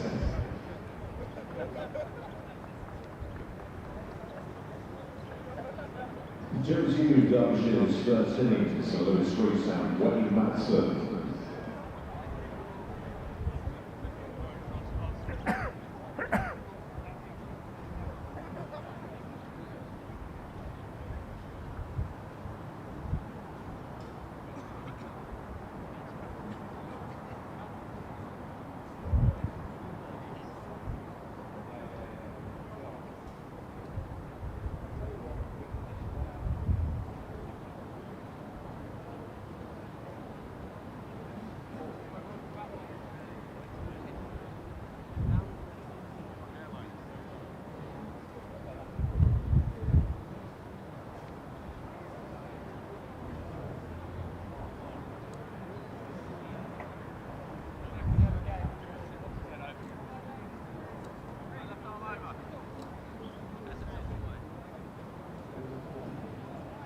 Lewis Rees taking strike interval the first over of the evening session from the Nackington Road to Mikey Cohen.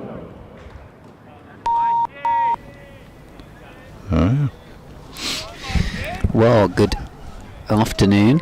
It's not quite evening. Well, It's still only 3:30. But it is the evening session. It's It just is been announced as such, and it is. I mean, how can you have an evening session starting at 3:30? Well, there we go. We might even be done by 5:30 at this I rate as think well. we might be. Mikey Cohen might be changing that. He's back into the Kent attack from the Nackington Road end to the not-out batsman Lewis Rees on 87. 171 balls now for him. 40 for Wayne Madsen from 68. Ben Watsey from BBC Radio Kent.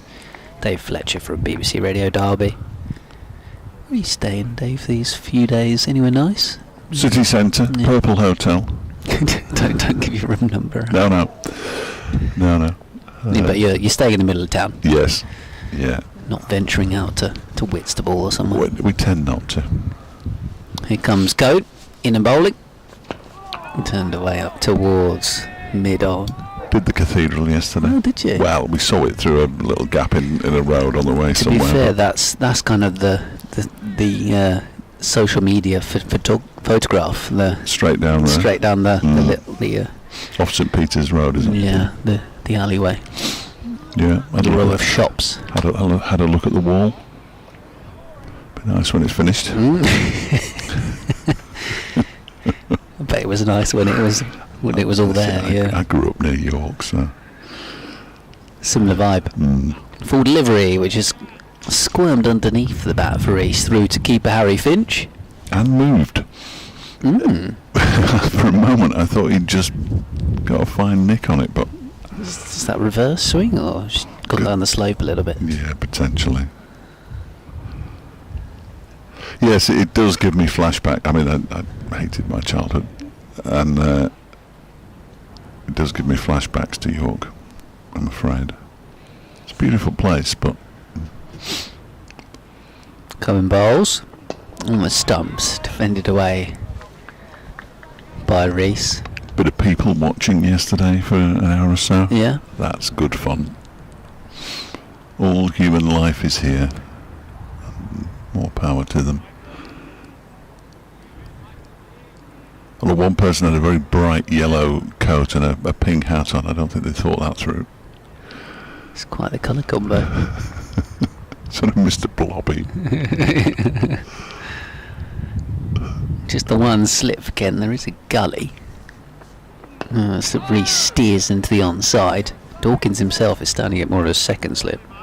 This poor lady waiting at the top of the stairs here doesn't realise that she can go up the stairs when the bowling's from the Nackington Road end, but the breeze is causing issues. Been for a coffee. It's that kind of day really now. Caps, for the most part, have been no, they haven't, not for the most part. A third of our commentary team have discarded his cap. Probably could get rid of mine as well, couldn't I? Now the sun's gone away. This one's played away up towards mid-on end of the over. I've kept my outside coat on since we've come back in the commentary box. It's not quite as warm as it was in here as earlier. I've got my big coat in the back of the car, but that is not coming out. I did wear it at Huddersfield on Saturday.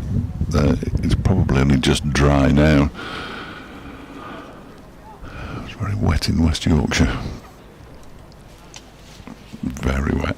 Yeah, I've still got my big raincoat that I took to Newport with me in the weekend that hasn't actually been worn yet. It's a long time since I've been to Newport. Jaden Danley's going to bowl from the pavilion end. No, he's going to carry on, but from the other end. Yeah. That was Mikey Cohen's first over from the Nackington Road end as well. He didn't bowl the time. I had to double check with people at the interval. So, Cohen didn't bowl in the afternoon, did he? No, he didn't. But he bowled the first over after tea. I hope for his sake he's not just turning the spinners around. That'd be the ultimate, wouldn't it really? Danley's in. Gives that one a bit of flight. Wayne Madsen clips it out into the leg side for a single to move on to 41. Rees has 87. Derbyshire 239 for 2. Homing in on that all-important first bonus point, which I would scrap in an instant. Although I don't want them to mess around with cricket anymore, so I'll just leave them there. Kent don't get enough batting points as it is. That one is driven by Rees out into the offside. And they go through for another single. Singh does the fielding out there with his sleeve on.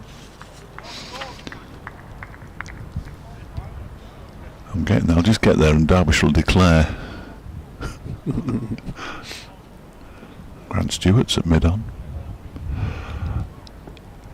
That one is driven out into the offside. There is no run. Madsen has sort of set off. You'll have to tell me who that is. At point. I think Corey Flintoff. Is it? Now with jumper on. Yeah, see, Corey's let everybody down there. He didn't have his sweater on this morning. Next one is clipped into the leg side by Madsen out towards Singh, who's just got the sleeveless sweater on. And they go through for another single. 241 for 2. The over, I think that says +3 on the score, but it's in very, very small number and letters. But it should do, because they do seem to be miles in front. We've only had 2 wickets today, and Danley is in. That one is guided into the offside for another single. The previous ball was a dot ball. He's conceded 4 off his first over after tea. 4 overs for 9 now for Jaden Danley. Rees has 89. Madsen has 42 and Derbyshire 242 for 2. Well, it's all a bit straightforward at the moment, and that makes me uneasy. I don't like it when Derbyshire are batting and it's straightforward. I just think that something must be about to go wrong. They've batted nicely so far today, especially this man, Lewis Rees.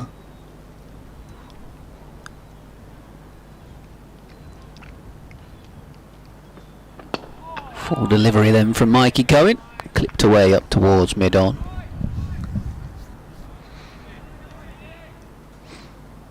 Oh, an 11th wicket has fallen now at Southampton. Pitch inspectors, if they still existed, of course, which they don't. Only 14 have fallen at Worcester.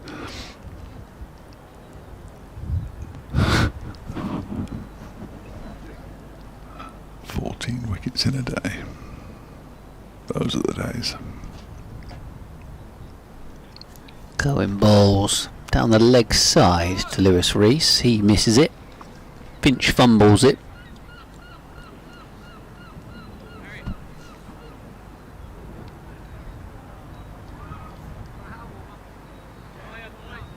So nothing to do.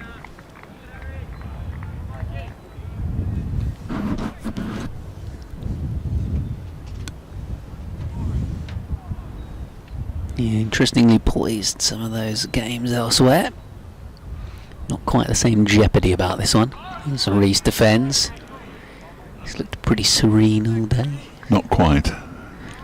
No. No. That might be an understatement. I mean, Derbyshire are very, very keen to stay third in the table. I think Lewis Rees is pitching up a tent. Sleep out in the middle overnight. Having a nice relaxing few days near the Kent seaside to end the season. There's Cohen bowls. Again, he looks like he's got time as he just turns this into the onside. Yeah, all the batters have looked like they've had plenty of time, haven't they? I know this ball is now 67 overs old,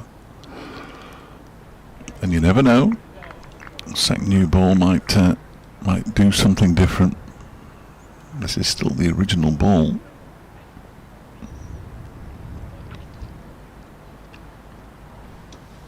Balls here. Again, running in hard, Cohen. Defended away into the covers. Must be one of the shorter quick bowlers, Mikey. Isn't got the advantage of height. He is quick. He can get the ball to move through the air. 7.5 overs have cost him 7 overs and 5 balls have cost him 35 runs. He's heading towards a third maiden here, though.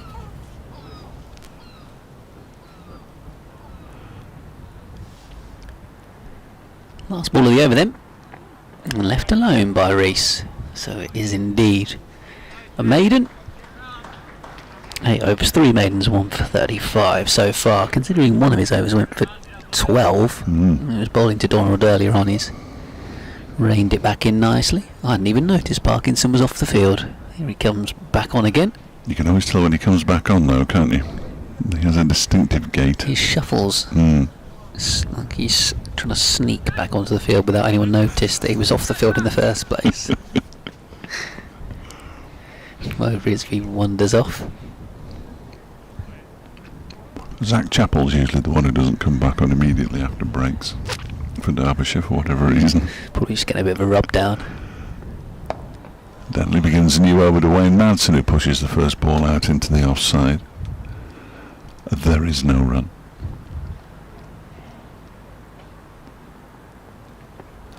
A bit of width on offer here for Madsen, but he doesn't quite time it as well as he might have done. Chops it away.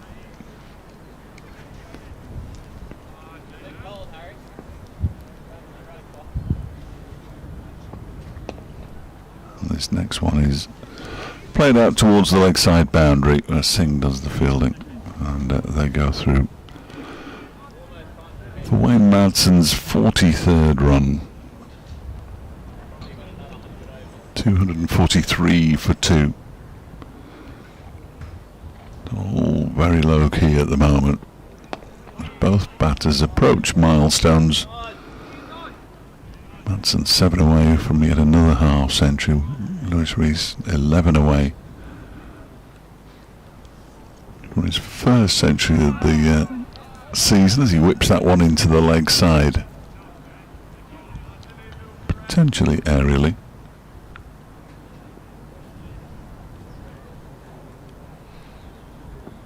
And it turns this one into the leg side as well, and there's no run.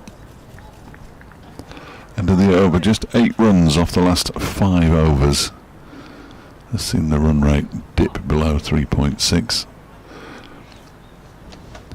2 of Derbyshire's dismissed batters go for a walk round the boundary's edge, and Aaron Donald with the trademark bobble hat.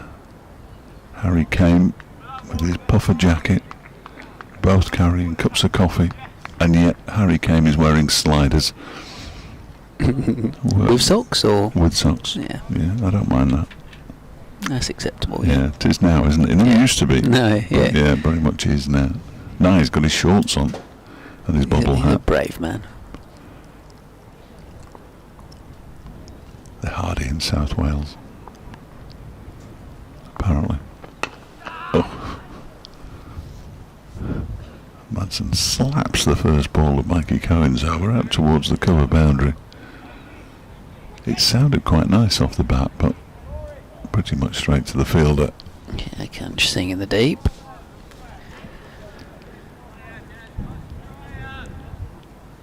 Also got another wicket. Warwickshire 127 for 5. I'm not a big Warwickshire fan either, so I don't really like anybody.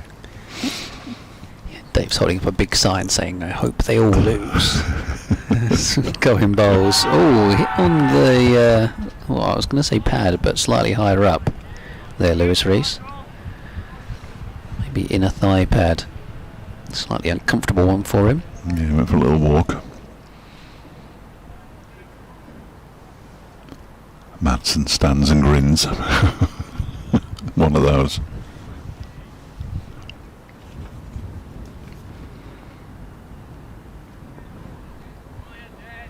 Still there on 89. Lewis Rees. It's been a patient display from him. Batted all day long. Cohen to him again. Steered into the onside. Another dot ball. Going in, running in hard at the moment with this old ball for Kent. Trying to make something happen. So yeah, Notts need a maximum of 11 points to win the title, so they're not far off 2 of those. 1 more wicket's time. I don't think anybody can stop them, really. Feels unlikely. This one's driven away up towards mid-off. Peter Moore's to become the first coach to coach 3 sides to the championship title. Remarkable. Recently signed a new contract. First county championship medal for Ben Slater. Yeah, that was the bit of a chatter in the county cricket paper talk about Moore's having offers from elsewhere. Maybe even to go back to Lancs, but before signing that new deal. This one's driven away out towards cover. And on the wicket comes Cohen. Almost what would have been a sensational catch in the gully. Thought Curtis had plucked it for a moment, but it flashes past him. Out towards third man for 4. 255 for 2. I think I actually watched a bit of an England football game the other day, and it was mildly interesting. Really? Yeah, they scored a few goals against Serbia. That recent game. Yes. It just doesn't do a huge amount for me, I'm afraid. But I watched a bit of the T20 at Cardiff when it was a 9 overs versus 6 over bash. That's a bit different. Turned away into the outside here by Madsen, and that is the half century for him. 81 balls, 4 fours. In the innings that he's gone past 1,000 for the season. It's been a well-constructed innings. Started off at a good tempo. Played those familiar sweep shots to the spinners. And has eased himself up to a half-century here at Canterbury. 136th time he's got to 50 in his first-class career. He has 42 centuries. It's not bad, is it? Cohen bowls then to Rees. 42 next year, is he, Madsen? That's a terrific question. I should be able to tell you quite quickly. Yes, indeed. Yeah, 2nd of January, just next year, like a racehorse. So yeah, as we go into next season, he would be. Yeah, already contracted. Already 42. By the start of next season, he'll have played at a World Cup, or he's certainly hoping to have played at a World Cup, along with Grant Stewart and indeed. various others. There's Joe Burns, who skippers the side now, doesn't he, the Australian? Yeah. Somebody told me the other day they will upset, I'm trying to think who it was, they will upset somebody. Ooh. Cohen bowls on the stumps, and Rees again trying to play leg side inside half the bat. I've remembered who it was. I'm not going to say who it was, but Okay. he has been involved in some World Cup upsets. The person who told me this, he was at Derby the other day. Interesting. Of course, it was an upset in itself to beat Scotland and qualify, I guess. Yeah. Yeah, there was a time after one of the World Cups that Derbyshire almost turned into Scotland. So I started signing Scottish players. Kent did for 2 games in the T20 Blast during the COVID protocol period. Callum MacLeod's one of the 4 players who've got T20 centuries for Derbyshire. Denley bowls to Madsen, who drives straight to extra cover. Down at Northampton, Safian Sharif, Mark Watt, of course, also played first-class cricket for Derbyshire. All Scotland internationals. That one is defended off the back foot by Madsen. Back towards Denley. 256 for 2. And he comes up, he's given that the beans, and it's been half stopped by, that's Parkinson there, I think, at mid-wicket. He's hurt either his hand, his right hand, or his stomach, because it absolutely smashed into him off Wayne Madsen's bat. And comes Denley again. He's okay, and this time he does manage to get all of it. Has it gone all the way for 6 though? It has. The first one of the day. Wayne Madsen strikes it out towards the mid-wicket boundary. Denley looks to the sky. The partnership goes past 100. It's 104 now of 173 balls, and Derbyshire move on to 262 for 2. Madsen up to 56. Wow. The first century stand of the innings, 88 between Harry Kame and Lewis Rees. Oh, the ball's hit something hard here, and not just Wayne Madsen's bat, because the umpires are going to consult about the possibility of changing it. Parkinson can't help but have a look. A good stand this from these two. Madsen with that first 6 of the match, moving up to 56. And Lewis Rees is 5 away, and I fear we're going to run out of time, as Denley doesn't deliver the ball. It's not been changed. And Madsen goes back and pushes it out into the offside. And there's no run. 172 balls, I think, the century stand. Almost caught him out there with the Yorker, Jaden Denley. It was a slightly awkward looking defensive strike from Wayne Madsen to block it out. So 5 dots and a 6 in that over. Bizarre. Derbyshire 262 for 2. 95 to Rees, 56 to Madsen. Mikey Cohen, 10 overs, 1 for 42. He's going to continue from the Nackington Road end, and why not? Why not? Missed a couple of emails earlier on to Did you? to You, Kent you, were Cricket. you were begging for them as well at one Yeah, point. well, I was, wasn't I? Ken Cricket at bbc.co.uk. They ended up in the wrong folder. Has their time passed, or are you? Suddenly my BBC email thought they were trying to invade my inbox and got sent to the wrong one. That's Cohen bowls, but I think I can read some of them out Good. because they are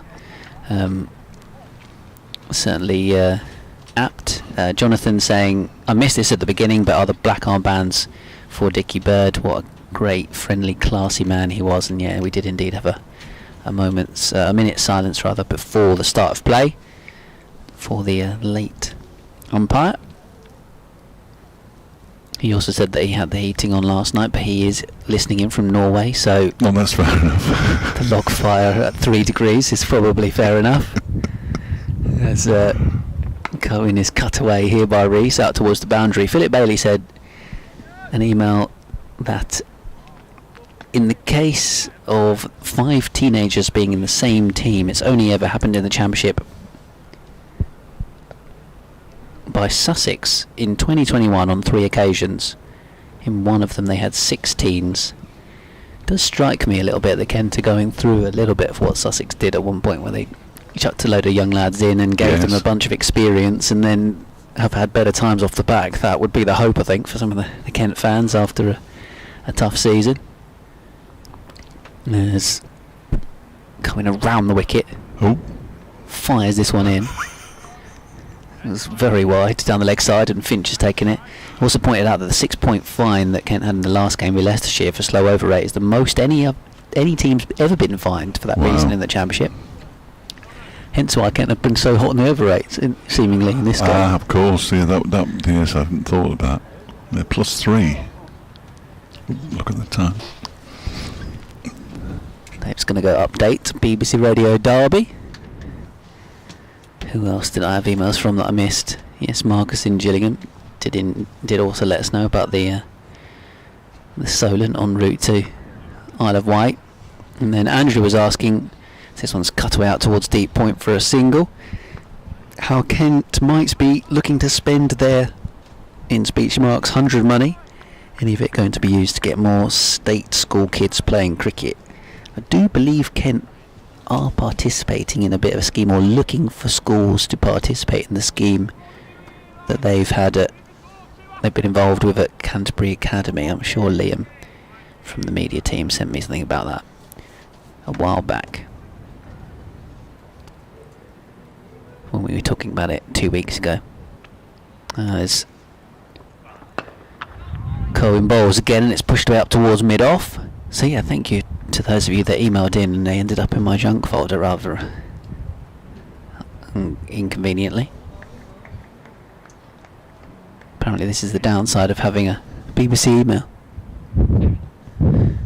There you go, Molly. Sorry, you're back with us. There we go. Is that the downfalls of technology that Yeah. are letting you down, eh? Apparently emails about the river crossing to Isle of Wight are dangerous. Here comes Cohen. Played off the back foot by Rees. Still in the 90s, and a blow away from that landmark. I'm not sure it's going to quite arrive in time for Dave Fletcher's 4 o'clock update. His 20 seconds that he's got into the news bulletin. Yeah, it's gonna be close, isn't it? I think he might have run out of time to squeeze it in there. It looks like it. So it's going to be Matt Parkinson then to continue from the pavilion end here. Yeah, Matt Parkinson's going to have a little go before Yeah. the new ball possibly. Here we go, Liam's send me the link again. So he kindly sent you over what he needed to. See, this is in response to Andrew's email earlier. It's Parkinson bowls. There's a sweep shot from Madsen. So Kent Cricket, this was a couple of weeks ago, or late August. Kent Cricket delighted to announce a new state school academic cricket scholar programme launching in September. The club will soon confirm a number of academic sites where the programme will be based, delivering cricket coaching, strength and conditioning, etc. More anon. Derbyshire 265 for 2 and having the better of the day here at Kent so far. Matt Parkinson, who's got one of the wickets for Kent bowling at the moment. Mikey Cohen, who has got the other, operating from Nackington Road End. We're not far away from a second new ball, where Kent will be hoping to see if they can take a few more wickets before stumps. Lewis Rees still there, the opener for Derbyshire, 96 not out, half century earlier on from Anirin Donald from just 63 balls with 11 boundaries. And then Wayne Madsen out there, the 41-year-old, 58 not out for him. International colleague of Grant Stewart, of course, for Italy. They'll be involved at a T20 World Cup next year. In Division 1 for our other teams involved, Surrey seeking a 4th straight crown, but of course losing to Nottinghamshire last week, so they're very much playing catch up in that sense, and they were earlier on bowled out for 147. In reply, Hampshire 44 for 1 in Southampton.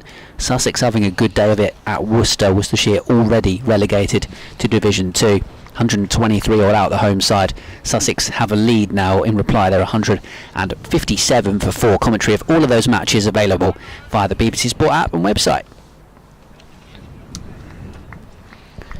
You've not missed too much. Lewis Rees still a blow away, but 1 run closer. He's on 97 and facing Matt Parkinson here.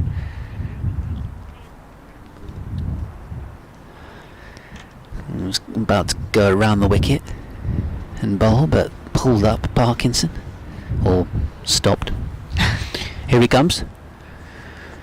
Bowls, attempted sweep shot. There's appeal for LBW from Kent, despite the fact that Rees is playing the shot from miles outside the off stump. This is becoming more inquiries, isn't it? I'll carry on. Right, so the SACS programme will deliver 4 hours of cricket training, a strength and conditioning programme, ECB coaching courses alongside students' 6th form academic studies at one of the chosen sites. Cricket sessions will be delivered by Kent coaches, and also potentially identifying talent to join the Kent pathway. All students will have opportunities to gain qualifications such as coaching, scoring, umpiring, or undertake workshops within other areas of professional cricket such as catering, marketing, media, groundskeeping, etc. Club still looking to identify schools to be involved in it. Jaden Denley, he's now bowling for the Nackington Road End. Okay, they're just going to try and hurry to the new ball here, perhaps. Yeah, I think you'd be right in the way you are thinking, Ben.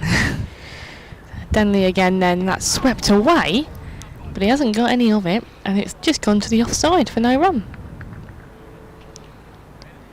Yeah, I think you're right, trying to hurry through now, aren't they, just to get the new ball. Let the Kent Seamers have a crack before the day ends. And that is heaved over mid-on. And it has gone all the way at 6 runs. There's a good looking shot there from Madsen. And he has sent that happily on its way over to long on by the cars. Really quite flat as did, well, didn't actually. it? I was looking more sort of like cow corner by the flats, but he's hit it really straight, which I wasn't expecting, but a fine looking shot. So that's 6 more to him, 6 more to Derbyshire. So Jaden Denley now looking to respond after that fine looking shot. And he tries to go again, but doesn't quite time it. So I just get the 1 as mid-on collects the ball. I think it's Ben Compton there. And it does bring Rees on to strike now, who's sitting on 97.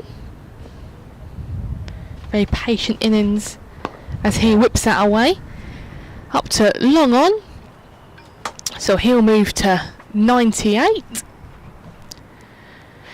He looked pretty comfortable all day, has Rees. Just finding his groove, going through his own process. Jaden Denny then a bit shorter. And again, he's cut that to point, and it's just fallen short of Ollie Curtis. So there, a split second, there was an opportunity for a catch, but he did fall short in the end. So there's no run to the end of the over. Derbyshire 275 for 2. And Reese on 98 and Madsen on 66. It's all shaping up quite nicely for Derbyshire today. The sun is shining in Canterbury. It's been a good day's cricket and there's still a bit left. So, no complaints here. It's had a kind of snoozy Sunday afternoon feel to it, hasn't it? A little bit, yeah, a little bit. But Matt Parkinson then will be continuing. Around the wicket. Oh, that's a bit of a full toss. Turned away into the onside. Good fielding by Ollie Curtis. Denying Reese the opportunity to move to 100. He might feel like he missed out there. Yeah. There's a good bit of fielding from Ollie Curtis there. Parkinson again. To Reese. Turns away into the onside and gets 1. It's a nervous 90. 99 is never a nice number to be on. Looking to get to 3 figures for the first time this season in the championship. Parkinson to been dropped. That is a very poor drop indeed by Ben Dawkins. And Madsen, as soon as he hit it, berated himself and realised that he'd got it wrong. Big top edge. Mid-on, had to move back, but it looked a pretty straightforward chance. And it's been spilt by Dawkins and perhaps underlines the frustrating day that Kent have had. Maybe even frustrating season Kent have had. Yeah, I think sometimes it's just cricket, isn't it? It's not an easy game to play sometimes, and sometimes it can feel quite a lonely place, especially when you're out there fielding. Not always the type of catches that Ben Dawkins is used to coming his way as well. As that's just punched off the back foot from Madsen for no run. His catch coming to him in the slip cord, and quickly he'd back himself to take it. He's a wicket keeper by trade as well. Skyer at mid-on though. As that's been punched down the ground to mid-off, or long off I should say. And he happily take the 1, which gives a strike back to Reese. Yeah, I think sometimes the catches that you have too long to think about, you can overthink. That's what I was always told, and I overthink them. As that has been a shorter ball, but it's sort of squirted off the bat of Reese, and it's gone to 3rd. It was a bit of a leading edge, wasn't it? They get a 1 for it. But yeah, not to be for Kent then, so Derbyshire are still only 2 down, despite some good efforts from the spinners. As that was just pushed back to Jaden Denley. But he's missed it, so it'll be a 1 down to long off. And again he's rapidly going through this over. As he's back into Reese now. And that has been swept out to deep square leg, where I think it's Ekant Singh will do the work. It'll just be the 1 in the end. So good rotation of the strike here from the Derbyshire batters. Both pretty set. Both in. So yeah, seeing the ball quite well. As that's punched off the back foot. A lovely looking shot there. He'll get it past cover and he'll get the 1 for it. So after a very speedy over there from Jaden Denley, the score is 284 for 2. And you would think it is Matt Parkinson to continue. Slightly frustrated maybe, going back into bowlers over. Yeah, I mean he's got 33 wickets this season, but they've come at an average of 40, and that would ring pretty true actually if that catch had been taken. He's currently 1 for 78, should be 2 for 78 from his 20 overs. That's pretty similar to the overall Derbyshire run rate, in fairness. Yeah, I would agree with that. as he's looping this one up to Madsen, and it's driven to deepish mid-off for a single. Because you think there, if Kent could have held on to that catch and they're 3 down, you know, if they can end the day, you know, getting Derbyshire 4-5 down, flow wickets at the end, it's not a bad day at the office for Kent, but now you kind of feel that obviously it's very much in Derbyshire's favour currently. Yes, best figures of the season, 7 for 137 against Leicestershire here. New first class best for Kent. Oh, there's a big slog sweep into the onside, and away over mid wicket for 4 runs from Lewis Rees, who now he's got to 100 is maybe thinking about opening up the shoulders with the new ball, the second new ball on the horizon. Yeah, you'd think just to try and sort of almost cash in now, isn't it, before that new ball's taken. He's seeing the ball pretty well. He's faced 215 balls today, so you'd hope he's seeing it pretty well. Bowling around the wicket here to Rees's Parkinson again. A slight leading edge as he was looking to play leg side, but just drops up the wicket for Parkinson to go pick it up. Yes, I mean, I guess in a way, if you take the 7 for out of Parkinson's figures for the season, 25-26 wickets in other matches. This one is into the offside, off the pad. Yeah. Obviously hasn't played some of the games. Kent have opted to go with just a straight seam attack, but yeah, perhaps a frustrating season for him. Hasn't quite got the scalps he would have liked. And chances going down off his bowling as such as that one we've just seen. And this one is a bit of a back foot little jab into the offside by Rees. Was trying to steal a single, but nothing taken. Final ball of the over incoming, and then just a couple of overs left until Kent can take the new ball. Parkinson turned away out towards mid wicket, straight at Ollie Curtis, who we haven't seen become the 8th bowler in this innings just yet. So it's going to be Jaden Denley as he hands his cap to the umpire. I think, again, we've seen a lot of Kent this year. I think it's probably fair to say that bowling has been tough at times for them, and finding the wickets they need in the 4-day game could be tough sometimes. So that's not just Matt Parkinson. I think that's potentially the majority of the lineup. As that again is played into the offside, and he'll get round a catch thing, so it will just be the 1. I think that's something that Kent have found this year. A few injury troubles. We spoke about Grant Stewart as well, having that injury, which has affected his parts sometimes. Has that just been guided down to 3rd, and they get a quick single, as Matt Parkinson will throw that back into Harry Finch. Yeah, sometimes the job of a bowler is not easy, is it? No, you have to remember the good days. As that's been just pushed back to Jaden Denley by Madsen. Parkinson's had 2 in particular this season. That 7 for in this format against Leicestershire, and a 5 for in the T20 game against Essex. As that has been very well guided past a point, and it will go all the way, I think, as we lose sight of it, because the stand is just in front of us, and it does. It goes all the way for 4.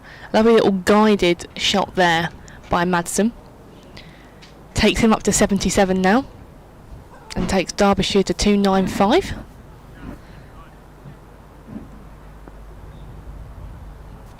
So Jaden Denley then with 2 balls left. He tries to do the same again, but doesn't quite get it as fine. So just hits that straight to Ollie Curtis at point.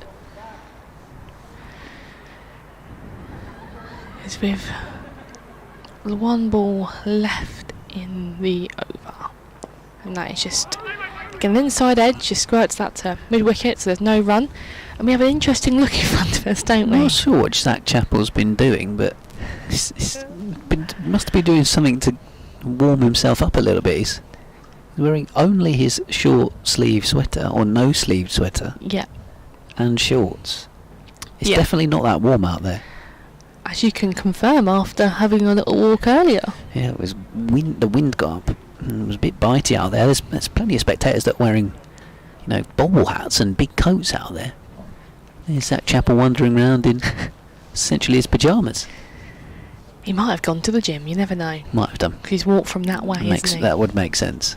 Yeah. So Parkinson to continue. Could well be the final over that we see this ball used. Reese goes for almost a premeditated sweep shot out towards long leg. Gets the single. Madsen back on to strike, having been dropped off Parkinson. Mid on, this is a big loopy delivery which is driven square out towards deep point and come back for 2. 298 for 2. Derbyshire on the verge of 300. Another batting bonus point. Parkinson to Madsen. Shout for LBW. Only really from Parkinson, nobody else really joined in there.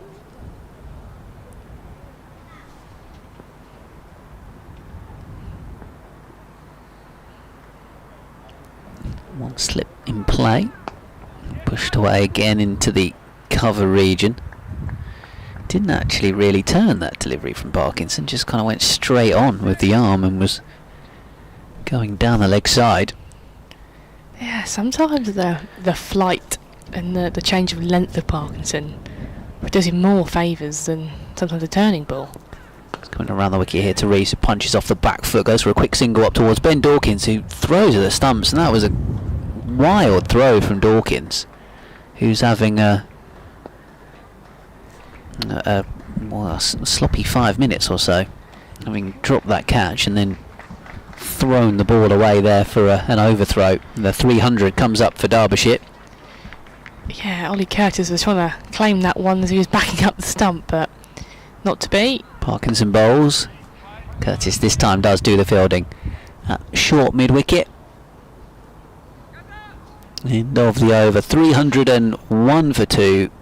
I suspect that Kent might be going pretty swiftly to the new ball.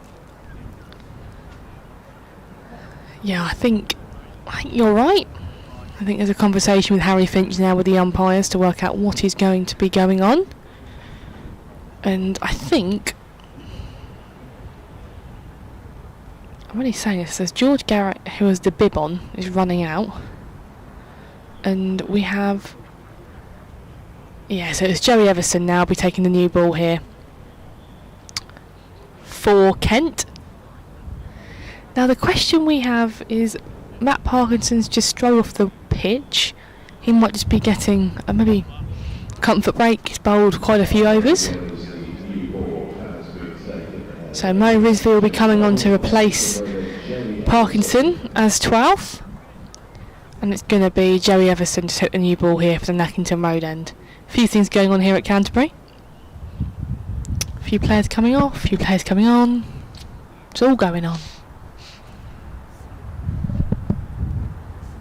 I think it's a good move here. Obviously Kent in need of a couple of wickets before the day ends, but Derbyshire going along quite nicely at the moment of 301 for 2. Reese is on 110 and Madsen's on 80, so again a nice partnership that's been growing between these two. Everson with ball in hand has 2 slips. First slip at Ben Dawkins, second slip Ollie Curtis. There's Joey Everson's at the top of his mark and he's running into Madsen. And that is very well defended. He's got back and behind that and just dropped it into mid-wicket for a dot ball. So yeah, Kent in search here of something, aren't they? Needing something to happen for the bowlers out there right now. But if you're Derbyshire, you just want to just keep batting. Keep seeing the ball as it is and keep finding your area and your gap As that one's left alone by Madsen. Diving take down the offside for Harry Finch. Just looking elsewhere, Hampshire 57 for 1.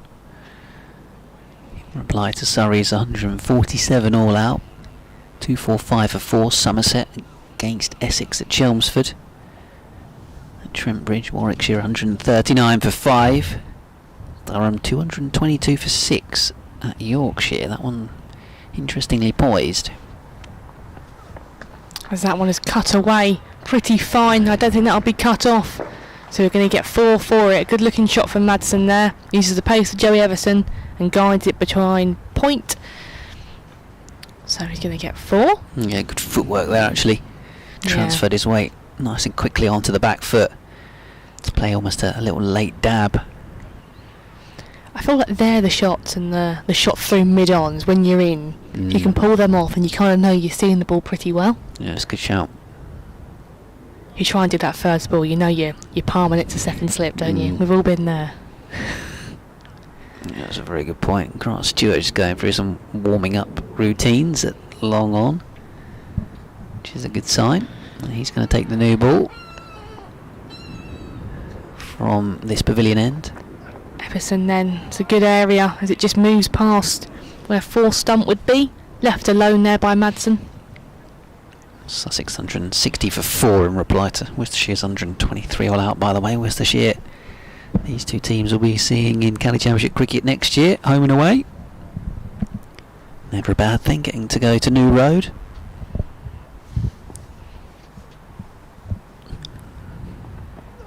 As that's just been defended away again, dropped into the offside for no run.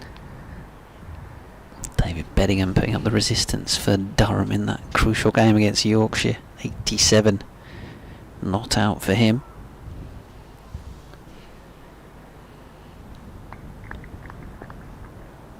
So Everson's brought back to his mark now. He's got 2 balls left in the over here. So Madsen setting up, punched off the back foot. He's going to get the 1 for it. He'll do better than 1, he'll get a boundary for it. That's just pure timing that. Rock off the back foot, beaten cover. And he's beaten, it was too far round for point as well. So he's ended up getting a 4 off a very casual looking shot. And ended up bringing up the 150 partnership as well for this pair. It's all going on. 150 runs partnership, 305 for Derbyshire, and he takes his own score. Has he left the 80s, or is he still in the 80s? 88 now. 88. Climbing quite nicely. So Grant Stewart to bowl from this pavilion end, replacing Matt Parkinson. Glamorgan have been bowled all out for 265 by Lancashire. Middlesex 300 for 5 against Gloucestershire. And Leicester 328 for 6 at Northampton, which represents somewhat of a recovery. Yeah, Stevie Eskenazi with 100 in that one. So Grant Stewart then, as Ben has already mentioned, will be bowling from the pavilion end here. Change of ends for Grant, isn't it? He opened up from the other end. Here he comes. It's in the midriff, yeah. I think he opened up from this and then did change to the far end, yeah. Yeah. Bowled 4 overs at this end with the new ball. And then changed for his second spell to the Nackington Road end. Correct. I think he's 4 over spells, because they were short and sharp, weren't they? Yeah. Yep, Lewis Deploy, former Derbyshire man with 135 not out for Middlesex. Showing a little look at the scores elsewhere in the live blog on the BBC Sport app and website, of course, as this one's leg side from Grant Stewart down towards long leg.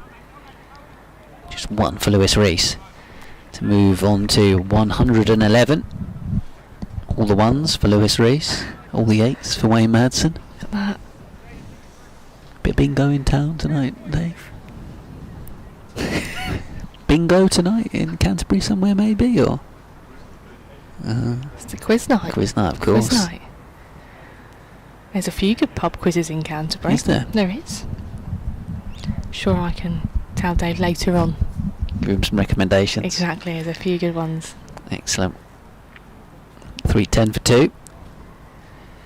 Stuart Bowles cut away into the covers. Fielded by Corey Flintoff, I think it is in there. I think it is Corey Flintoff. Them jumpers they all have on, it gets to a point where you just have to try and sort of buy maybe haircuts sometimes. They just all look so similar, a lot of them. Kind of tallish, leanish. Yeah. Dark hair underneath the cap. There's always like, especially the younger players as well. Stuart Bowles thumped off the back foot by Madsen. These are 2 Italian internationals. Go head to head once again. Umpire at this end's got some gloves on at the moment. That tells you a little bit about how nippy it is out there. That's a very either end of season look or pre-season look, isn't it? Yeah, I think I saw Kent Field in beanie hats at Leicestershire once early season. It was that cold. Basically had kind of sleet falling at one point, as this one is an inside edge from Madsen. Chopped away past the stumps. Down towards fine leg. A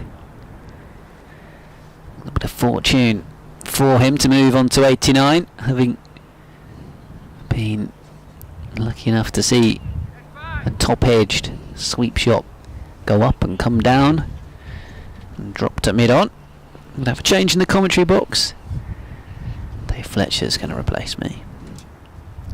So Grant Stewart then has 1 ball left in his over, and it will be Reese to face that.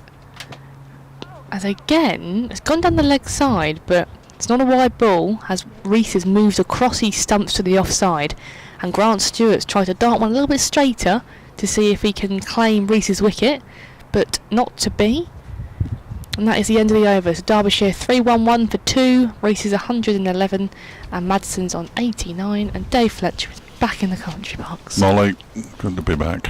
Good to be back. After all this time. I know, it's been a minute. I just looked up your recommendation for my eatery this evening, 5 minutes from the hotel. It's That's ideal, isn't it? outstanding.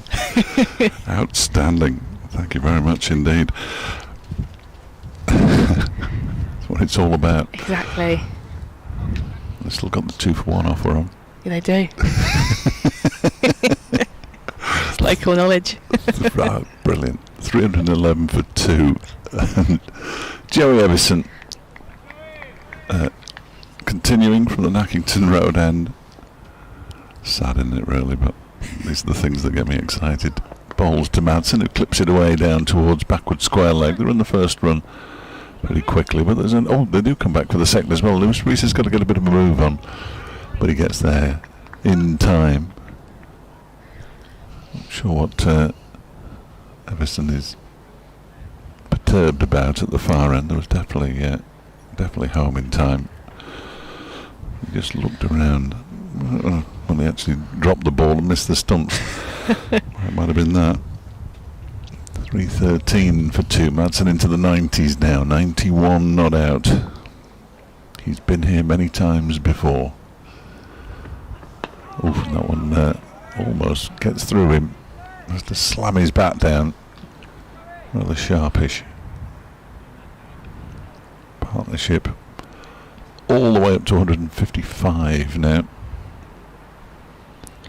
Almost in the realms of having to check. I can't imagine that there hasn't been a larger third wicket partnership for Derbyshire against Kent, but I'll check.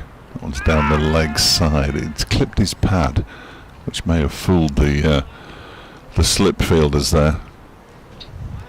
Certainly seemed to. But they all went up as one. It's that slope we were talking about, like as Harry Finch has taken that, he's taking it quite low and quite left as well, so quite leg side, probably to where it hit Madsen, to be honest. Everson in again, and Madsen just pushes this one out into the offside. It doesn't beat the fielder running around from point, but they do get through for another single as the wind howls into the effects microphone down below us. And Ben Aitchison is the latest of the players to join Harry Kame and and Aaron Donald on a circuit of the ground. We'll see Aitchison at some point tomorrow. Bowling, he's been bowling really. Actually, it's not Harry Kane, it's Jack Morley. I apologise. On the inside, similar height. Everson around the wicket to Rees, who leaves this one alone outside the off stump to go through to the keeper. See, what's funny about that is you have the Derbyshire players walking obviously right around the boundary Yes. for runs in their short bobble hats and t-shirts, and then walking left is two of the Kent's coaching staff, and they are in hoodies and gilets. This is just a normal summer's day in Derby. We're not going for the really hot stuff. As Everson bowls to Rees, who pushes it up to mid-off. And the over comes to an end. 3 from it, 314 for 2. Madsen 92, Rees 111. Everson's now bowled 13 overs. Still to take a wicket, 0 for 48. Grant Stewart 14 overs, 0 for 43. They've been entrusted with the new ball, the second new ball. As he's just stretching that hamstring out. I heard you talking before, but you're absolutely right. The catch gets taken and they take 2 more wickets, and all of a sudden, 3-15 for 6. Yeah. It's not a bad day, is it? But at the moment, it's a bad day. That's been punched brilliantly off the back foot, but it can't get it through the gap as it's cut off there by Corey Flintoff. Yeah, you're so right, and it's just the small margins of that wicket column. A couple more, and it's maybe, like I said, not as bad of a day for Kent, but like I say, if Derbyshire keep going and don't lose any more before the end of play, you're pretty happy. There isn't a club cricketer anywhere in the country who isn't feeling for Ben Dawkins at the moment. We've all dropped those. Stewart's back into bowl, and that is defended off the back foot. It's tough, isn't it? And you kind of tell until that person gets out, you feel every run they score is tough. Living on 67, he's moved up to 92, Madsen. Yeah. We've all been there. Yeah, it's looking a bit expensive at the moment. There's nothing worse as a keeper dropping someone, and you think to yourself, okay, and then they go on to score big runs. And Yeah. it's a difficult day. But anyway, Grant Stewart's into Madsen. And he has a waft at that outside off stump. Doesn't get any of it, and Harry Finch clears up behind the stumps. It's interesting. I saw a video about Lissa Healy, obviously Australian international cricketer, speaking about her experiences with obviously Mitchell Stark, Australian international cricketer, and one's a batter, one's a bowler, and they were talking, what's a worse day at the office? Being a batter and getting a golden duck, or being a bowler and just being so expensive? And Stewart's back in, and that's just defended away on the offside. And I was always under the agreement that being a batter and getting a first ball is tough, because your day's done and you can't contribute. But the flip side of the coin, as he was saying, was, yeah, but then that's your day done, you can sit down and reflect on that. If you're bowling, you have to keep going back every ball to keep trying. Yeah, I suppose. You can always come back the day after as well, or the batter can't come back at all, can Yeah, that is true. It's just an interesting debate. As Stewart comes back in, and that gets pushed down the leg side, and it will be 4 leg byes as it's just clipped the pad. But yeah, it's just There's interesting. 2 such high-class operators that they probably don't have that discussion very often, though, do they? No, I think it was a one-off. It's not something that happens every day in that household. But yeah, I was like, okay, I suppose if you are a bowler and you're coming into bowl, and the batter's in, and they're seeing the ball really well, and you've got 6 balls to bowl at them, and they're just taking you apart, halfway through you can't just go, do you know what, I don't fancy it anymore. You have to keep going. Whereas batter, if you get out first ball, it's not brilliant, but I suppose no more can happen. It's negative anyway. And Stewart's back in. Punch off the back foot up to mid-on, where the subfielder Mo Rizvi does the work. I was just watching Wayne Madsen after that ball that went away for some made over, incidentally, because they were leg byes, for those 4 leg byes, and he was just rubbing the back of his, just above his knee, so it's missed his pad completely, and then he's just rubbed it again there, so it's obviously a little bit painful. Don't think he's got any franchise cricket lined up in the winter, Wayne Madsen, so he can have a good rest. He does have a T20 World Cup, of course, to aim for. Yeah. Along with Grant Stewart et al. Over in Sri Lanka and India. Evison bowls to Rees, who pushes it straight into the ground and back to him. And there's no run. Be quite exciting, I would imagine, playing in the T20 World Cup. Yeah, I'm sure they're going to obviously really enjoy the experience, and yeah, not one that everyone gets to do as well. Absolutely. We shall keep across everything that Wayne Madsen does in the winter, no doubt. That one is turned into the leg side by Lewis Rees. There's no run. 318 for 2, so just 11 overs to go after this. That's remarkable. They will bowl extra overs, you know, I think. We had that discussion at tea, didn't we? Yeah. There you go. 5:30 is the official close of play, but if we haven't reached that by the time the overs have been bowled, they carry on. That one is driven nicely by Lewis Rees. I think Everson might have just taken a bit of pace off it there with his right hand, because it doesn't beat. It looks like Parkinson, possibly. Yeah, it is. At mid-on. I think it's Mikey Cohen. Oh yeah, might be right. Parkinson's at Parkinson. Is that Parkinson in the covers? Yeah. What's he doing there? Here's Everson bowls, and that one is cut by Lewis Rees. Oh dear, the fielder slides and it ricochets off him. And now he's rubbing his leg now. It has cooled down a touch. Yeah, it's going to sting, isn't it? You get the impression now it's a lot cooler. So Madsen, who's hit 2 sixes in his innings so far, is on 92. I'm not suggesting he's going to hit Joey Everson for 6, by the way. But he is going to turn him into the leg side for a single and move on to 93. And 320 for 2. Hurtling towards a third batting bonus point. Yeah, I think if you're Derbyshire, win the toss and bat, at the end of the day, you're pretty happy, all things said and done. I'll say, if they can carry on at the current rate, as this next delivery is driven slightly aerially by Lewis Rees, but wide of mid-off, so they're going to comfortably get back for the second. Again, a slight slip out there and deep. They do get back for 2. Rees moves to 114. Madsen remains on 93, and at the end of the over, the 322 for 2 with 11 overs to go. So they ought to get up towards the 360, 365 mark. Of course, if these two batters are out there, they may well be thinking about tomorrow and slow down a touch. But yeah, it's all the questions now is how, I suppose, Derbyshire can go about the back end of the day. If they're going well, I don't want to change too much, but the eye on sort of where they want to be ending up potentially, and they're in a prime position, let's just say that. So Grant Stewart then will be coming in for another over from the pavilion end. That's his into Madsen, and that's punched off the back foot. He'll beat point. I think they got a hand to it in the end, but they're going to come back for a couple. I think the fielder's probably saved 4 there because it was timed pretty well off the back foot as he's punched that away. He hit that one very hard. He's hit a few very hard as Wayne Madsen in this innings, which is not necessarily what he's renowned for.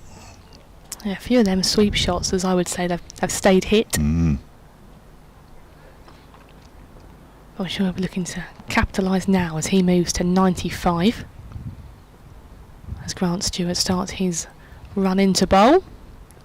Again, punched off the back foot, but not timed at all, as he's sort of hitting that onto. Has he got it there? I don't know how he's got it there. No, I'm not sure. I'll watch the replay. As I'm not sure at all how he's managed to get it into the leg side, but nowhere as well. He might have clipped his pad maybe, or hit it straight into the ground. Bottom edge, I think. Yeah. He's done well to get it there, as one would say. Yeah, I think he's hit it into his back pad. And it's just gone onto the leg side. There we go. I'm sure he'll be looking not to do that one again as Grant Stewart returns. And that is very comfortably defended up to mid-on as he makes sure he gets in and behind that one.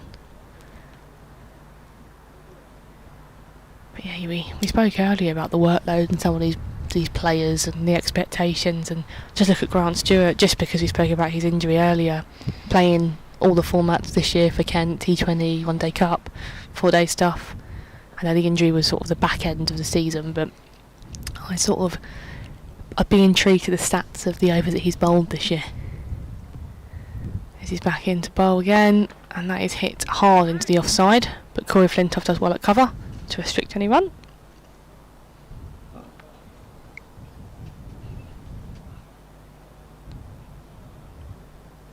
So yeah, it'd be an interesting stat. I mean, he's not the only one that's played obviously all formats. There's many that have, but out of the tall quicks, I'd say, he's probably been the most consistent through all three. As he comes back again to bowl, and again the same thing's happening. He's on the back foot, but he's hit straight into the ground as he hasn't quite timed that, Madsen. He's got to his the brink of 100 much quicker than Lewis Rees did. Rees is, even though he's probably batting quicker than he has done all season, has been fairly pedestrian. So last ball of the over here for Grant Stewart. Madsen's getting ready to take strike, and there's width, and that is punished, and that is hit beautifully into the offside, and it will go all the way for 4. It's a brilliant looking shot, and that was just a bit of a gift there from Grant Stewart, and that's going to move him to 99. Nick Buxton emails us, there's a quote at the top, it's September the 24th, 2099, and Wayne Madsen has just finished his 90th consecutive campaign as Derbyshire's top run scorer. I can hear you saying it in my head already. If I'm still alive in 2099, medical science has moved on quite the distance. Wrap that man in cotton wool over the winter. Wayne, that is, not you, Dave. Thank you, Nick. Yeah, he has been extraordinary. Derbyshire have issued a club statement on the domestic structure review, which we'll be discussing on Sportscene at 6, publicly confirming its position regarding the proposed changes to the domestic structure. I'll try and read it during this over from Joey Everson, who's bowling to Lewis Rees, who plays and misses at 1, everybody. That's 87 overs. There haven't been too many plays and misses today, but there was one of them. Just didn't quite get to the right line. As confirmed to members last week, the club did not support the proposed changes to the county championship structure. It says the board's position was formed based on the feedback of all stakeholders involved, including players, as well as member consultation meetings and in-depth survey data from supporters. The club's head of cricket, Mickey Arthur, as well as the coaching and playing staff, were resoundingly in support, as that one is pushed into the offside by Lewis Rees, of the status quo over what was put forward as the proposed changes. The board strongly believes that the fine balance between player welfare, the commercial impact of the domestic structure, as well as the needs of spectators, can be addressed by making adjustments to the schedule as opposed to reducing the number of days of cricket. One more paragraph. I promise that's it. Following the result of this process, as Everson is on his way in again, bowls to Rees and rather squares him up. It hits him on the leg. It misses his bat, and he's gone for another walk into the leg side, as he does when he gets hit.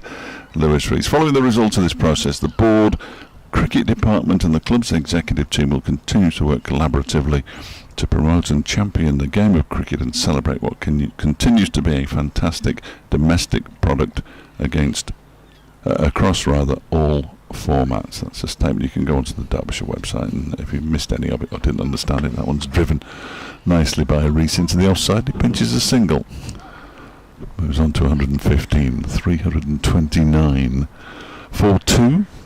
It brings Wayne Madsen on to strike on 99. Will he do it? I've got his numbers ready, just in case this happened.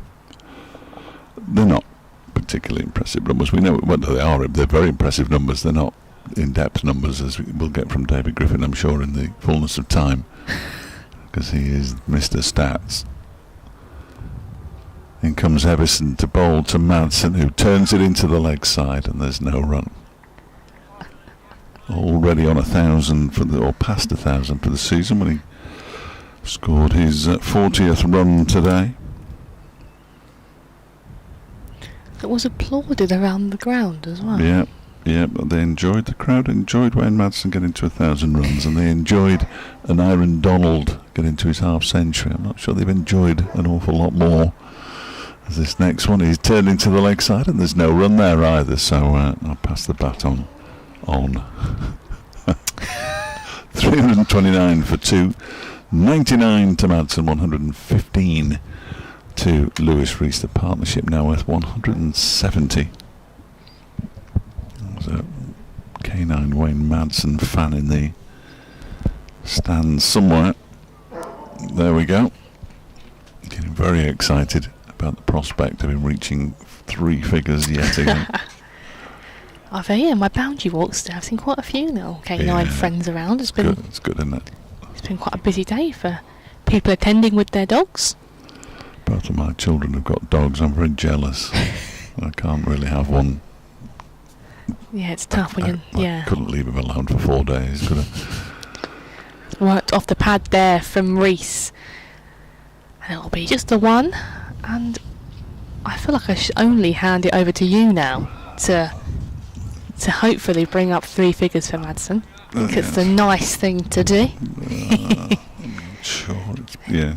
You have the know, paper. Yeah, but only because I wrote it down off the computer. It's not in a book anywhere that I keep. I don't keep. This book will probably go in the bin at the end of the season. It's just something nice to look back on, I suppose. So Grant Stewart bowling to his international teammate Wayne Madsen, who's on 99. As the clouds gather in Canterbury, Stewart bowls and come on Wayne, for goodness sake, man, pushes it straight back to. I can't keep building it up. Yeah, how long can you build up a ton for? I've given up. I've done it three deliveries now. He's not having a fun. I'll give him one more. If this is 4 dots now, it could be electric. Well, he's got 4 balls in this over to get there. Stewart in and bowls to him, and he pushes it out into the offside, and there's no run. He's playing very carefully here to ensure that he doesn't make a mistake. He's made a couple of mistakes. One saw him dropped on 67. He then played a big inside edge that can't have missed the stumps by much. It went down a fine leg. And he hasn't made many mistakes at all in this innings. Wayne Madsen on 99. Stewart is in to bowl to him, and he turns it into the leg side, and there it is. He's going to come back for the second as well. It won't quite reach the boundary. Wayne Madsen with his 4th century of the season, but his 43rd of his career. 42 of those are for Derbyshire. It was a no ball as well, just to rub salt into the wound. His century comes for 142 balls, and he's hit a couple of 6s as well as 8 4s, and it's been a terrific knock. Yeah, he's played brilliantly, hasn't he? As you said, not too many opportunities that he's given up. He's played well all day. He's hit the ball hard, and we've seen some sort of fancy sweep shots, as you've heard from his hockey background. So he'll be looking to continue. How on earth I sum this up in 20 seconds in 6 minutes time? I have no idea. Stewart then back in. That's just been punched with the back foot straight back to him. Yeah, it was a tough job having to sum that up. It's like being down a mine. It's not tough. Never say that. So with no ball in the over then, Grant Stewart still has 2 balls to be bowled. As Madsen is set and ready to face from his international teammate. I've been slashed away on the offside, but a good diving stop from point. I think I wasn't say it's Ollie Curtis as he's diving to his right, but I think I might be incorrect with that assumption.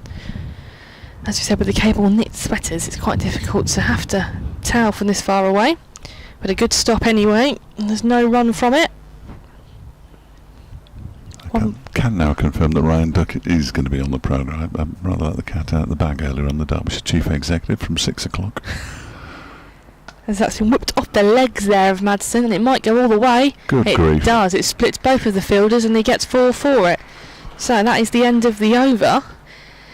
He moves to 105 and Derbyshire moves to 338 for 2. Partnership up to 180. How did he squeeze that between the two of them? I have no idea. I think maybe a bit of miscommunication from the Kent fielders, but arguably very good placement. These two Kent coaches that are walking around the boundary are walking at some pace. They are racking up the steps today. So this time Joey Everson is coming off of the field and Mo Rizvi will be coming on again to do his 12ing duties, and it looks like it's going to be Mikey Cohen? Yeah, Mikey Cohen to replace Joey Everson. Interesting. He has picked up one of the 2 wickets to fall today, I suppose, with a ball cut back and dismissed an Aaron Donald. Yeah, you're right. So interesting, but maybe not. There's obviously a tactic behind it. I mean, they haven't needed to, Kent, but they haven't gone that. They haven't tried the short stuff a lot today, which I only say that as both batters now are set on 100. You'd think, throw everything at it, let's see what can be done. It's Reese on strike 2, slips in a gully, and Cohen over the wicket bowls to the Derbyshire left-hander. You can hear Wayne Madsen call him through for a single.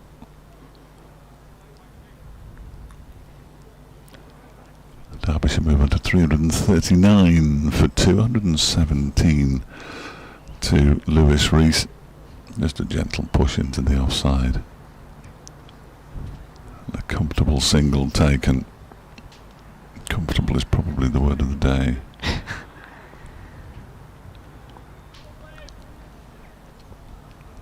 They'll have another go, this time at the right-handed Wayne Madsen.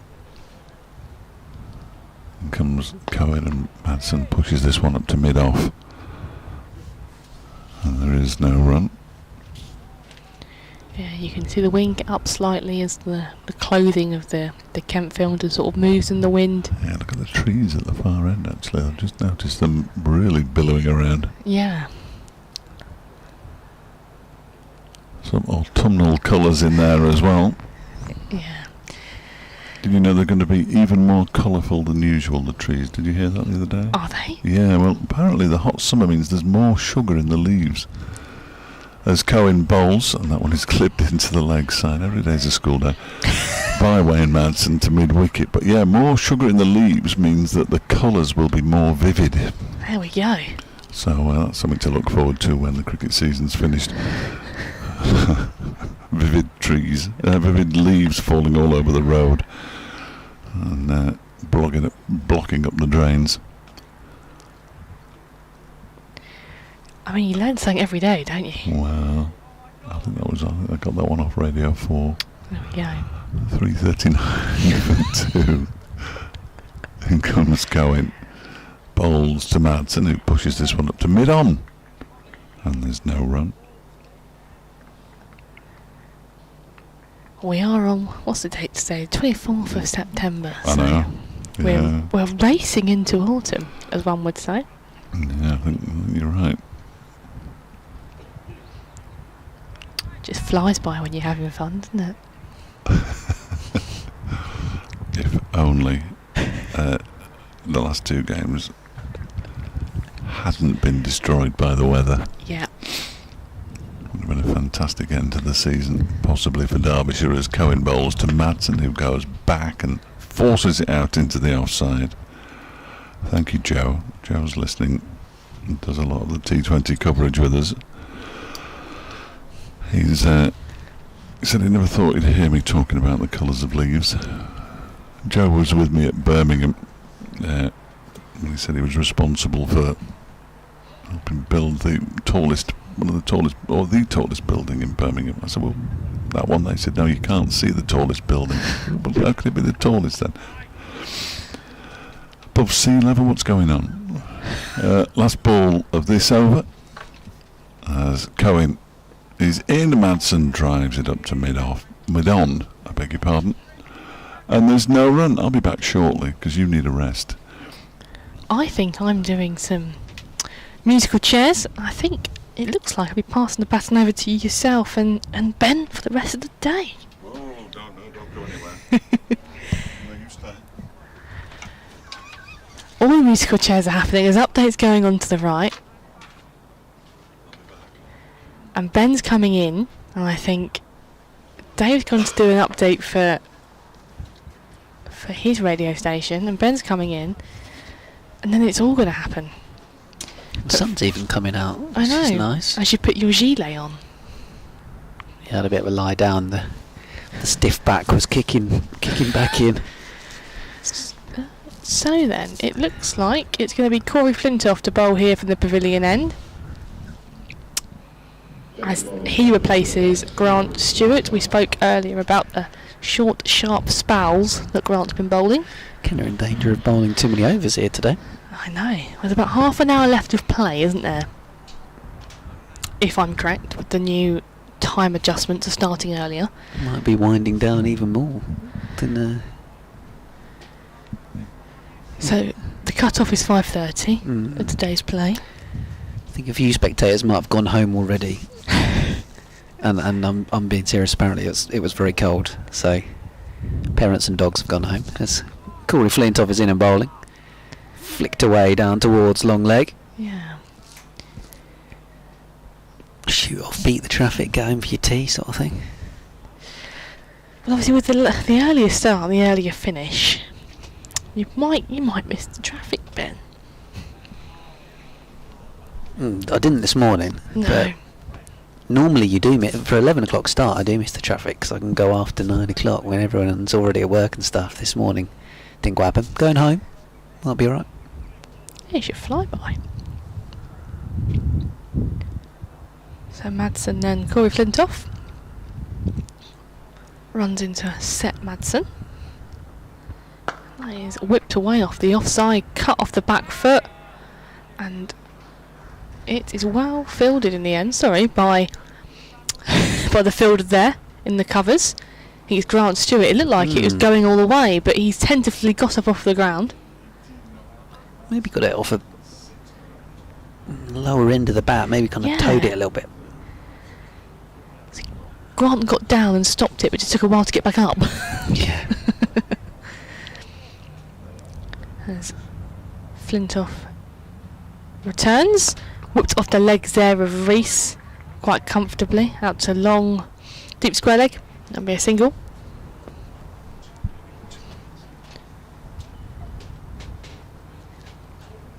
So minimum is 6.3 overs left of the day.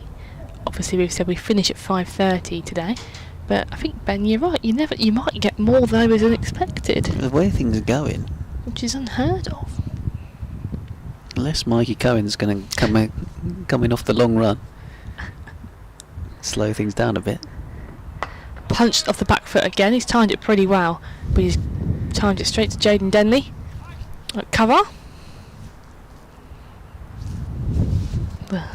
The youth in the team uniting. But Almost yeah. update time. I better look at the scores elsewhere. But yeah, these two have gone nicely, as you said. Derbyshire's day. It's looking like to be Derbyshire's day anyway, as the day is winding down. So Flintoff then punched off the back foot by Madsen, but he hit it straight to Grant Stewart at point, so he can't get it through.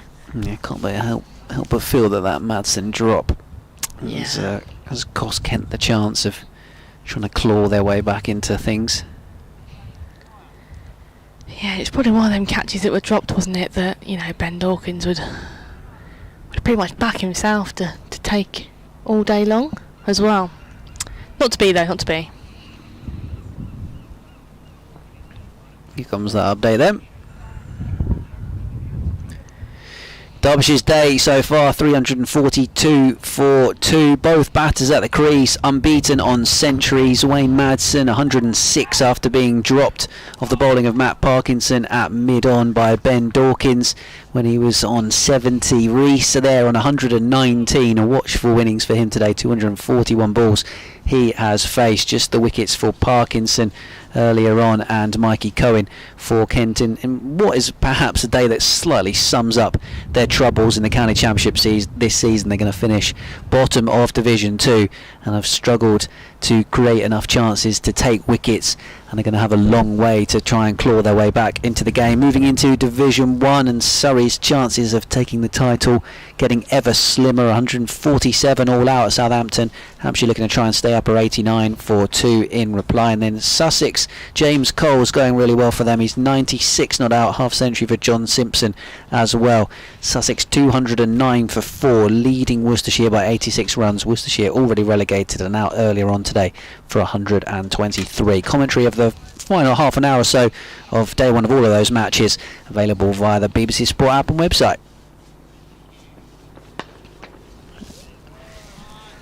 Mikey Cohen coming in to bowl.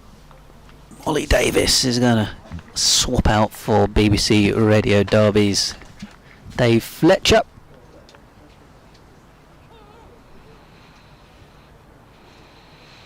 Final 6 overs of the day's play incoming.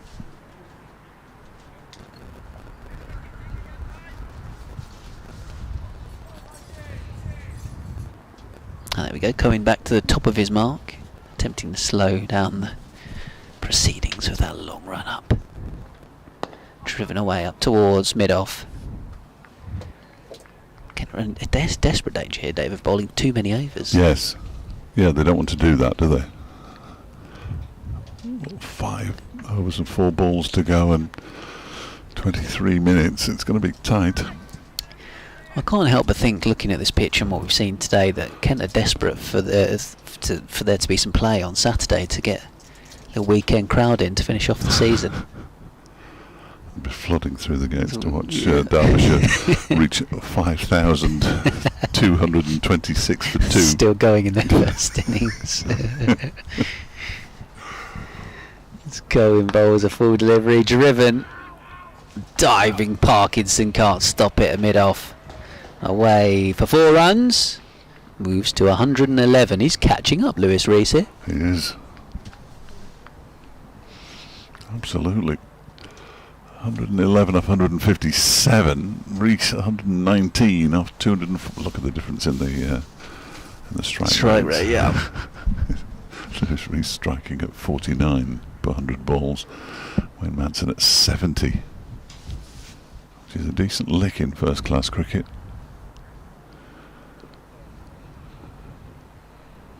Mikey Cohen desperate not to go at more than 4 and over, and he's just on the cusp. Flicked away towards fine leg. I might actually have time to go and do a player interview before coming You back might, and appearing yeah. on the programme. I mean, that's double bubble, isn't it? I get paid twice for that, do you I think? think you should put in a Put an invoice in? extra invoice for your extra time, yeah.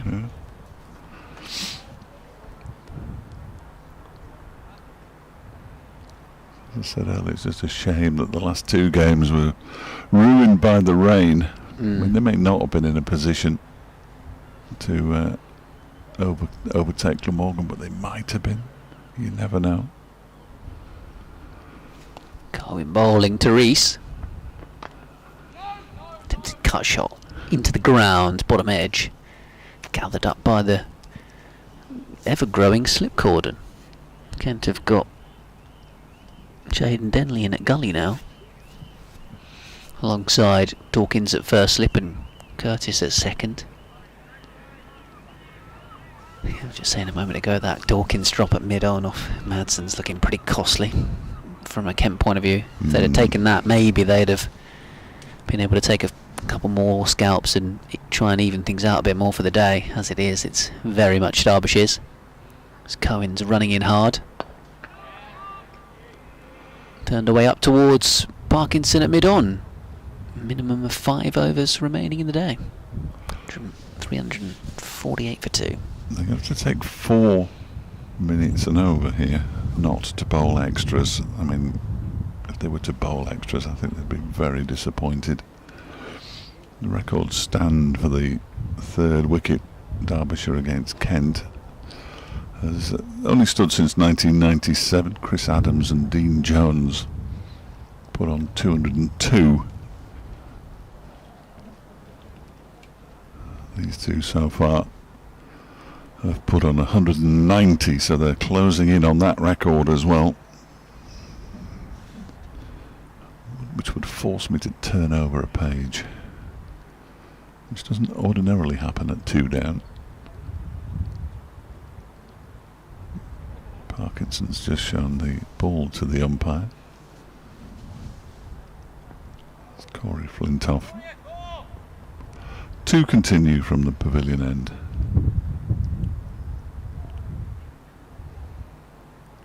Balls to Madsen, who goes back and drives it up to Parkinson at mid-on. And there's no run. I bet they're not bowling extra overs anywhere else. I can't remember the last. I think I've seen once this season. Somebody bowled a 97th over in the day. I can't remember who it was though. Somebody will be able to remind me, I'm sure. Durham recovering a little bit against Yorkshire. A big relegation battle as Flintoff bowls. He's driven by Madsen through the covers for 4 runs. Glorious shot from Wayne Madsen, who moves to 116. Durham 260 for 7 in their first innings at Headingley. Losers of that, if there is a loser, could well find themselves in the 2nd division next season. The 350 comes up for Derbyshire as well, their 3rd batting bonus point. Nobody cares about them, I know, but it's there. Well, I say nobody cares about them. I know there are players and coaches who care about them, but quite frankly, I'd get rid of the lot. He's 3 behind Rees now. Is Madsen on 116. Flintoff bowls to him short and wide and gets cut away for 4 more, and now he's overtaken Lewis Rees. That ball was just inviting that shot. Dear oh dear. It was a ball of a tired man who's been out in the field all day and has been asked to bowl the last few overs from the pavilion end. Walks back to his mark shaking his head, but it's entirely understandable. Young cricketers who are not necessarily being flogged, but it can't be easy for them. It really can't. And they will benefit in the long run, you would hope, as Flintoff is in, and this time he's pulled him out towards the mid-wicket boundary for 6. The shorter of the 2 boundaries, it's cleared the seats, and that is a 200 partnership between Lewis Rees and Wayne Madsen from 294 balls, and they're closing in on the record for Derbyshire against Kent for the 3rd wicket. That's 14 runs off the last 3 balls as well. And there's me thinking they were playing for the close of play in the previous over. That was just Lewis Rees batting. He's been out there all day, Lewis Rees. He'll need a rub down.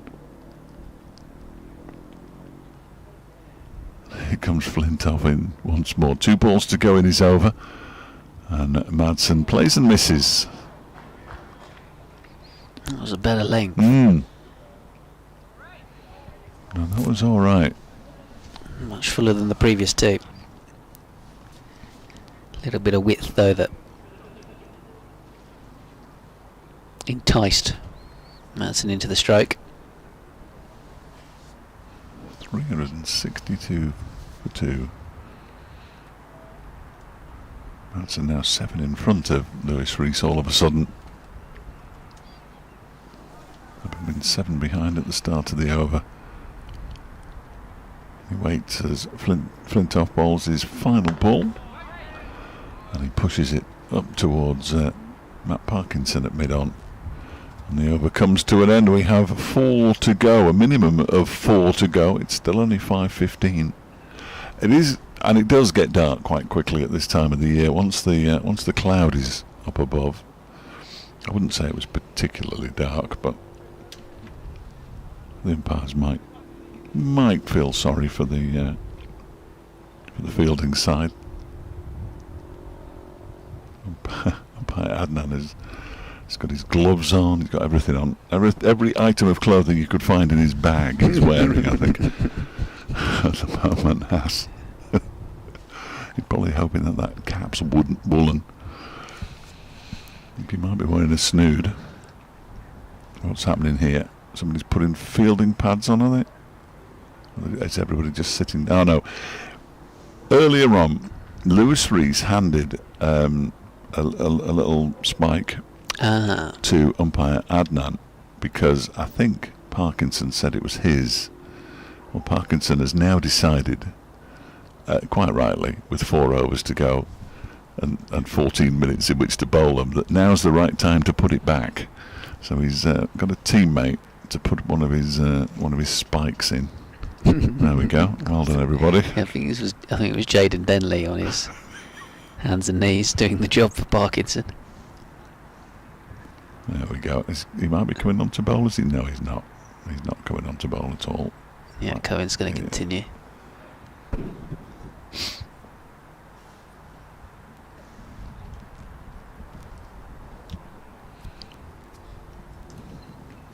George Garrett wanders off, the 12th man. We're ready to go again. Oh, Jaden at least realised that he got put back in at third slip or gully rather than mid-wicket. So has wandered back over into the cordon. As Cohen is in and bowling. Edged past second slip. The outstretched left hand of Ollie Curtis. After a little delay, it's just drawn a full shot from Lewis Rees, and he's got a thick edge down to the third man for a boundary. It was never quite carrying to second slip, even if Curtis had got there. I think had another look on the replay. So 366 for 2. They never do carry in these circumstances, though, do they? Absolutely not. No.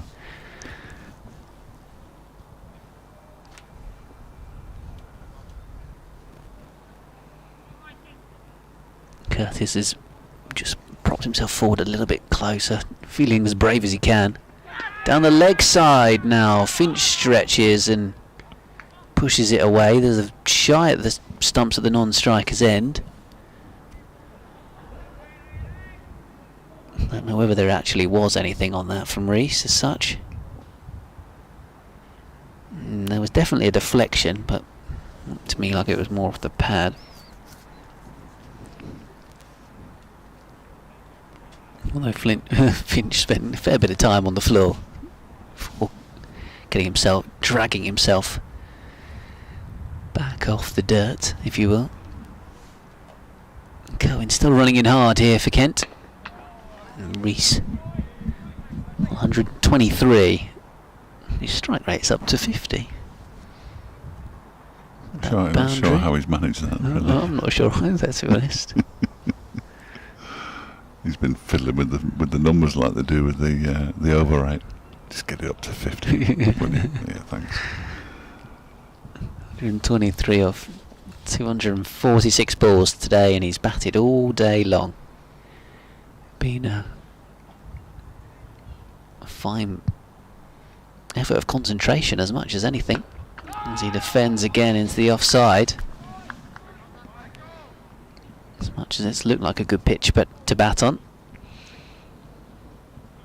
he's done his very best to fit his boots on it without really many false strokes at all from what I can think of. Well, he hasn't given a chance, has he? No. Madsen gave an enormous chance, but nothing from Lewis Rees. Derbyshire's longest and second longest serving players out there now. All delivery driven up towards mid-arm. Just suddenly occurred to me. Yeah, Lewis Rees arrived in 2017.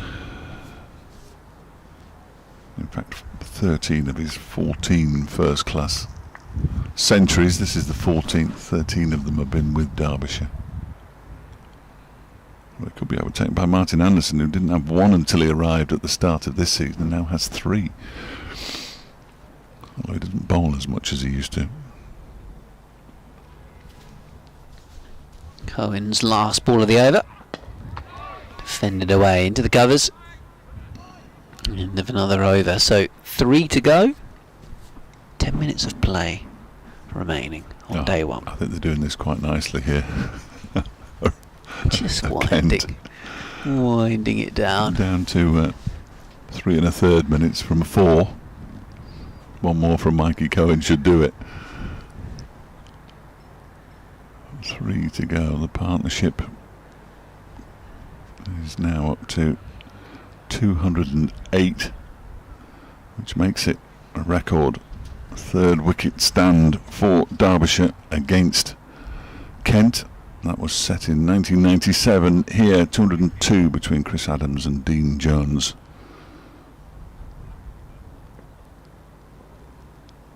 And Corey Flintoff to continue, whether he wants to or not.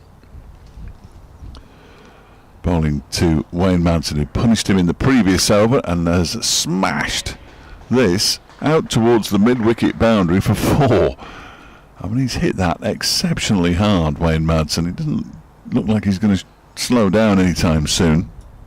With the close of play looming and the light starting to fade, he has absolutely pummeled that into the leg side. Yeah, I'm slightly surprised that Corey Flintoff's still bowling out there because he looked very tired in the previous over. Yeah. Well, he went for 14 in his previous over. There were 3 dot balls in there as well. 4 off the first ball of his 12th over. 2.1 overs for 22. He's in again, and Madsen has to reach for that, and he gets it down to 3rd man. And with that, this is remarkable, Wayne Madsen moves to 17,000 first-class runs. The numbers are just, there's going to be too many numbers, in all honesty. 17,000 first-class runs now for Wayne Madsen. Not all for Derbyshire, but that's in his career, which started in his native South Africa.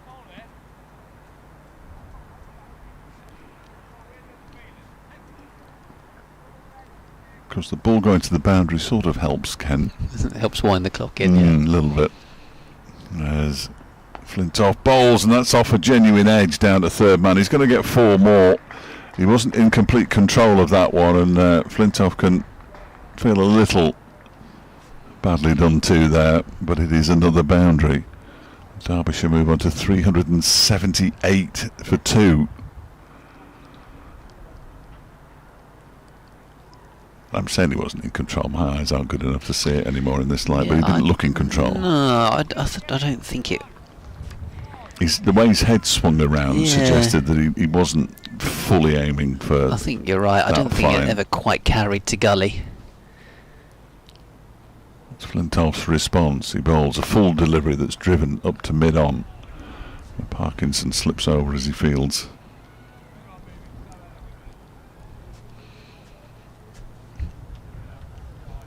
Gingerly gets up off the floor, Parkinson, who, if he's unlucky, might be the victim of choice for post-day chat. Really? Yeah. One of the 2 wicket takers that you're going for. Yeah. So I don't normally speak to not-out batters, but when they're 123 and 138, I don't think it makes any difference. That one is heaved into the leg side by Wayne Madsen. It bounces before it reaches square leg, and then he sort of has to get a bit of a move on as the ball is thrown towards the non-striker's end as he picks up a single. It would feel a bit strange to speak to Nye Donald after he only batted for an hour compared to Lewis Rees batting all day. Yeah, but then Lewis might not want to come out. Well, he's always a very willing interviewee. Like Wayne Madsen's had a couple of big milestones in the day as well. Yeah. Yes, the 1,000 runs is a big one for him, I know. Reese back on strike. That one is an inside edge into his inner thigh, I fancy. And he kicks the ground in frustration. End of the over, 2 to go. And there will only be 2. Reese has 123. Madsen has 139. 221 the partnership now. Derbyshire is 379 for 2.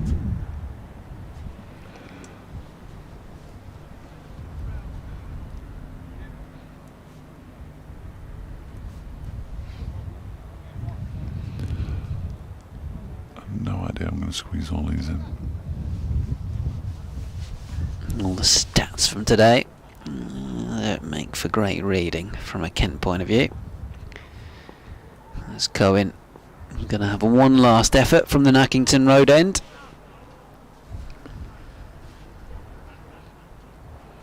Just the one slip gully. Deep point, cover mid on, mid off, mid wicket, deep square and long leg.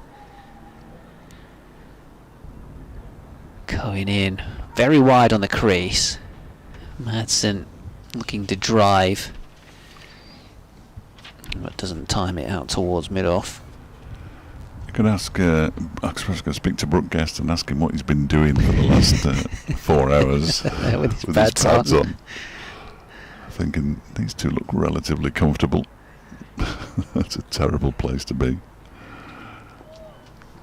Trying to switch off, but could be forced to go out there at any given moment.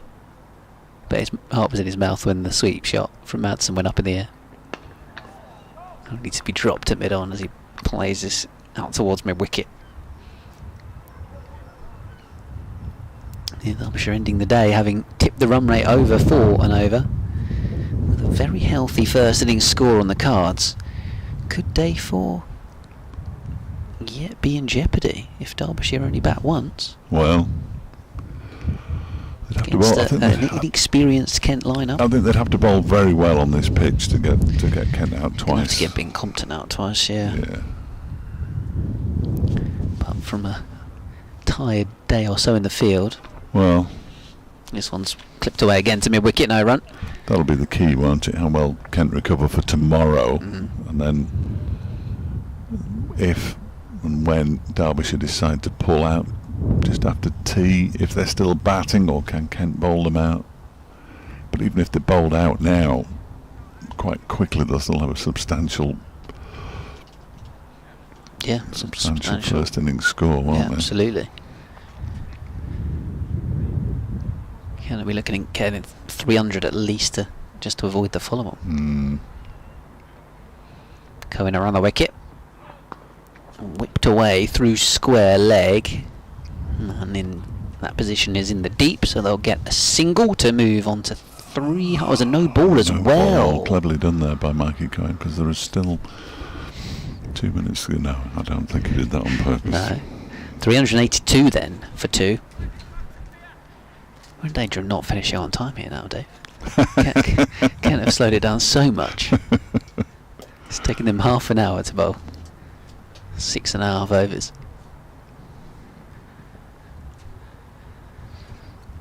Good effort.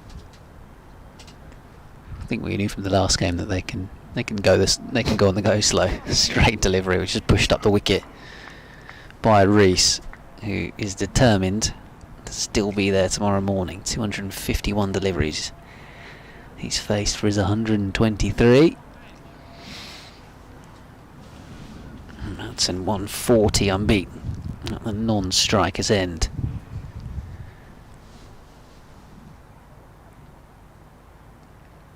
Cohen still managing a smile. Have you ever seen him not smile? No, I don't think I have, to be honest. I've never seen him not smile. Here he comes again, bowls. Oh, big shot from Lewis Reese on the penultimate ball of the penultimate over of the day. A bit of a waft. I'm not sure he's played that shot all day. No. Very strange shot from Lewis Reese. I can only think that's just a little bit of fatigue on his part, which has led to a slight lack of concentration. Sucked into playing at a ball he didn't need to chase.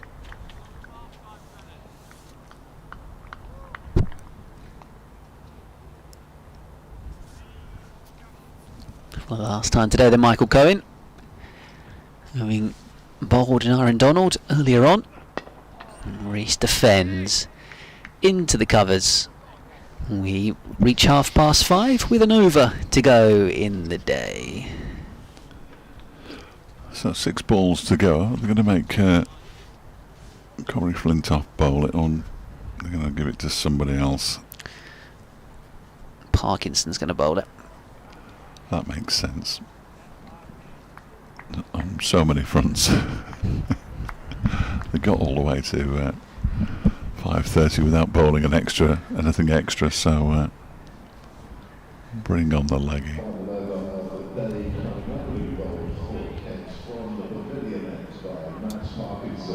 There you go. I think we'd spotted that first. Yeah, very much. Well, I say we. Ben. I think we were maybe calling it midway through the previous over when the first 3 balls from Flintoff had gone for 4. And he comes the balls to Madsen, then Parkinson. He's driven away for 4 runs by Wayne Madsen. First ball. There was a despairing dive at mid-off. It was a big loopy delivery, wasn't it, from Parkinson? I thought 6 darted in and get off, but no. Madsen's absolutely thrown the kitchen sink at it as well. I've just noticed there's a gentleman away to our left who has quite a large amount of his pint still to consume. Does he know we've only got that is a lot, 3 minutes of cricket remaining today? No, that is a lot. Looks a bit like John Embury. It isn't. As Parkinson bowls, Madsen cuts this one into the offside, but straight to the fielder at cover. Yeah, that is a lot of drink left, isn't it, to consume very quickly. Could be 150 still on the cards here for today for Wayne Madsen. Yeah. I wonder if he's thinking about it. Parkinson bowls another loopy delivery. He's smashed that one in the air. It's going to go over Stewart, is it? Yes, it is, and it lands on one of the strips that they use to practice on in the morning. He thought about it. Grant Stewart, it wasn't far away from him, but it was just far enough away and swirling, I fancy, that he just couldn't quite get a proper read on it. Yeah, with mid-off kind of in a deepish position, Madsen's gone for the big glory slog for the 150. So 146 now, gets another full delivery that he drives, and that might finish his hopes because it's a single. And he moves to 147, 389 for 2. I think Parkinson was almost playing on that fact. Thought, if I lob this one up, will you go after it? And he did. And similar to the one that went through Dawkins' hands, it went up rather than long. 2 balls to go then. Lewis Rees waits as Parkinson bowls through, and he turns it into the leg side, and that is the end of Wayne Madsen's hopes. Reaching 150 today. Parkinson on his way in. Bowls and Rees defends, and the day comes to an end with Derbyshire very, very firmly on top here in Canterbury. 389 for 2, with Wayne Madsen on 147 and Lewis Rees on 123. 255 balls for Rees. Madsen, a more sprightly 177. But Derbyshire, who won the toss this morning, seized the initiative really with that half century from an Aaron Donald off 63 deliveries before he was bowled by Mikey Cohen. Harry Kane, the only wicket to fall between lunch and tea, was out for 35, and since then it's been the Rees and Madsen show, a partnership, an unbeaten partnership of 231, a new record for Derbyshire for the 3rd wicket against Kent, and they will return tomorrow with the power, and an awful lot of power, as well as the 2 batters. Both walk off side by side to the applause of the crowd and the Kent players. Derbyshire have power to add tomorrow. Yeah, tough day in the field for Kent. Just 1 wicket in each of the first couple of sessions, and then probably